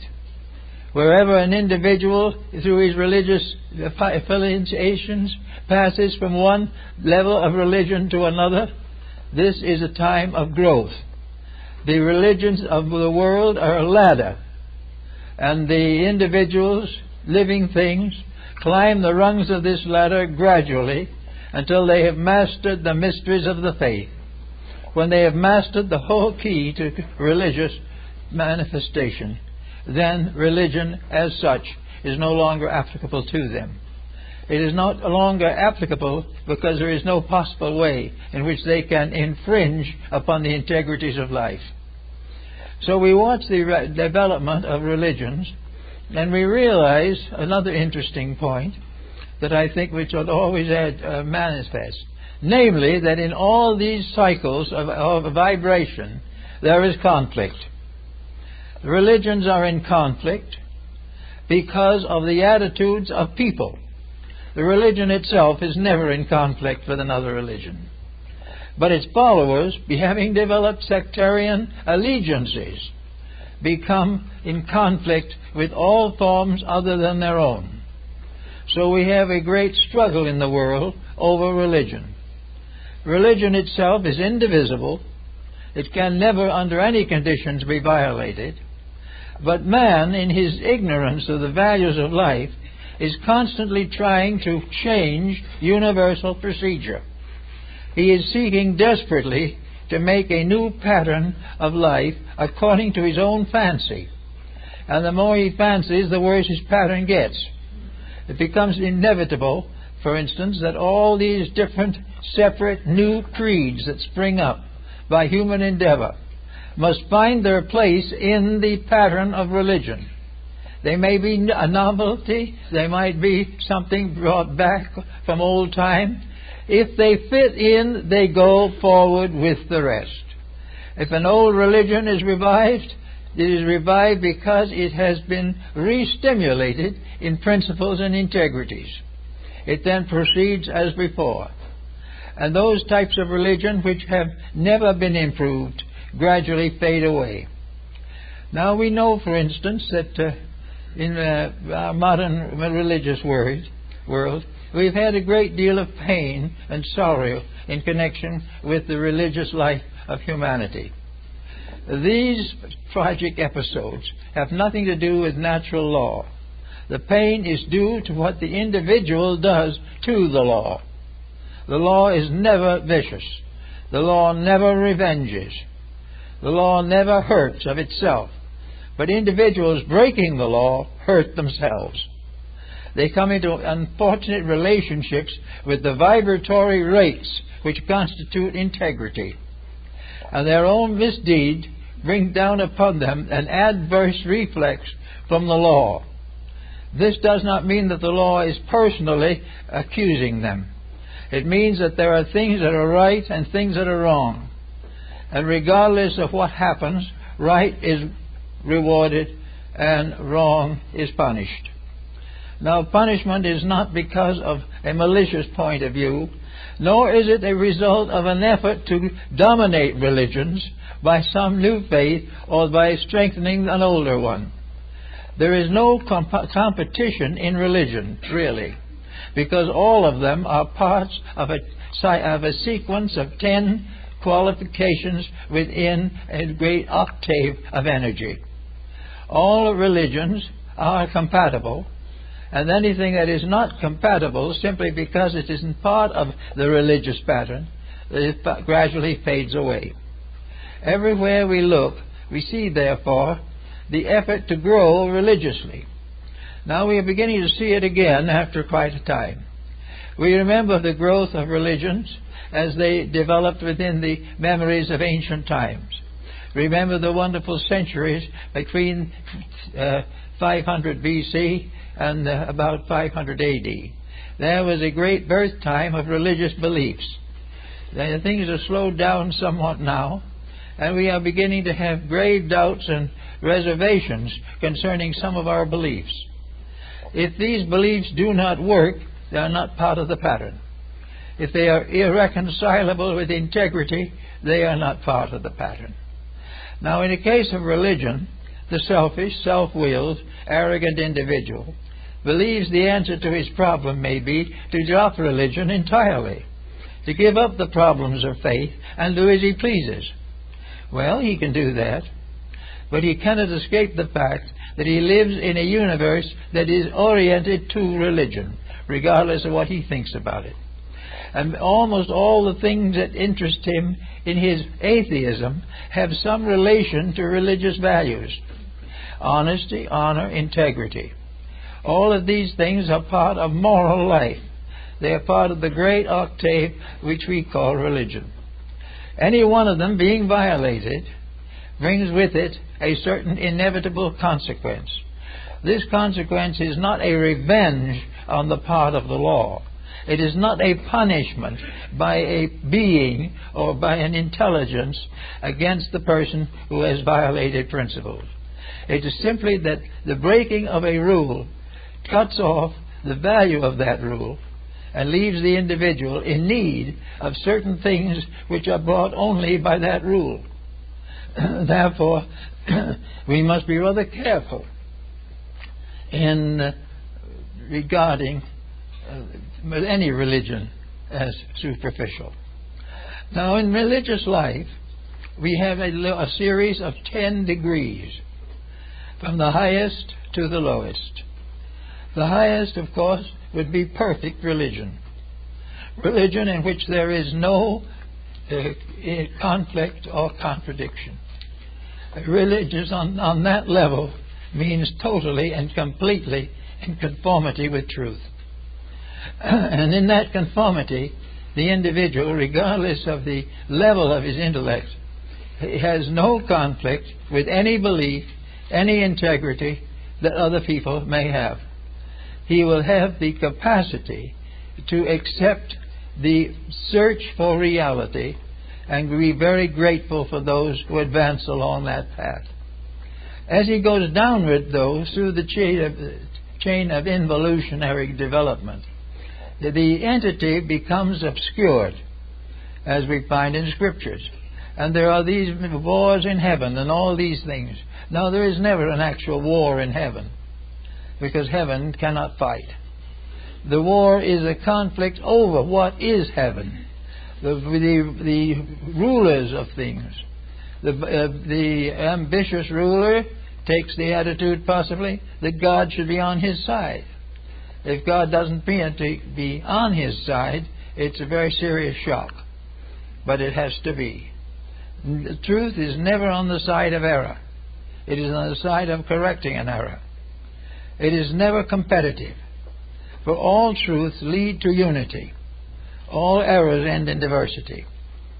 Everything that is essential to our forthwith growth is going to lead us nearer to the realities we seek.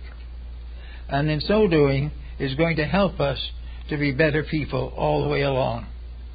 Now when we come into life in an incarnation or embodiment, we bring in with us the records of our own achievement in the vibratory level of religion. We bring our religion with us.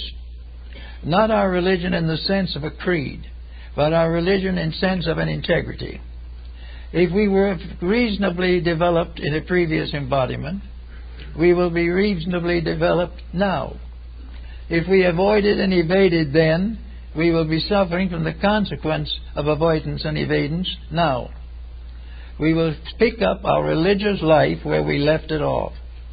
We will pick it up with the selfishness and the unselfishness, the kindness and the cruelty, the strength and the weakness that measured it in the past. And the individual coming into life nearly always becomes concerned about the spiritual aspects of his own nature, because he is primarily a spiritual entity. Therefore, all of his material actions are karmic to some degree.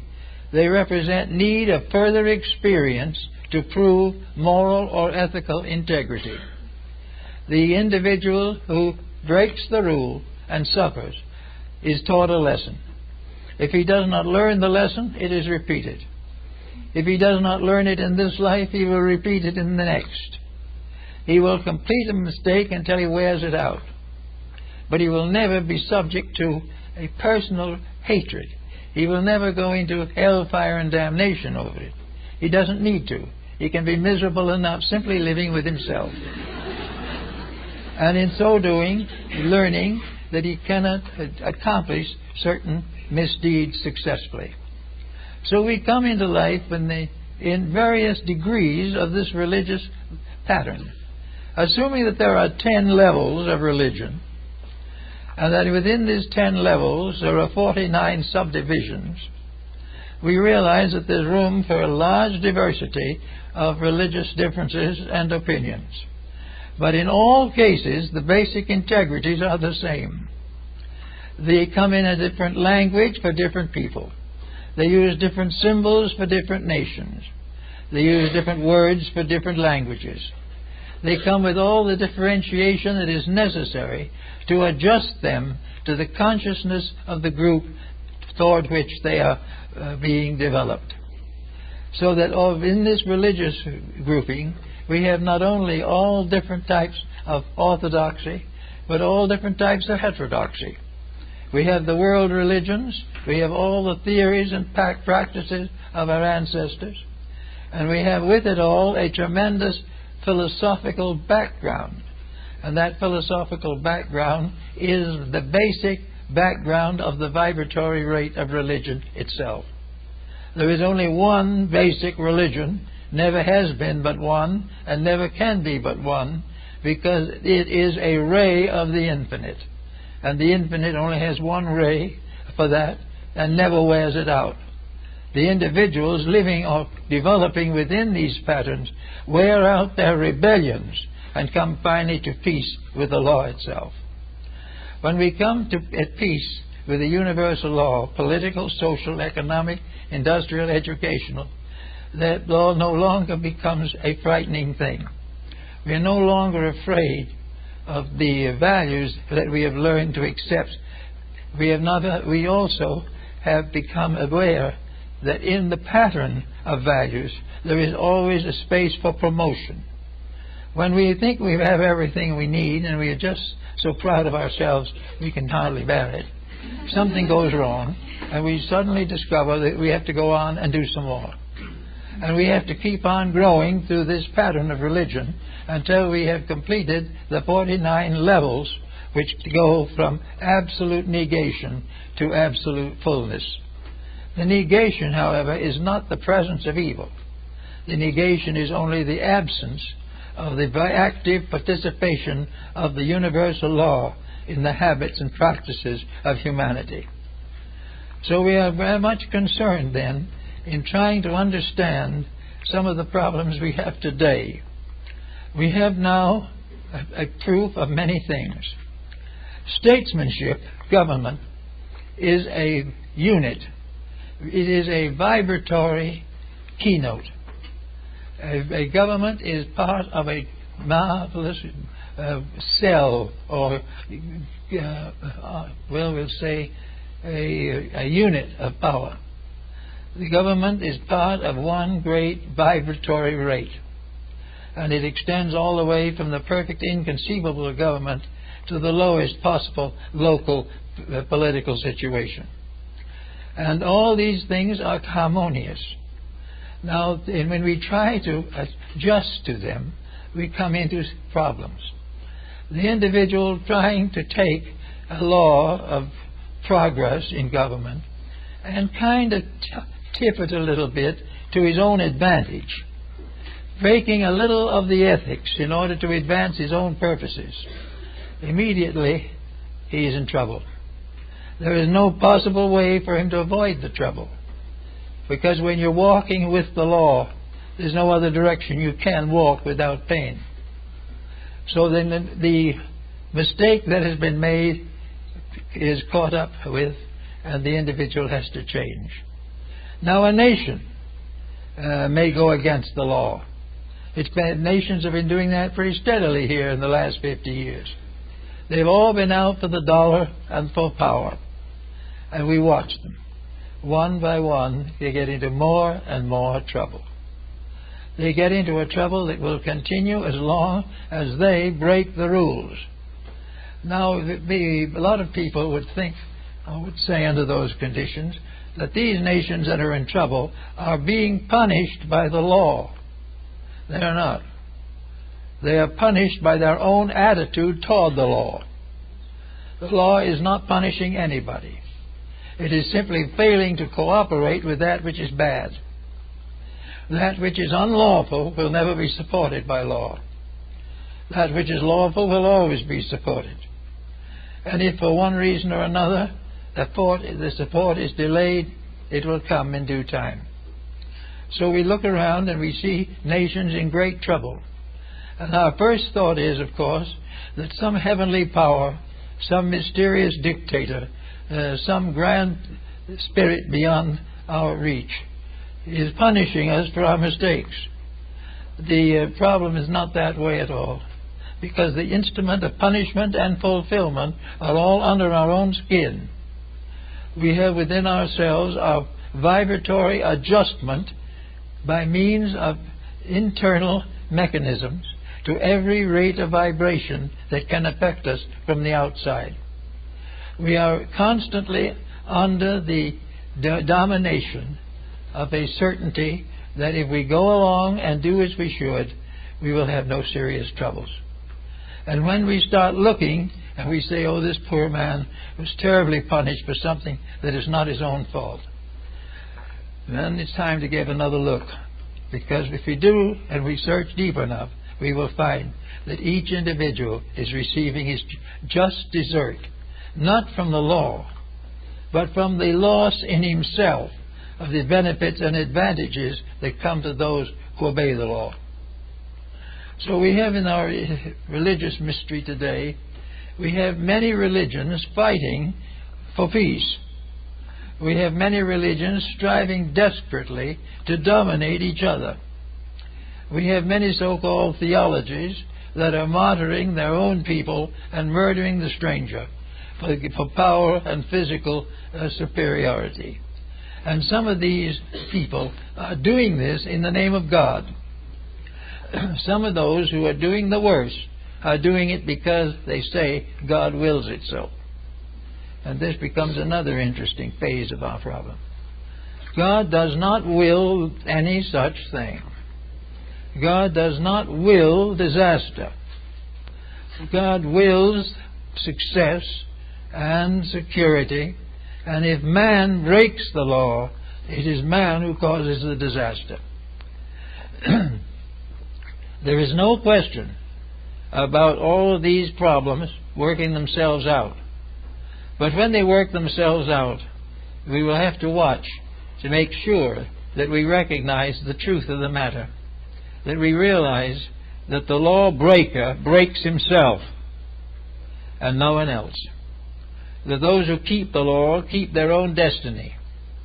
Those who obey the principles of growth grow with life. Those who block the principles are deprived of the growth which they would naturally receive. Now today we have a new spirit coming up among our people. There is a question coming more and more into focus that something is wrong with what we're doing. But we shouldn't be out there making trouble for each other. That we should be not out there pillaging each other or turning bombs on each other. And we shouldn't be making under-the-table arrangements to profit by all this. When these things all add up and they show a trouble, there is no deity sitting up above with an earphone listening to it. There is no one sitting out below who's going to report it to him. And St. Peter is not going to get up and tell him. Not necessary. The vibration set up by the person in himself as a result of his own action is his punisher. He thinks he can blame it on something, but the only answer is that it's his own fault. And he will continue to suffer for his own misdeeds until he stops performing them. This is a point of view that most religious people do not have. And most religious people believe there is some kind of a punishment that is meted out to them because of their misdoings or because what they are doing is not in harmony with the miseries of the day. It is not true at all. Everyone is in harmony with religion and having made an adjustment can go on with any faith. He does not need to change his faith. He does not need to do anything except live it. And all religions have as their final code something resembling the Ten Commandments or some Sermon on the Mount to give courage to them. Almost all religions start by saying that the man must be just, that integrity is demanded by God. Well, it's not really demanded by God, but integrity is there. And those who keep it will be rewarded for keeping it. They will not be rewarded by a separate deity off somewhere. They will be rewarded because their own bodies grow more healthy, their minds become more clear, and their daily lives become more constructive. The reward that apparently comes from God comes from the simple performance of a right action. And all right actions will be rewarded, and all wrong actions will be punished. By the action, not by an arbitrary deity. Everywhere we are working with a universe of life. We are floating in the midst of an infinite field of constructive energies that go on into the infinite future as they came out of the infinite past. Man as an entity has been fighting against this integrity for thousands of years. He has decided that it was the one thing that prevented him from amounting to something. If he could do exactly as he pleased and conquer the universe, then he'd be happy. But it isn't going to happen. Because if he conquered the universe, he could only do it by destroying the universe. And in destroying the universe, he would have to destroy himself. There is no way in which the individual who is not interested in integrity can hope for security, peace, or happiness. Now, it's wonderful to think of it out in space, where planets and stars galaxies move about an invisible axis which will be there forever, perhaps. That all seems very wonderful. But when we come down to the personal life of individuals, where it comes down to the recognition that each human being is a magnetic field in himself. He is a vibratory creature, and his vibratory creature is the support of his physical body.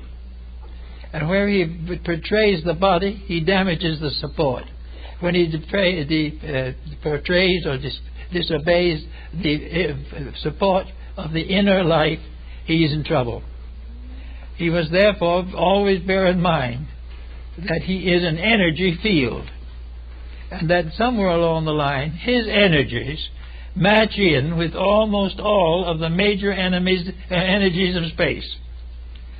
He has an authority factor in his own nature, by means of which he attempts to establish a family or create a business. He has a political factor to elect or be elected to public office. He has a creative factor which is going to help him to succeed in some personal field. He is going to be drawn to medicine, drawn to law, drawn to all the different phases by the integrities of his own energy field. His energy field, if it is protected and taken care of, will take care of him for his entire lifetime. But the moment he compromises that energy field will begin to fail him. Now that is what we have in politics today. We have too much corruption, and it is destroying the very purpose for which these laws were enforced. We are no longer thinking in terms of a just government. We are thinking in terms of profit and hoping to last until something falls on us. This is not a good philosophy, but it is coming. Now, there is no deity that is going to fight with us over it. If we want to do this, we will do it. But if we do what is wrong, there is no possible way, by any force we can conceive, to get away without misery. There is no way of winning the fight against truth. There is no way of being happy in a world that we are making miserable. And there is no way of being happy in a home that we are making miserable, or in the presence of children we are neglecting. Every time we break the rules, we destroy some of our own peace, some of our own integrity, and begin to burden ourselves with miseries which become difficult. Now, the planet itself is a magnetic field. And in the magnetic field of the planet, we have all the elements, all the animals, birds, flowers, everything you can think of that has gone to make up this Garden of Eden, which we were given as a reward for some previous growth. But we are not keeping the growth up very well. We are now finding that this garden is a great temptation. This garden is rich, and we might as well get rich off of it. Our garden is bountiful of good. We might as well make advantage of every part of it. We might as well destroy its environment. We might as well destroy its natural resources. Because the main problem is to get what we can as quick as we can get it. It isn't going to work that way. Not because there's a deity to say you can't do it, but the moment we begin to misuse resources, these resources of themselves turn on us. When we misuse the resource of environment, it slowly turns on us, destroying by punishing us as a result of our own misdeed. No person is required in this.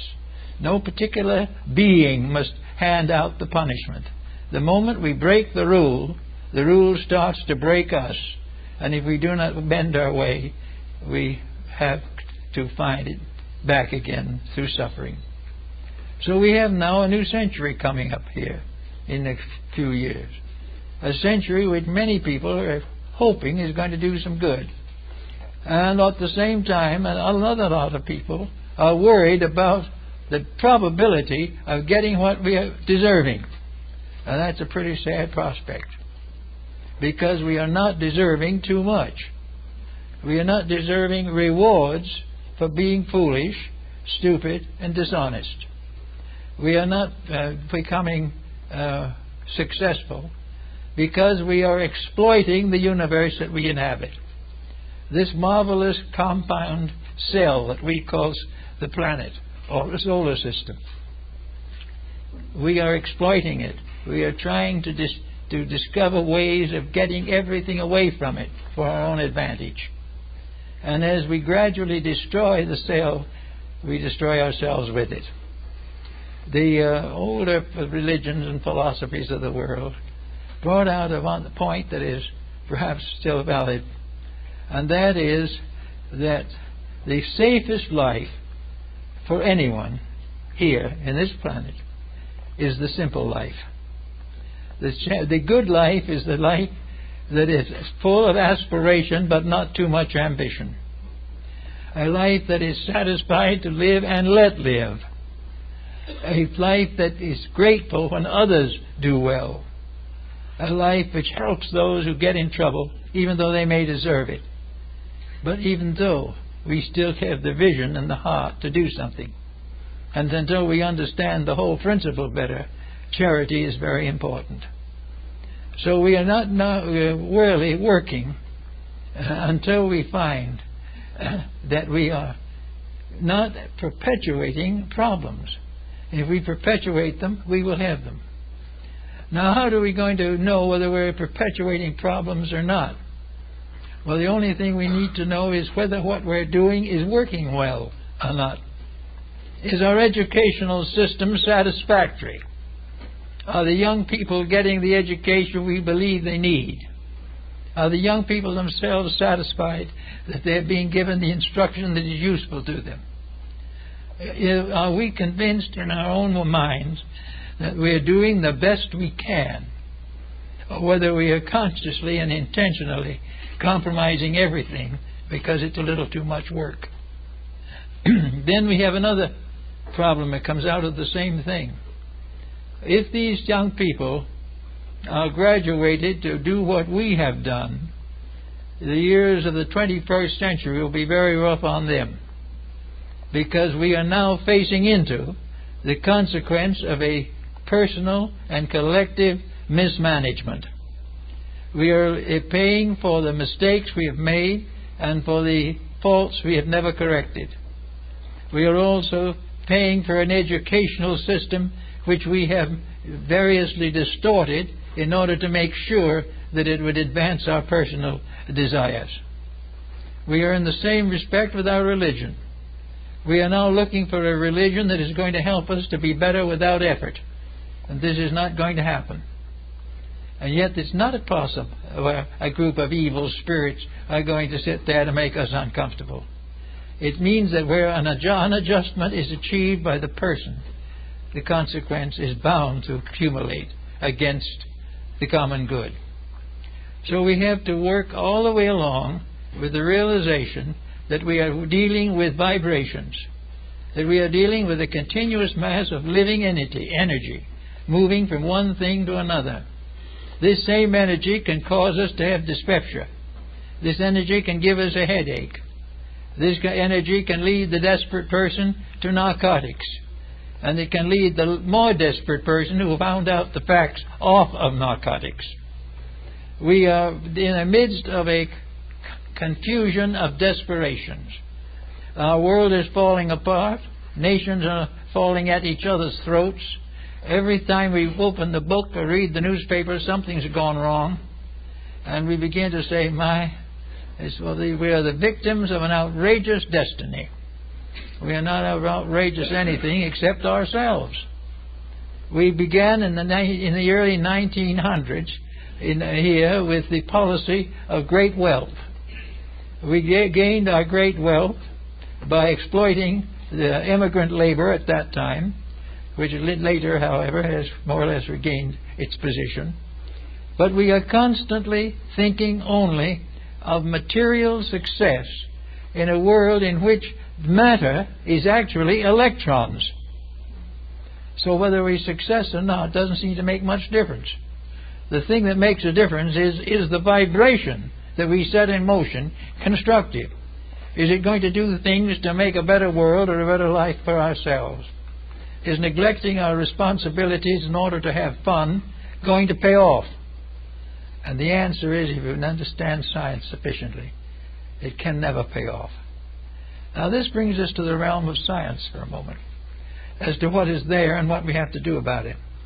Science is working very hard to split atoms and do all kinds of interesting and phenomenal things, like putting people on other planets. That's very part of a nice little game that science plays. But there are other things that are more important.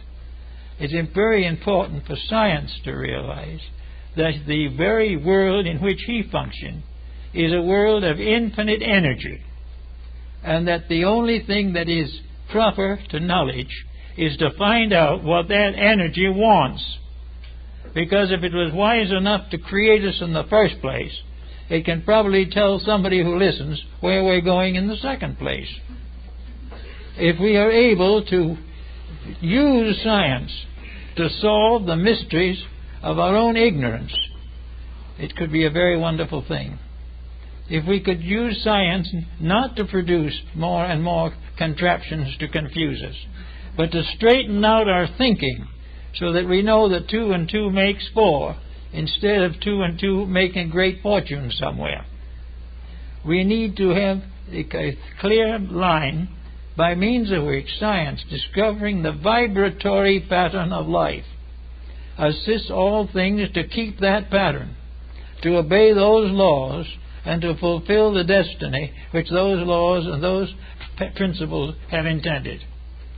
There is no doubt in the world that the universe wants to have a happy existence. It wants to fulfill itself. It wants to have the success that comes with achieving what is necessary for security and peace. It wants us to learn to grow without suffering, learn to keep our tempers without being frustrated, learn to face the mature experiences of living without being subjected neurotic. The nature wants us to recognize that we grow because it is the law of existence. And if we grow happily, we are happy. If we grow fighting every step of the way, we are unhappy. If we have to decide between natural growth and television, we must learn to select natural growth. Television at the present time couldn't be much worse. They say it can be, we're just waiting. But the answer is that all this type of thing, hour after hour, waiting and sitting in front of a tube to watch things that have no meaning in the first place, or major proofs of what's wrong.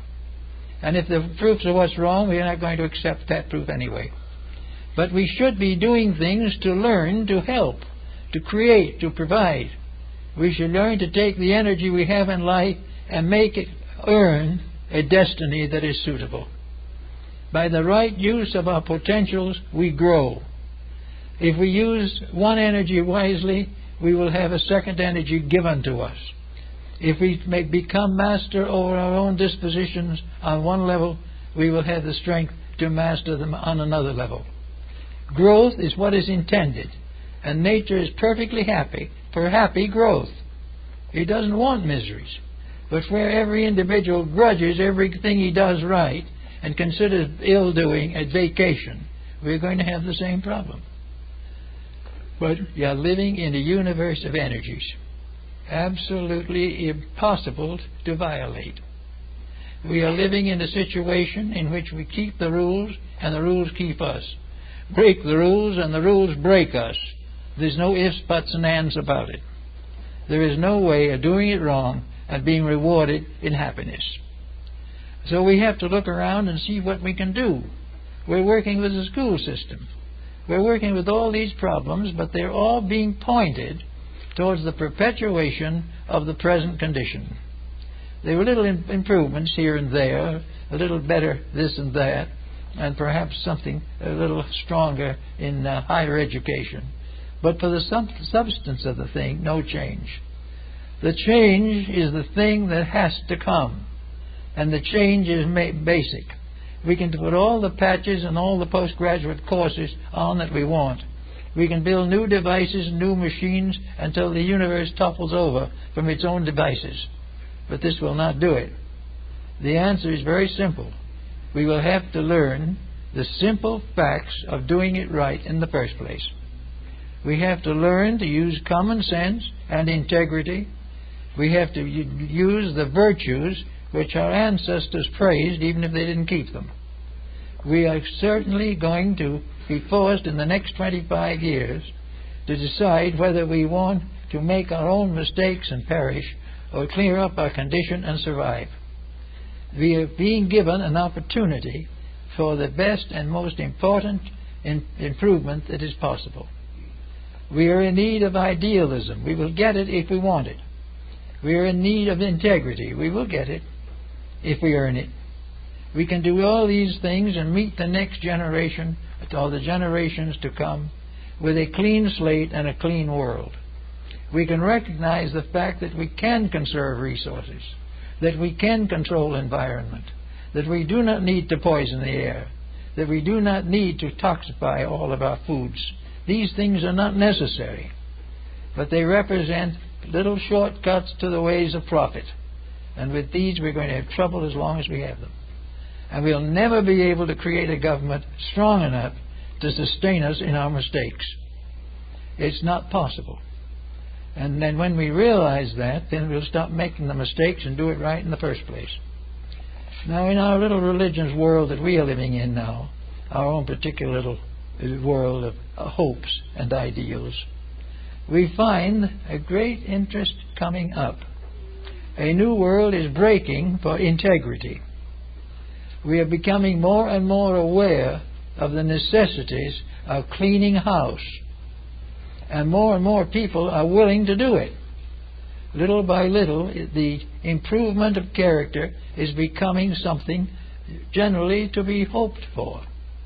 And I've noticed in many publications that have been coming along recently, the new ideas in schooling, the new ideas in marketing, the new ideas in education. They are all working towards the solution. Now, not one of the ones I've talked with have been thinking of doing this for the sake of pleasing God. That was the old way.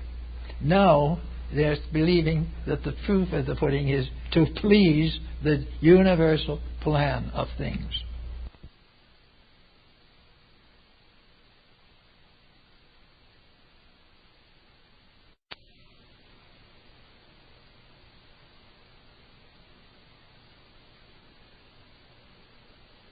Well, many people will probably like to call the universal plan the will of God.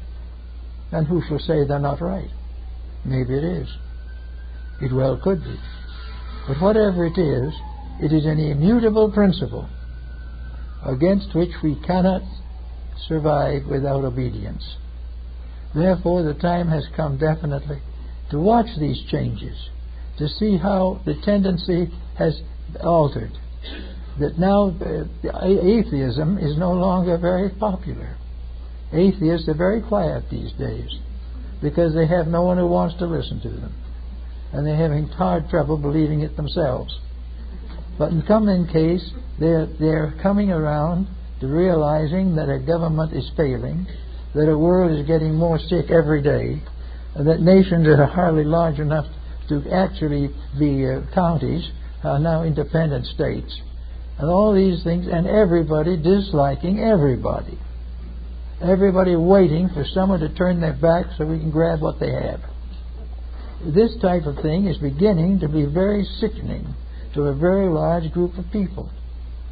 And this sickening is simply the evidence of having done it wrong.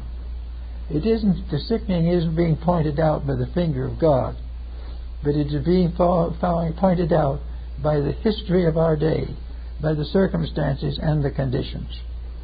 Now, we have also here quite a group of religious people. And they're in trouble also because religion up to now has been rather clannish. It has never been liberal or broad in its consequences. Religions have been at war with each other since the dawn of time. We have wars and various difficulties. We've had persecutions and massacres in which, in the name of God, we have been murdering our friends and relatives for ages. So the religion is this type of thing is not a success.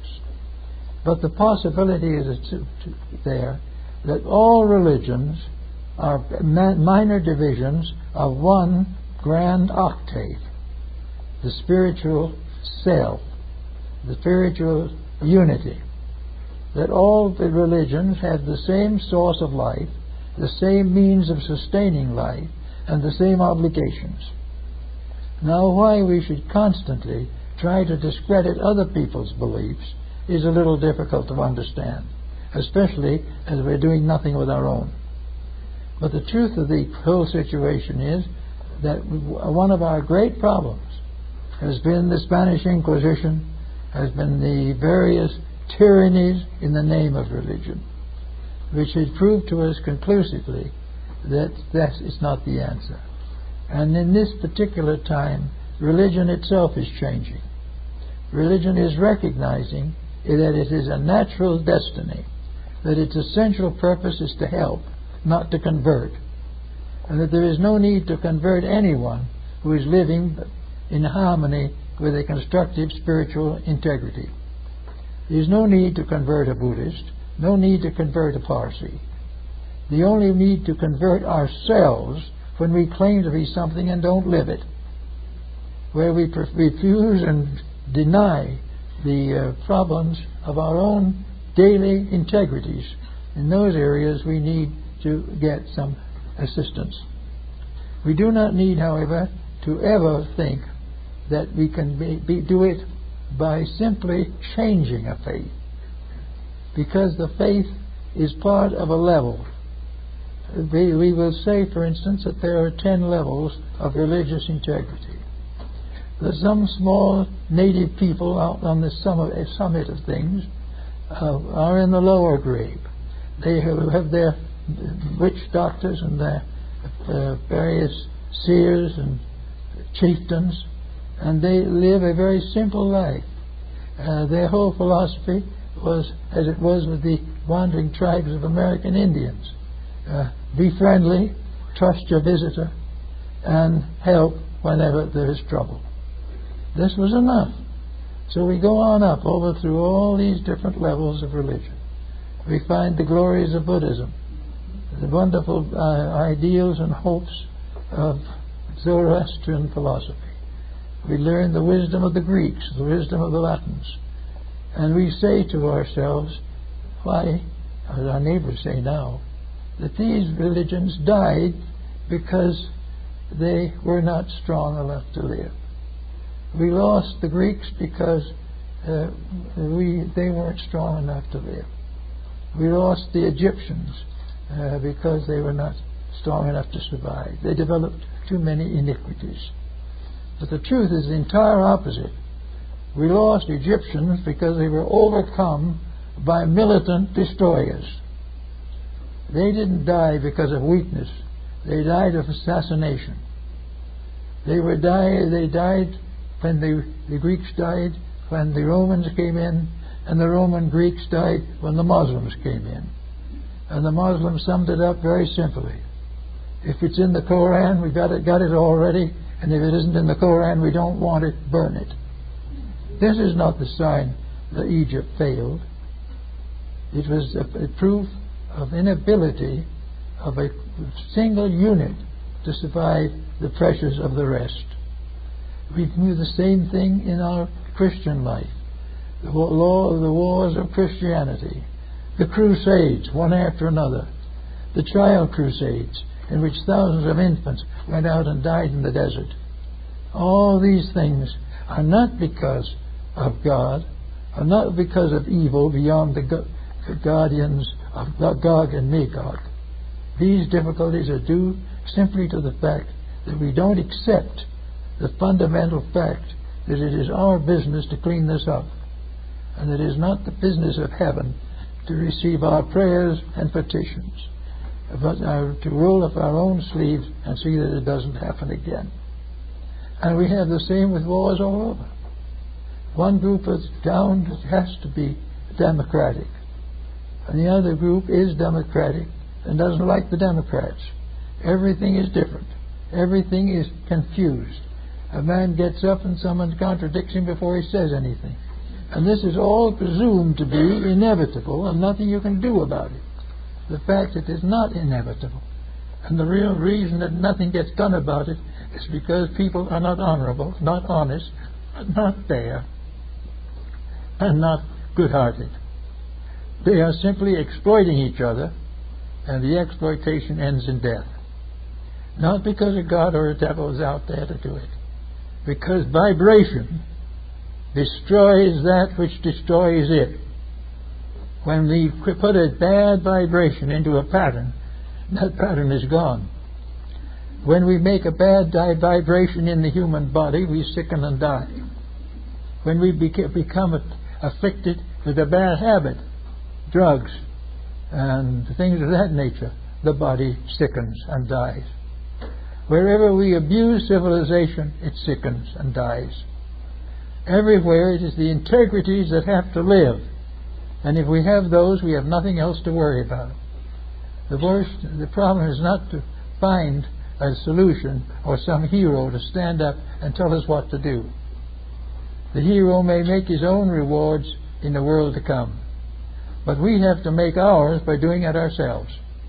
And that is what we find is facing us in the 21st century. We've got to get something out there that's some good. Something that is more than profit. Something that is more than finding new ways of exploiting natural resources. We've got to find ways of ending war. And we've got to find ways of bringing people to the realization that we live in an honest universe, and the only way we can live in it well is be honest ourselves. The day of the corrupt leaderships of the past, which we can read in any encyclopedia or in any history, the leaderships of tyranny, the leaderships of corruption, the leaderships of mass murder, all of these things have brought us where we are because we deserve to be there. But it's perfectly possible to change it. There is nothing about evil that good cannot remedy. There is nothing about the problems of the moment that wisdom cannot solve, if that wisdom is intelligent and constructive. Now we want to set up great systems to fight this corruption. We want to have special ways of doing it and make a great ado about it all. It's not that difficult. We don't need new courses on all this. We simply need basic intelligence. We need to take the courses we already have and put soul back into them.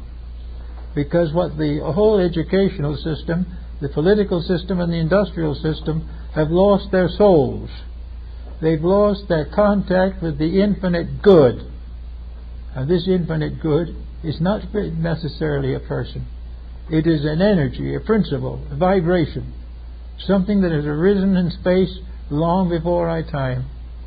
Where it came from we do not know, but we are affirmed and intend to consider that whatever it is a sovereign good, and we can call that sovereign God, and we will not be far from the truth.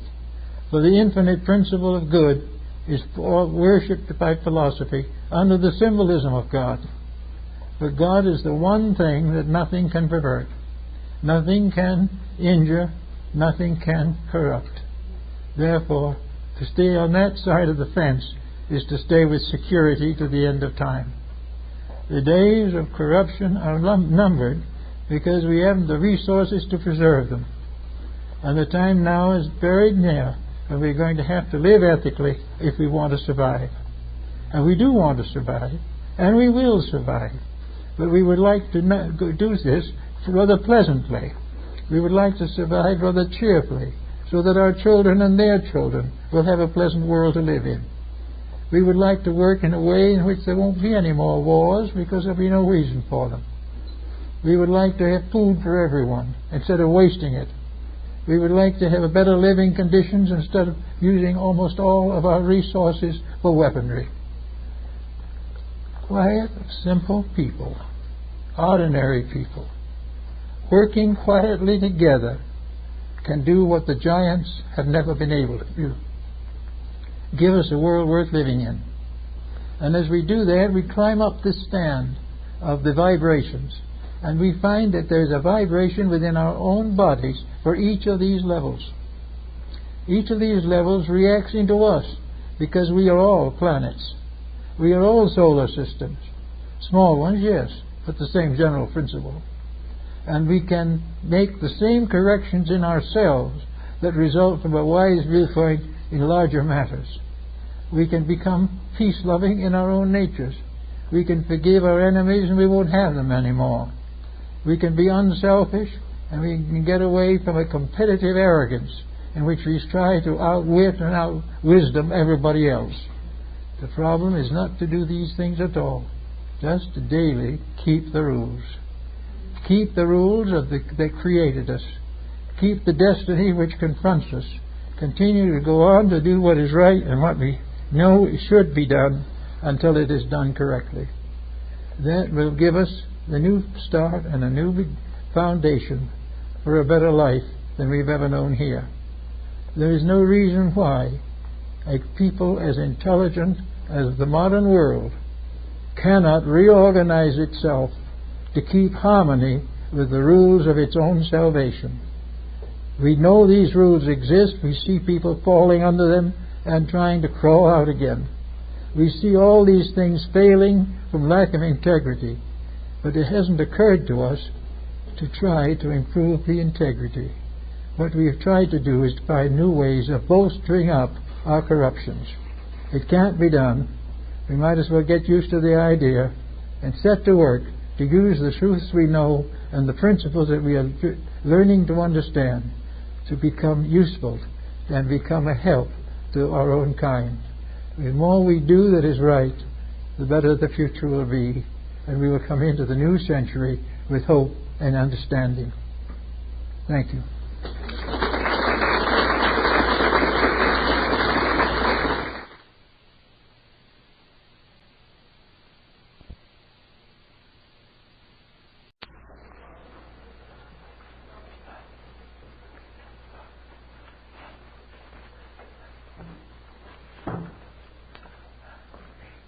This morning we have a very interesting subject that not only goes back to the old philosophies, but also comes down to modern times.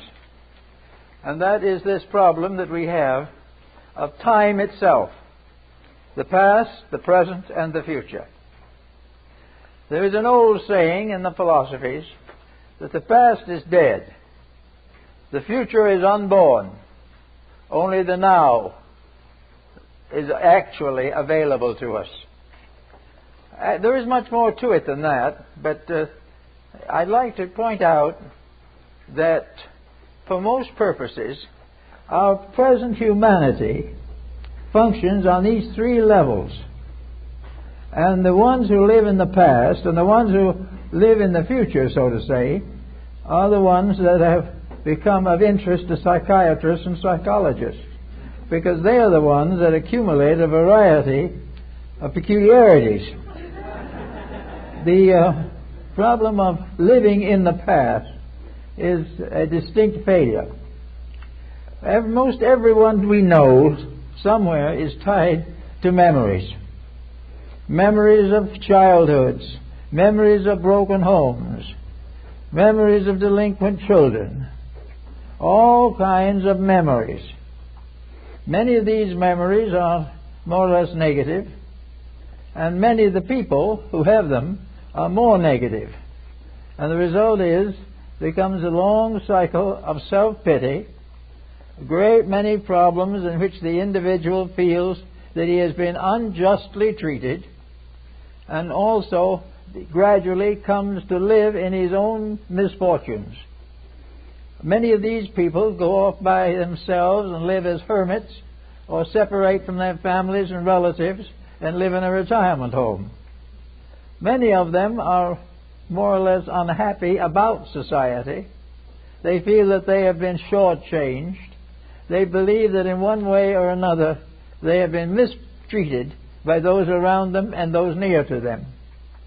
So that this phase of life presents us with the glory of the past of wars, the past of crime, the past of wealth and poverty, the past of sickness and death. There is a long story behind this past.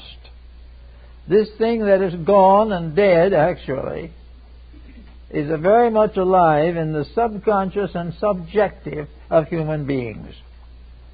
And in school, of course, we are reminded of this very strongly. Not only are we told about the miseries of the past, but in the past also, many of the wonderful things we have done, like inventing gunpowder and things like that. We also find, then going back, that our families and our communities and our countries have been unfairly treated. We have been enslaved by some powerful despot, and generations have gone into difficulties. We therefore have a certain pity for persons like ourselves and a strong resistance against the persons who have done the things that we seem to remember were not kindly. So in the past there is a great big puddle of trouble, and many people today live in it. And when we read the newspapers in the morning, there's a good reason to remember it, because a large part of news journalism is based upon the past. It is based upon things that happen which are now revenge. They are based on all kinds of mistakes that were made, of all kinds of infamies that were committed, and the modern individual sits down and begins to realize that these past things are largely responsible for his present troubles. So he gets a very negative attitude toward the past. The past to him is a symbol of failure, a symbol of contact with things that were unfair and unreasonable. Of course, there were exceptions to these things. In our old New England, why, we used to have old families. They were very proud of the fact that they never had a new thought in 5 generations. This was a symbol of loyalty. It was also something that helped them to keep up the good old golden days and ways. They were the ones who established rules that today nobody could keep. But to these people, these rules were elegance. They were the sign of refinement. They were the signals of people who really amounted to something. So that lots of families have elders who are important. Then there were also families that had elders that were significant as citizens. There were some who were great in business, some who were great in religion or philosophy. There were educators. And in every family or two, there were 1 or 2 people who did something that was interesting, unusual, perhaps meritorious, and perhaps not. But anyway, they did something. And they become the family heroes. And on a larger scale, the national heroes, the world heroes. And we remember in the past, we remember not only Pythagoras and Plato, but Napoleon and Genghis Khan. And we begin to recognize that we inherit from the past memories that are important and memories that are very bad. That brings us to another condition.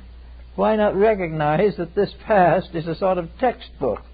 And if we read it correctly, we will find why it died, why the past isn't with us anymore, factually, and lives on largely in the loyalties of the living to the beliefs and spirits of the dead.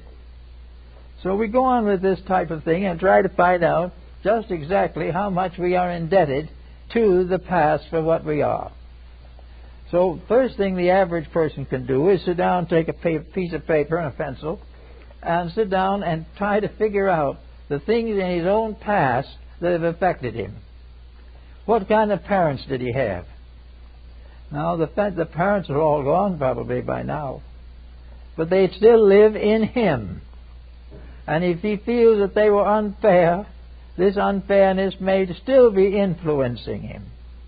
This unfairness made him run away from home and marry when he really didn't want to start a family when he was not mentally, emotionally stable enough to do so. Thus the past got him into trouble. and the conditions of the past have overshadowed his life all the way into whatever condition he is, or perhaps beyond to the grave. So we have to think of the past rather carefully. But we also have to realize, with a psychiatrist, that these negative thoughts are a form of sickness. The individual who can estimate his own failings in terms of what other people did to him is already sick in another way. If we try to find out that the reason we've been unhappy is because we were born into the wrong family, this is not factually sound. It is excusable. It has been generally accepted. But actually, each person, if he uses the resources given to him by nature, has a personality of his own and can decide how he intends to live. If he has no intention of trying to find out how to live, then he becomes a victim of pressures from the outside, and soon he becomes a psychiatric patient. So we have to realize that a lot of mental illness is affecting people who are unable to escape from their own past. And this continues all the way. Now, in our generation, the past may not be very far away. There are broken homes that have been broken in the last 6 months. 6 months ago was in the past, but very shallow. It was so near that it represents almost a part of our daily living. But actually, the moment an individual finds out, to his own content and assurance, that he is living in the past, that he is remembering old grudges, that he is remembering that he wasn't the favored child, but he remembers that the family broke up and he was sent off to school or to relatives he never knew. All these different negative things, that he had to go into the army and that ruined his life, that he made a bad marriage and that ruined his life. And on that basis of thinking, it's not difficult to be ruined 8 to 10 times during the course of an embodiment. Everything that once starts to go bad or starts to go negative has a tendency to deepen in that direction. So we have to look at people today and see if we can find ways to get them out of the doldrums that come from memories. And memories can be very tricky things. They can be very beautiful things.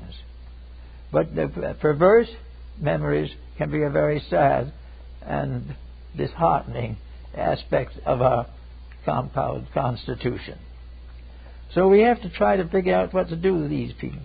One thing is to try to move this individual from the past into the present, into the now. Actually, the now is the only reality that we have.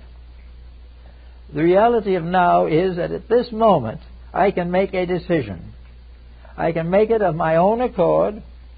I can make it as I feel is best. A minute after I've made it, it becomes part of the future, or becomes part of our own past. But there is a moment when now permits us to change, that now permits us to do something differently, that enables us to break this pattern. After we have put in this new pattern, it may become a tyrant in time also. But for a moment it may release us from a misery that has carried us all through the years of life. So we do try to remember that no matter what has happened to us that is unfavorable, there is now a moment of understanding, a moment of realization, a moment of acceptance, and also a moment of realization that the longer we nurse the trouble, the sicker we'll get. So where pressures get very heavy, where sorrows get very heavy, some turn to alcohol, some turn to narcotics, some commit suicide, and a few start to think. And in starting to think, a new pattern comes in. A pattern that we know that for one moment we are master of our destinies. Once we have proclaimed our mastership and have decided our destinies, it had better be something more important than we've had before, or we'll be right back where we were. But it is quite possible for the individual to make a new start any moment of his life. he can have a start at 3:04, and he can have another start at 3:05. And that time, 3:04 is part of history. There is a moment of decision every moment of our lives. And it is the decision of that moment that is the basis of growth, the basis of the individual asserting himself over the providence which he finds objectionable. Now, if he makes another bad decision, he is in more trouble. But he still has made it. And perhaps out of a new decision comes a new realization of values in the future. So there's no doubt in the world that we are dealing with a lot of submerged sorrows that have come out as a result of remembering the past. I know one lady came to me for discussion. She was a younger daughter, and the family would not allow her to marry until the older daughter was married. And what happened? The older daughter married the man the younger daughter wanted. Now, that was a catastrophe. But it was one of those things that happened. Now, that could ruin a life. But on the other hand, it didn't have to. It could be recognized as one of the circumstances of existence. It could be recognized as an opportunity to grow, to deepen, to understand, to rise above a disappointment. It perhaps to build a new value in life, simply upon a value that had not proven itself to be permanent. So every time we come upon a challenge out of the past, we either perpetuate the past or break it up, or cause something to come along that takes the edge off of it as a force to hurt us or endanger our survival. Therefore, the past is, in a sense, a kind of judge and jury. If you make the same decision that got you in trouble in the first place, you will be in trouble again. If you do not find some answer that is more reasonable, even then the old answers will hold and your life will be burdened thereby. But there are all kinds of things that can happen that when we take hold of the past, the individual who hasn't spoken to a relative for 15 years can suddenly gather up the courage to send them a Christmas card and perhaps end a feud. That card went in a moment of now, something that we forbidden to do because we can do what we will until we have done something else that blocks it. So this ended a feud, and the people, older but wiser, mended a situation that had disturbed the family for years. Another individual had a very bad marriage. In this very bad marriage, with the divorce, 2 small children were involved. The mother, the children, felt that this situation was not her fault, that things had happened that should never have happened, and that somebody else was to blame. So these are the things that could be taken into the idea of dead yesterdays. But then now comes the problem of what to do to make it a dynamic, living tomorrow. So when the time came to take care of the problem, the individual had to determine whether he would keep the feud going, whether he would continue to be injured, to continue to be subjected to tyranny, or whether he would grow up out of it and think of something better. Also, we find things of this kind come up in business. An individual has a job that is not very pleasant. He isn't enjoying it greatly. And in the job he's in, he makes a series of unfortunate mistakes. These are blamed on someone else, never on the person. But this costs them the job. So now we have another individual with a task which is now, to their mind, filled with unfairness. There's something that they have been injured that they did not deserve. In the past, their minds did not permit them to recognize the fact that they did deserve this. But if they've grown up a little into that moment which is now, they could see from the viewpoint of now why they were wrong then. And in this moment, relieve themselves of a very heavy burden of memories.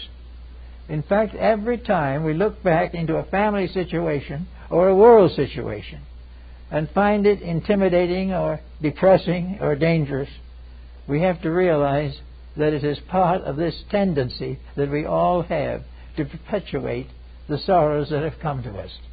Now we have nations today. Nations are having a very unsavory time at the moment. They're getting into all kinds of patterns that are objectionable.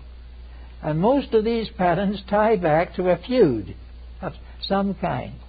And this feud ties back in turn to some ancient grudge that has been carefully perpetuated.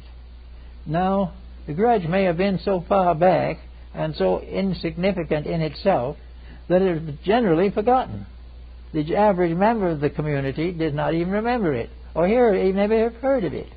But when the time comes to create agitation or attempt a revolution, somebody digs out the old unfairness, dramatizes it, and everybody goes to work on it. And this is the same type of thing in world affairs. Nations that have carried feuds for 500 or 1,000 years break through them. A nation that has been tied down to a certain religion or a certain philosophy finally rebels against it. And after going through a certain period of purification, rises above it. Now in nations and various community projects, the idea of the past, the idea of the negative survival of mistakes just by memory alone has now become quite important. We are beginning all over the world to analyze some of these mistakes and realize that they were, most of them, unimportant, but were dramatized and magnified by years of meditation. The individual had a bad marriage, has been living that down through years of meditation also. And very often the individual who got into a trouble or a nation that got into a difficulty did the same thing again and had again another example of this mistake. If you do it once, it could be anybody's fault, they say, but if you do it twice, it's yours. And this is what happens. These people have perpetuated a feud. Now, we read the newspapers and you will find out how this acts. You will find out that the minister of something or other dug up a record that his great-grandfather or something or other was mistreated. And it was a terrible thing. And therefore the clan, the family, and the country are now all back of the righting of a wrong. Everyone involved in the wrong is dead, but the grudge goes on. And it has to be cleared up. So in the problem of clearing up the grudge that we had, we may have a war or an outbreak, thousands of people killed, homes destroyed, all about something that's been gone over hundreds of years ago. It's the same way in our modern life, in our home. We are nursing grudges only for a year or two maybe, but by the course of that year we have broken a home and maybe broken the lives of children. So everywhere you go back to the negative, that is the dead past. We are reminded that it is the better part of philosophy that the dead past should bury its dead. Everything in us that carries back should be a constructive memory. Now, if we can't say that the incident itself is particularly pleasant, that can be true. But that if it's unpleasant, but it led to something, if it helped us to cure something in ourselves, it was well worth it. Therefore, if there's a grudge anywhere in our own natures which we feel we have been slighted or wronged, our first real problem is to examine the details, maybe again over a long time in life, to find what we should have learned instead of constantly looking for an opportunity for vengeance. To revenge an evil of the past is a very common thing today, politically, socially, religiously, economically. We are constantly resentful of anything that we consider to be unfair. But the only type of unfairness that we do not resent is our own. We expect that to be given every possible consideration. Now, on the other end of the stick in which we are concerned, we have tomorrow, the unborn future. Now, all things that exist in the moment of now will probably have some kind of survival in the future. In other words, lots of people are building futures. A lot of people are trying to create a future that will be of service to them. But supposing a person who is trying to create a better future happens to think of some of the unfair suffering he has gone through, the result is probably going to block the improvement that he hopes to gain. If the future is merely an avengement of the past, if the future is only a time in which what we hoped for or wanted, regardless of whether we deserved it or not, is going to happen, then we are again in trouble. The future, it should not be considered merely a period of the fulfillment of our desires. The future should be the fulfillment of that which is necessary. Because if it's to fulfill your desire that you make a pause, then you will be in the same place as the ones who are suffering from the past. The past may be a case in which a personal injustice was committed. If we do not correct it, then the future has no bearing for us. So two sisters have lived in the same community for many years, but haven't spoken for a long time. But these now, in the future, may speak to each other.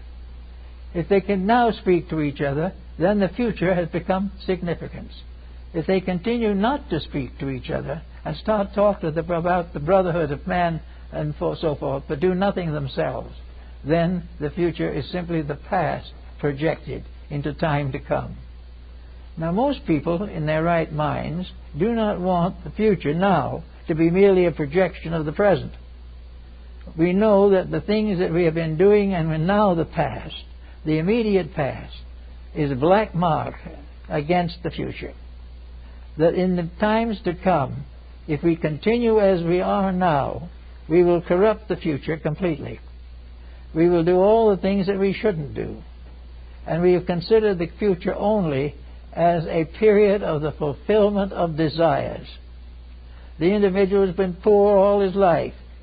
He hopes that before he dies, he finally will make his pile of money somehow. And all those who have not succeeded may die with success on their minds. But in every instance, the future is regarded as a period of reward. The individual, something wonderful is going to happen. And that makes the future interesting, makes it enjoyable, makes it something we all like to work with and hope for. But in so doing, we have the question, what have we that we deserve that is going to make a happy future? Are we earning into the future a better destiny than we have had before? If we are simply seeking to get rid of the problems, but to continue to nurse the grievances, we are just exactly where we were. There is no way in which these things can be solved simply by shifting them into the future. The future has to have a remedial factor. It has to be something better than we have had before. Therefore, the future must be based upon the past as wrong, and then present a problem of now. And when you get through realizing that we were wrong in the first place, that the problem is that we brought forward into the present and now think to take it into the future, unsolved political problems, unsolved family problems, unsolved world economic issues, then we cannot expect anything very fortunate. We have to recognize the importance of the future correcting mistakes. Now, I've been watching the newspaper as it comes out now. Someone spoke notes, we're in trouble for oil. We just had another tanker go up and a great loss of oil. And but somebody in their mind thought, well, probably by the time we need it, we'll discover another place where there's plenty of oil. We will have another one. Or if we do not have another one, we will use something else instead of oil. We will find a way out of this difficulty without changing ourselves, without changing our own desire to do exactly as we please. We want certain things, but we will not suffer for them. They must be made pleasant and happy. Now, if the karmic laws that were recognized in the Orient actually hold good, but nearly every problem we have today is ancient business.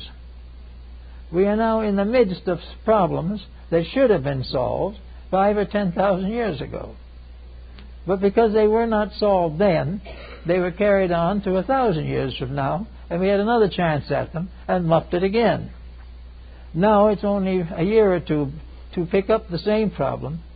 It's always done the same thing to us. We know definitely inside ourselves that we cannot win against facts, but we'll keep going on believing that they'll find another source of oil somewhere under Greenland or something of that nature, that we will not have to cut down, that we will not have to regiment our facts and problems, that we will not be required to give up any luxury that we want. There will always be a solution.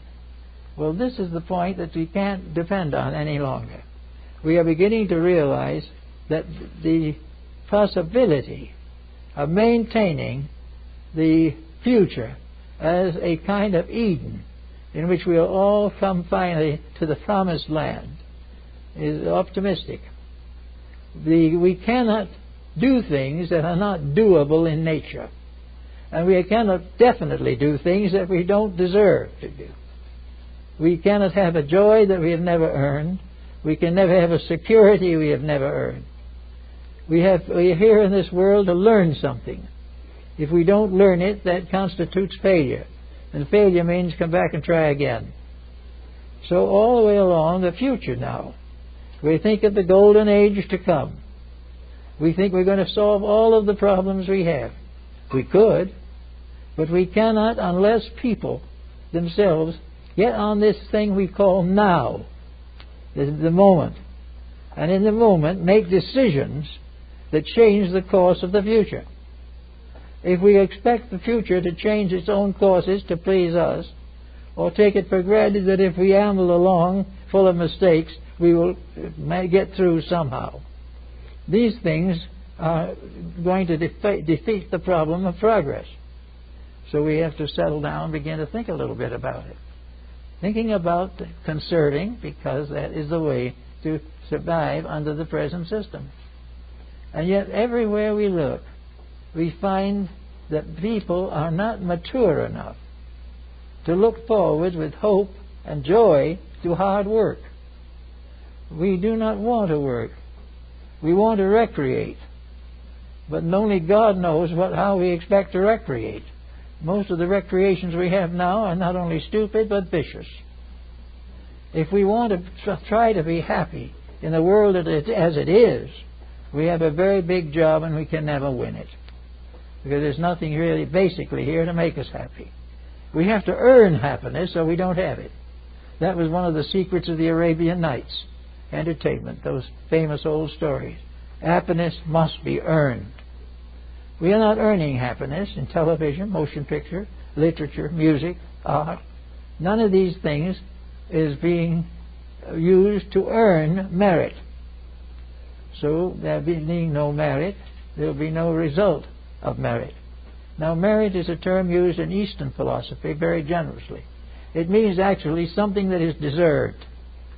It means that if we have a certain merit, then we will have a condition appropriate to that arise in our society. No merit, no progress. No merit, no peace. We must do the things that cause the thing we want. So we have in front of us we have the future. The future which is all kinds of things. The future which is hope. And it may be, it will come true, but hope doesn't happen too much if it isn't earned and deserved. So we have all kinds of possibilities of making this a better world. But we cannot do it simply by hoping. Nor can we do it on the grounds that the present policies will do it. We are already in the presence of policies we know won't do anything. Or if they do anything, it will be to make problems worse. There will be no way of getting the future we want simply by sitting back, dreaming about it, holding the thought, and hope we can find a candidate to elect who will do it. It can't be done this way. We want to take the old and reform it. We want to build it into the new and make a better world for all of us. And this is a job.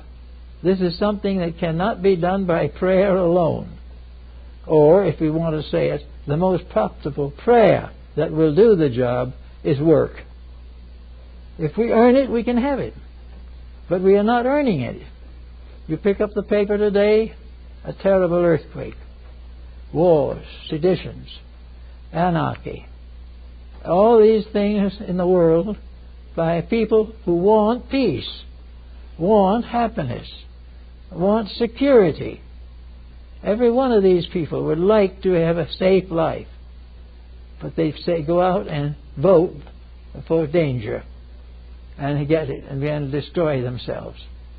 So here is a future that could be filled with possibilities, but is likely to become part of a past that went sour.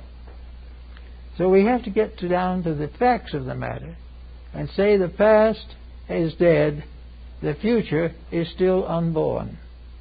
No matter if the future starts today or 100 years from now, every moment is a future. But any moment from now is a future according to what we do with it. And whatever we do with it, it becomes part of the great pattern of the world in which we live. Now then, we know several things that need work. We know the problem of fuel, we know the problem of food, air pollution, all these things. We know the danger of narcotics. All these things are here. Now, how do we solve them? If we go back to the past, which we can still remember some of, we will find that the past had exactly this same problem. The past had the plagues. The past had all the difficulties, war, various dangers, hazards, earthquakes, all these things troubled the past. And the past didn't solve them. It has given us a new kind of cotton machine. It's given us telephone, television, but it has never made the world safe to live in. It has never helped the individual to unfold the resources within himself. All that we get is a kind of panacea, which panacea has nothing, on the grounds that if we follow the rules, we will be able to survive. But we are following rules now, but we're not surviving.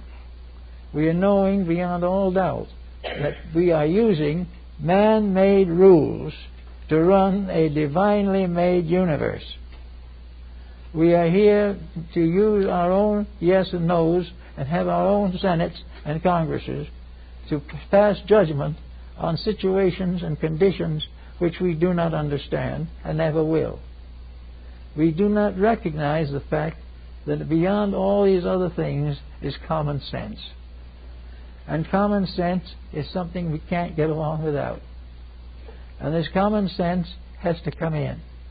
And it's summed up in the Bible very simply. As ye sow, so shall ye reap. As simple as all that. We've got to cause these securities or we cannot have them. So in the past, we have insecurity. In the future, we have a potential area for the correction of insecurity.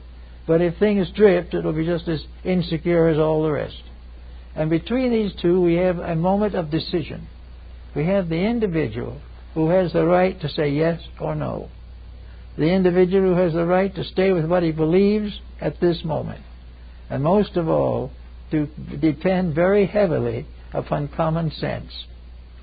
Now, for the now man, what are the basis of the rules that he has to work by? If he lives to take what he is now and the world as it is now and make it better, where is he going to get the rules? Well, I think Ben Franklin summed them up pretty well, and so did Bacon. He's going to get the rules by the realization that if the thing works, it's the rules. If it doesn't work, it isn't the rules. If he puts in a whole group of new rules, and 2 years later there's another war, the rules weren't the answer. The rules are not shadows written out in something or hung on a wall.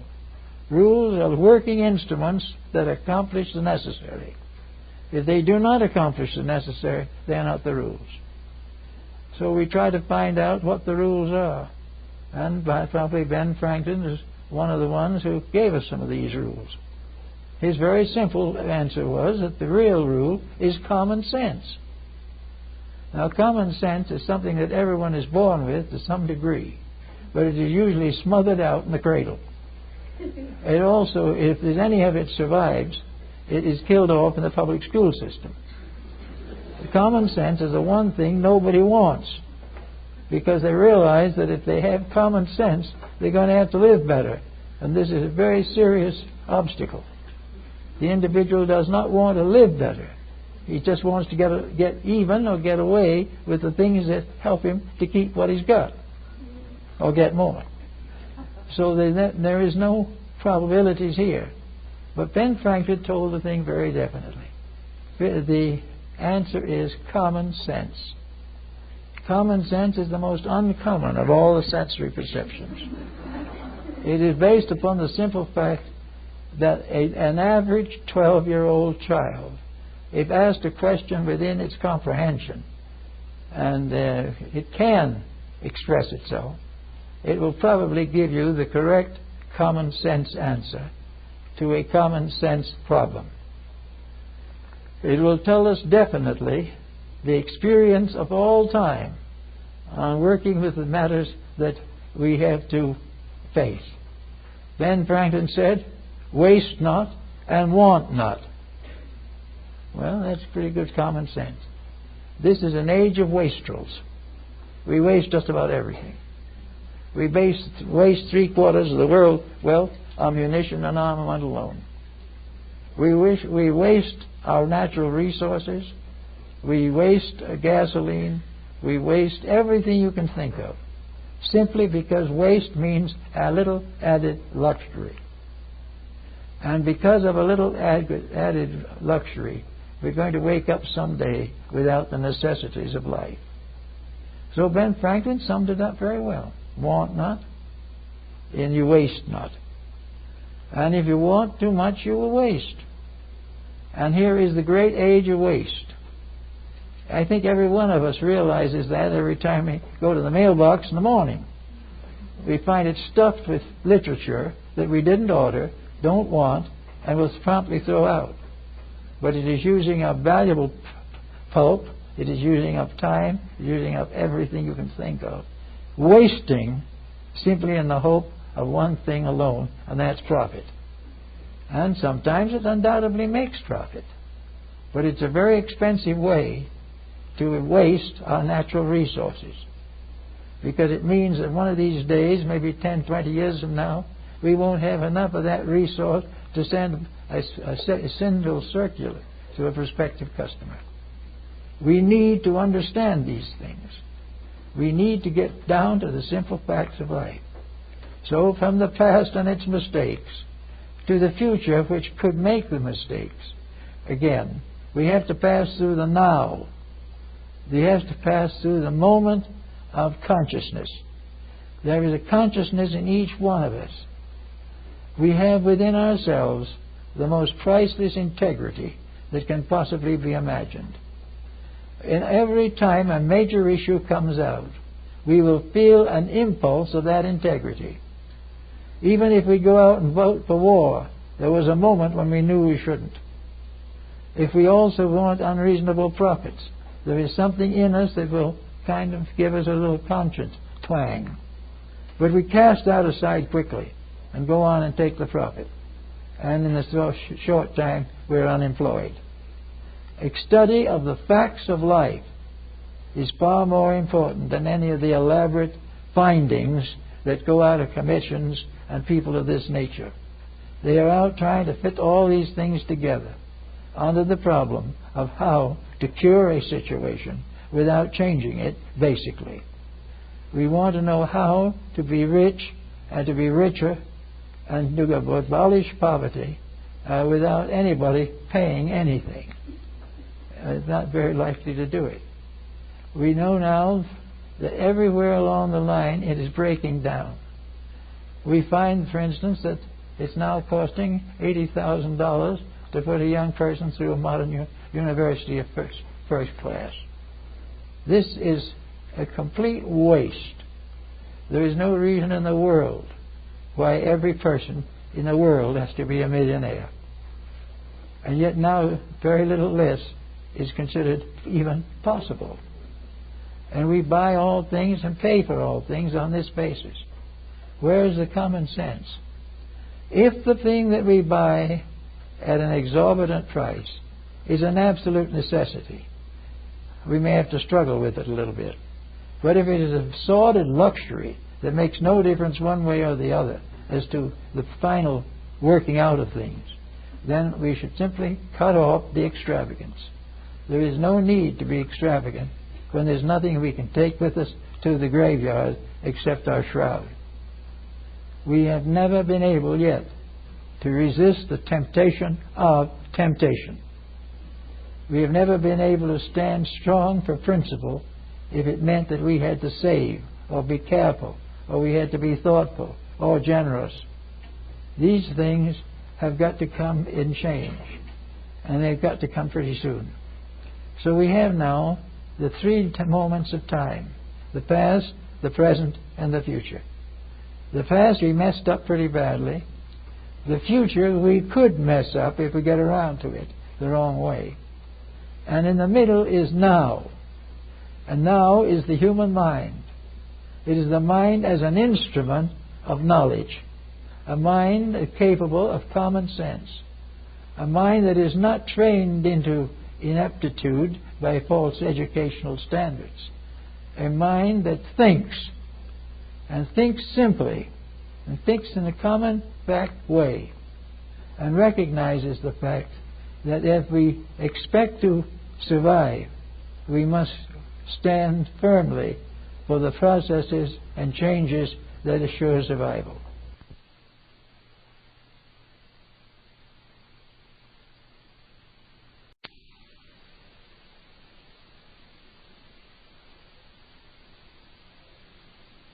Otherwise, even if we come by, we are going to gradually be a race of malnutritioned people. We're going to have nothing to eat that's worth anything. We're going to have none of the ideas and concepts that are important to it. And in this now mind, we also have something to think about. If we have enough bad generations, the now mind is damaged. And when the time comes to make a decision, the no mind is not going to be able to see as clearly as it should.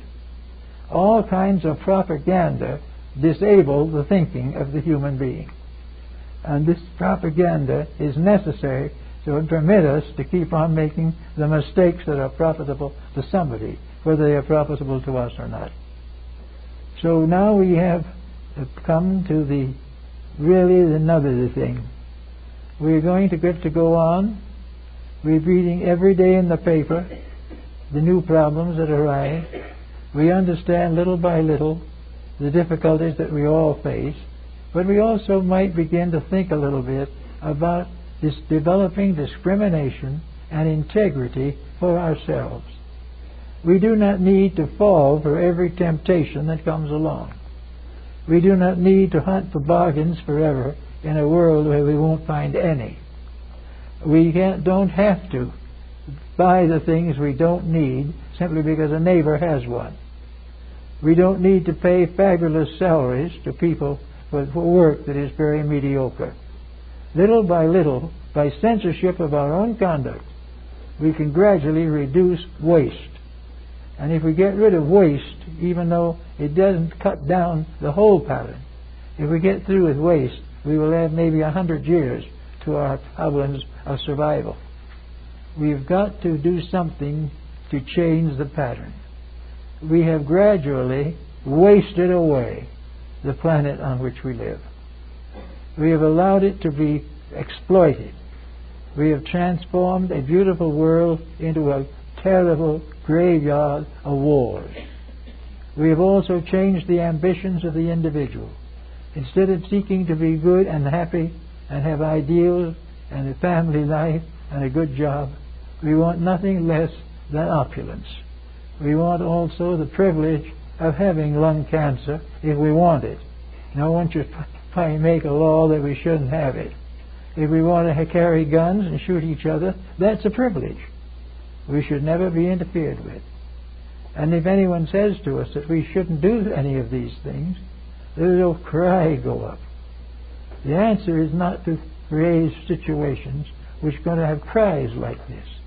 If the individual who is thoughtful simply doesn't do the things which he knows are not right, little by little his influence will increase.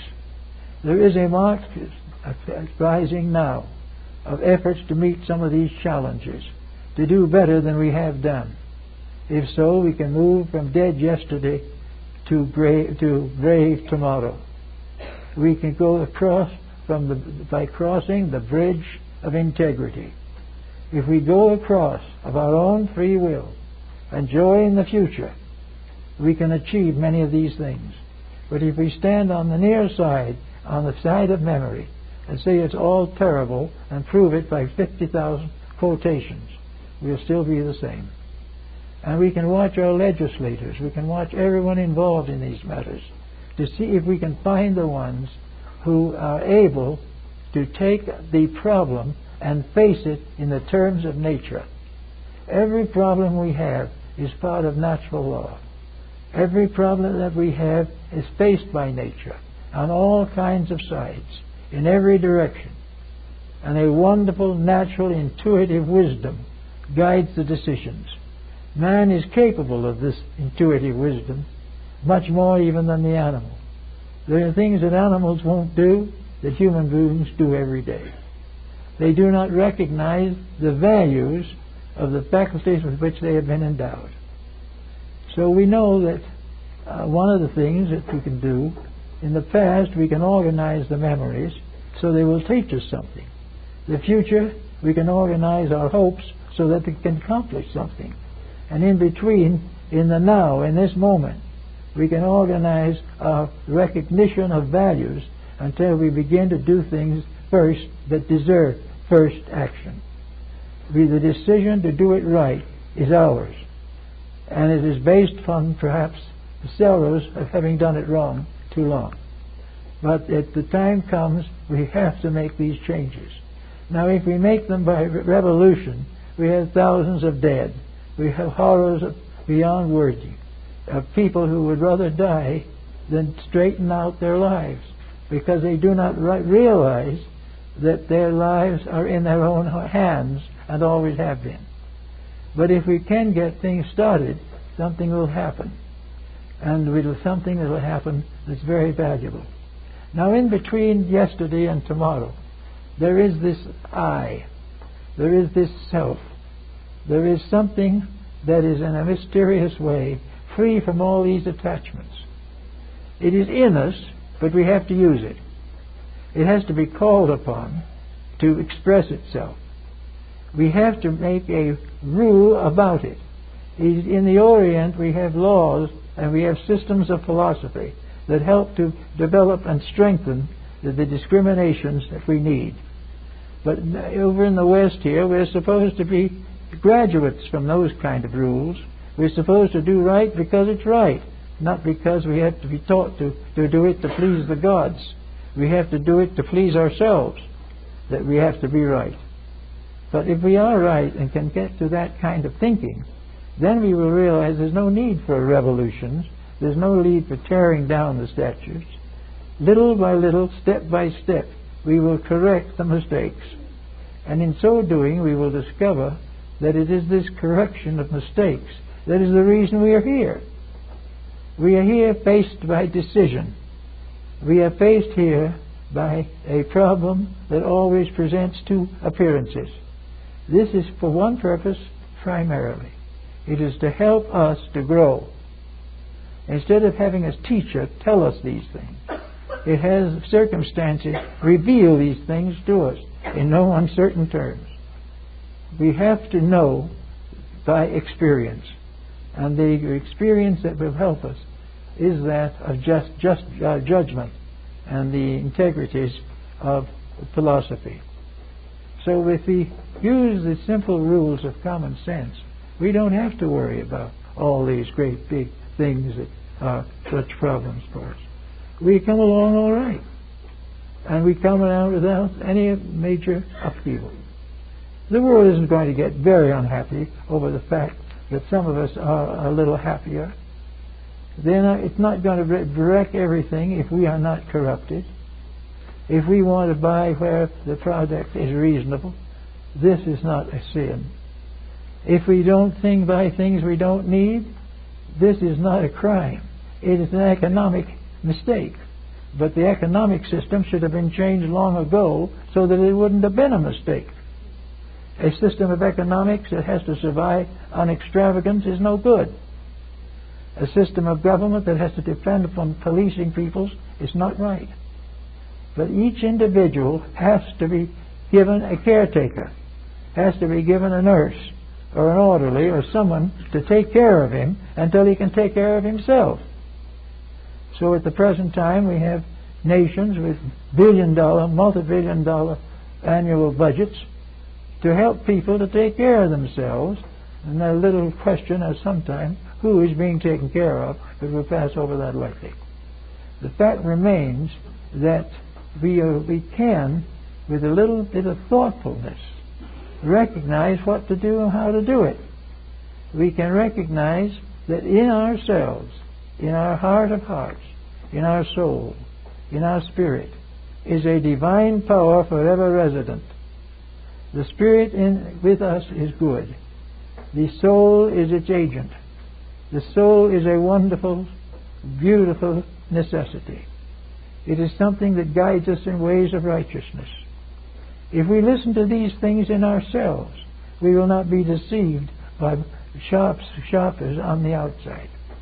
We will not buy things we do not want simply because of advertising. We will think quietly, work things through, and will gradually develop a sense of merit. Now this will be very useful not only in the near future. We may pass out of this life before the world is on a merit system. It is quite possible. And it's possible that our children's children will pass out before it is a merit system. But if we start now, it will be more meritorious than it will be if we don't do anything about it. A 50% improvement would be so remarkable that we wouldn't recognize the planet anymore. But we had to start with ourselves. And within each of us is the power of redemption. We can redeem, convert, redeem, and save our own resources. We can think through our own values. We can be worshipful of our own good. We can see the God in our own souls and recognize and serve that God in the souls of others around us. We can move from a materialistic foundation of spend and spend to a more idealistic foundation of use and use correctly. If we will do these things, we will find a more or less painless revolution. Certainly, it'll be a little inconvenient. We'll have a little worry over the idea that some prize fighter is making 10 times as much money as we are making. But if that gets all very serious in your mind, remember what the prize fighter does with the money. Gets nothing. It's gone in a few days, or some luxury, or at most, he has to go to the grave taking nothing with him but what he brought. So that all this great falderall about fame and fortune is part of a viewpoint that has no foundation in integrity. And integrity says we're here to do interesting things. If we didn't have to worry about money, we could be artists, musicians. We could do all kinds of philosophy. We could serve each other. We could develop new ideas that would add thousands of years to the life expectancy of living things. We could have the investigation of values, and we could gradually develop within ourselves knowledge that we could take with us beyond the grave. The only wealth that we can take beyond the grave is our own soul. And the more we develop that soul, the more we work with it, the more we turn it to unselfishness, the more we use it for the development of securities for the needy and idealism for the ones who are ready for it. we can help to have a better generation of children. We can get over a great many problems without ever for 1 minute making anybody really unhappy, because the people who don't believe in it don't care anyway. And those who don't care anyway will have to wake up a few more times before they know what it's all about. But they'll be along anyway. You don't need to worry about them too much. We see in the last year or two a marked change in the attitudes of many governments and many people, individuals and races and communities, a realization of the importance and the need for the ensoulment of the skills of life. We need to know that we are here to learn, and that the things we are supposed to learn have to do with universal good, not simply the problem of making a few dollars while we're here. So if we remember the sorrows of our past, and remember that humanity is passing through those same pains that hurt us so desperately, and that we can also remember the things we have done will do in the future, and have done in our futures from day to day, where we have done things that were good, things that were wrong, where we have abused the privileges of life, but we have also found out some new things, some new beauties in the human soul. We suddenly become more aware that we are not evil creatures. We are simply children growing up searching to understand, searching for growth, and someday we'll be victorious. Now, these kind of thinkings, I think we will find that we can live our neighbors right now a little easier. We will, the moment we realize beyond question that all antagonisms, all that type of conflict, all jealousies, all conflicts of competition are unworthy of the human being. When we realize this, I think we'll come along and have a much better life and a much better hope for the future. Thank you.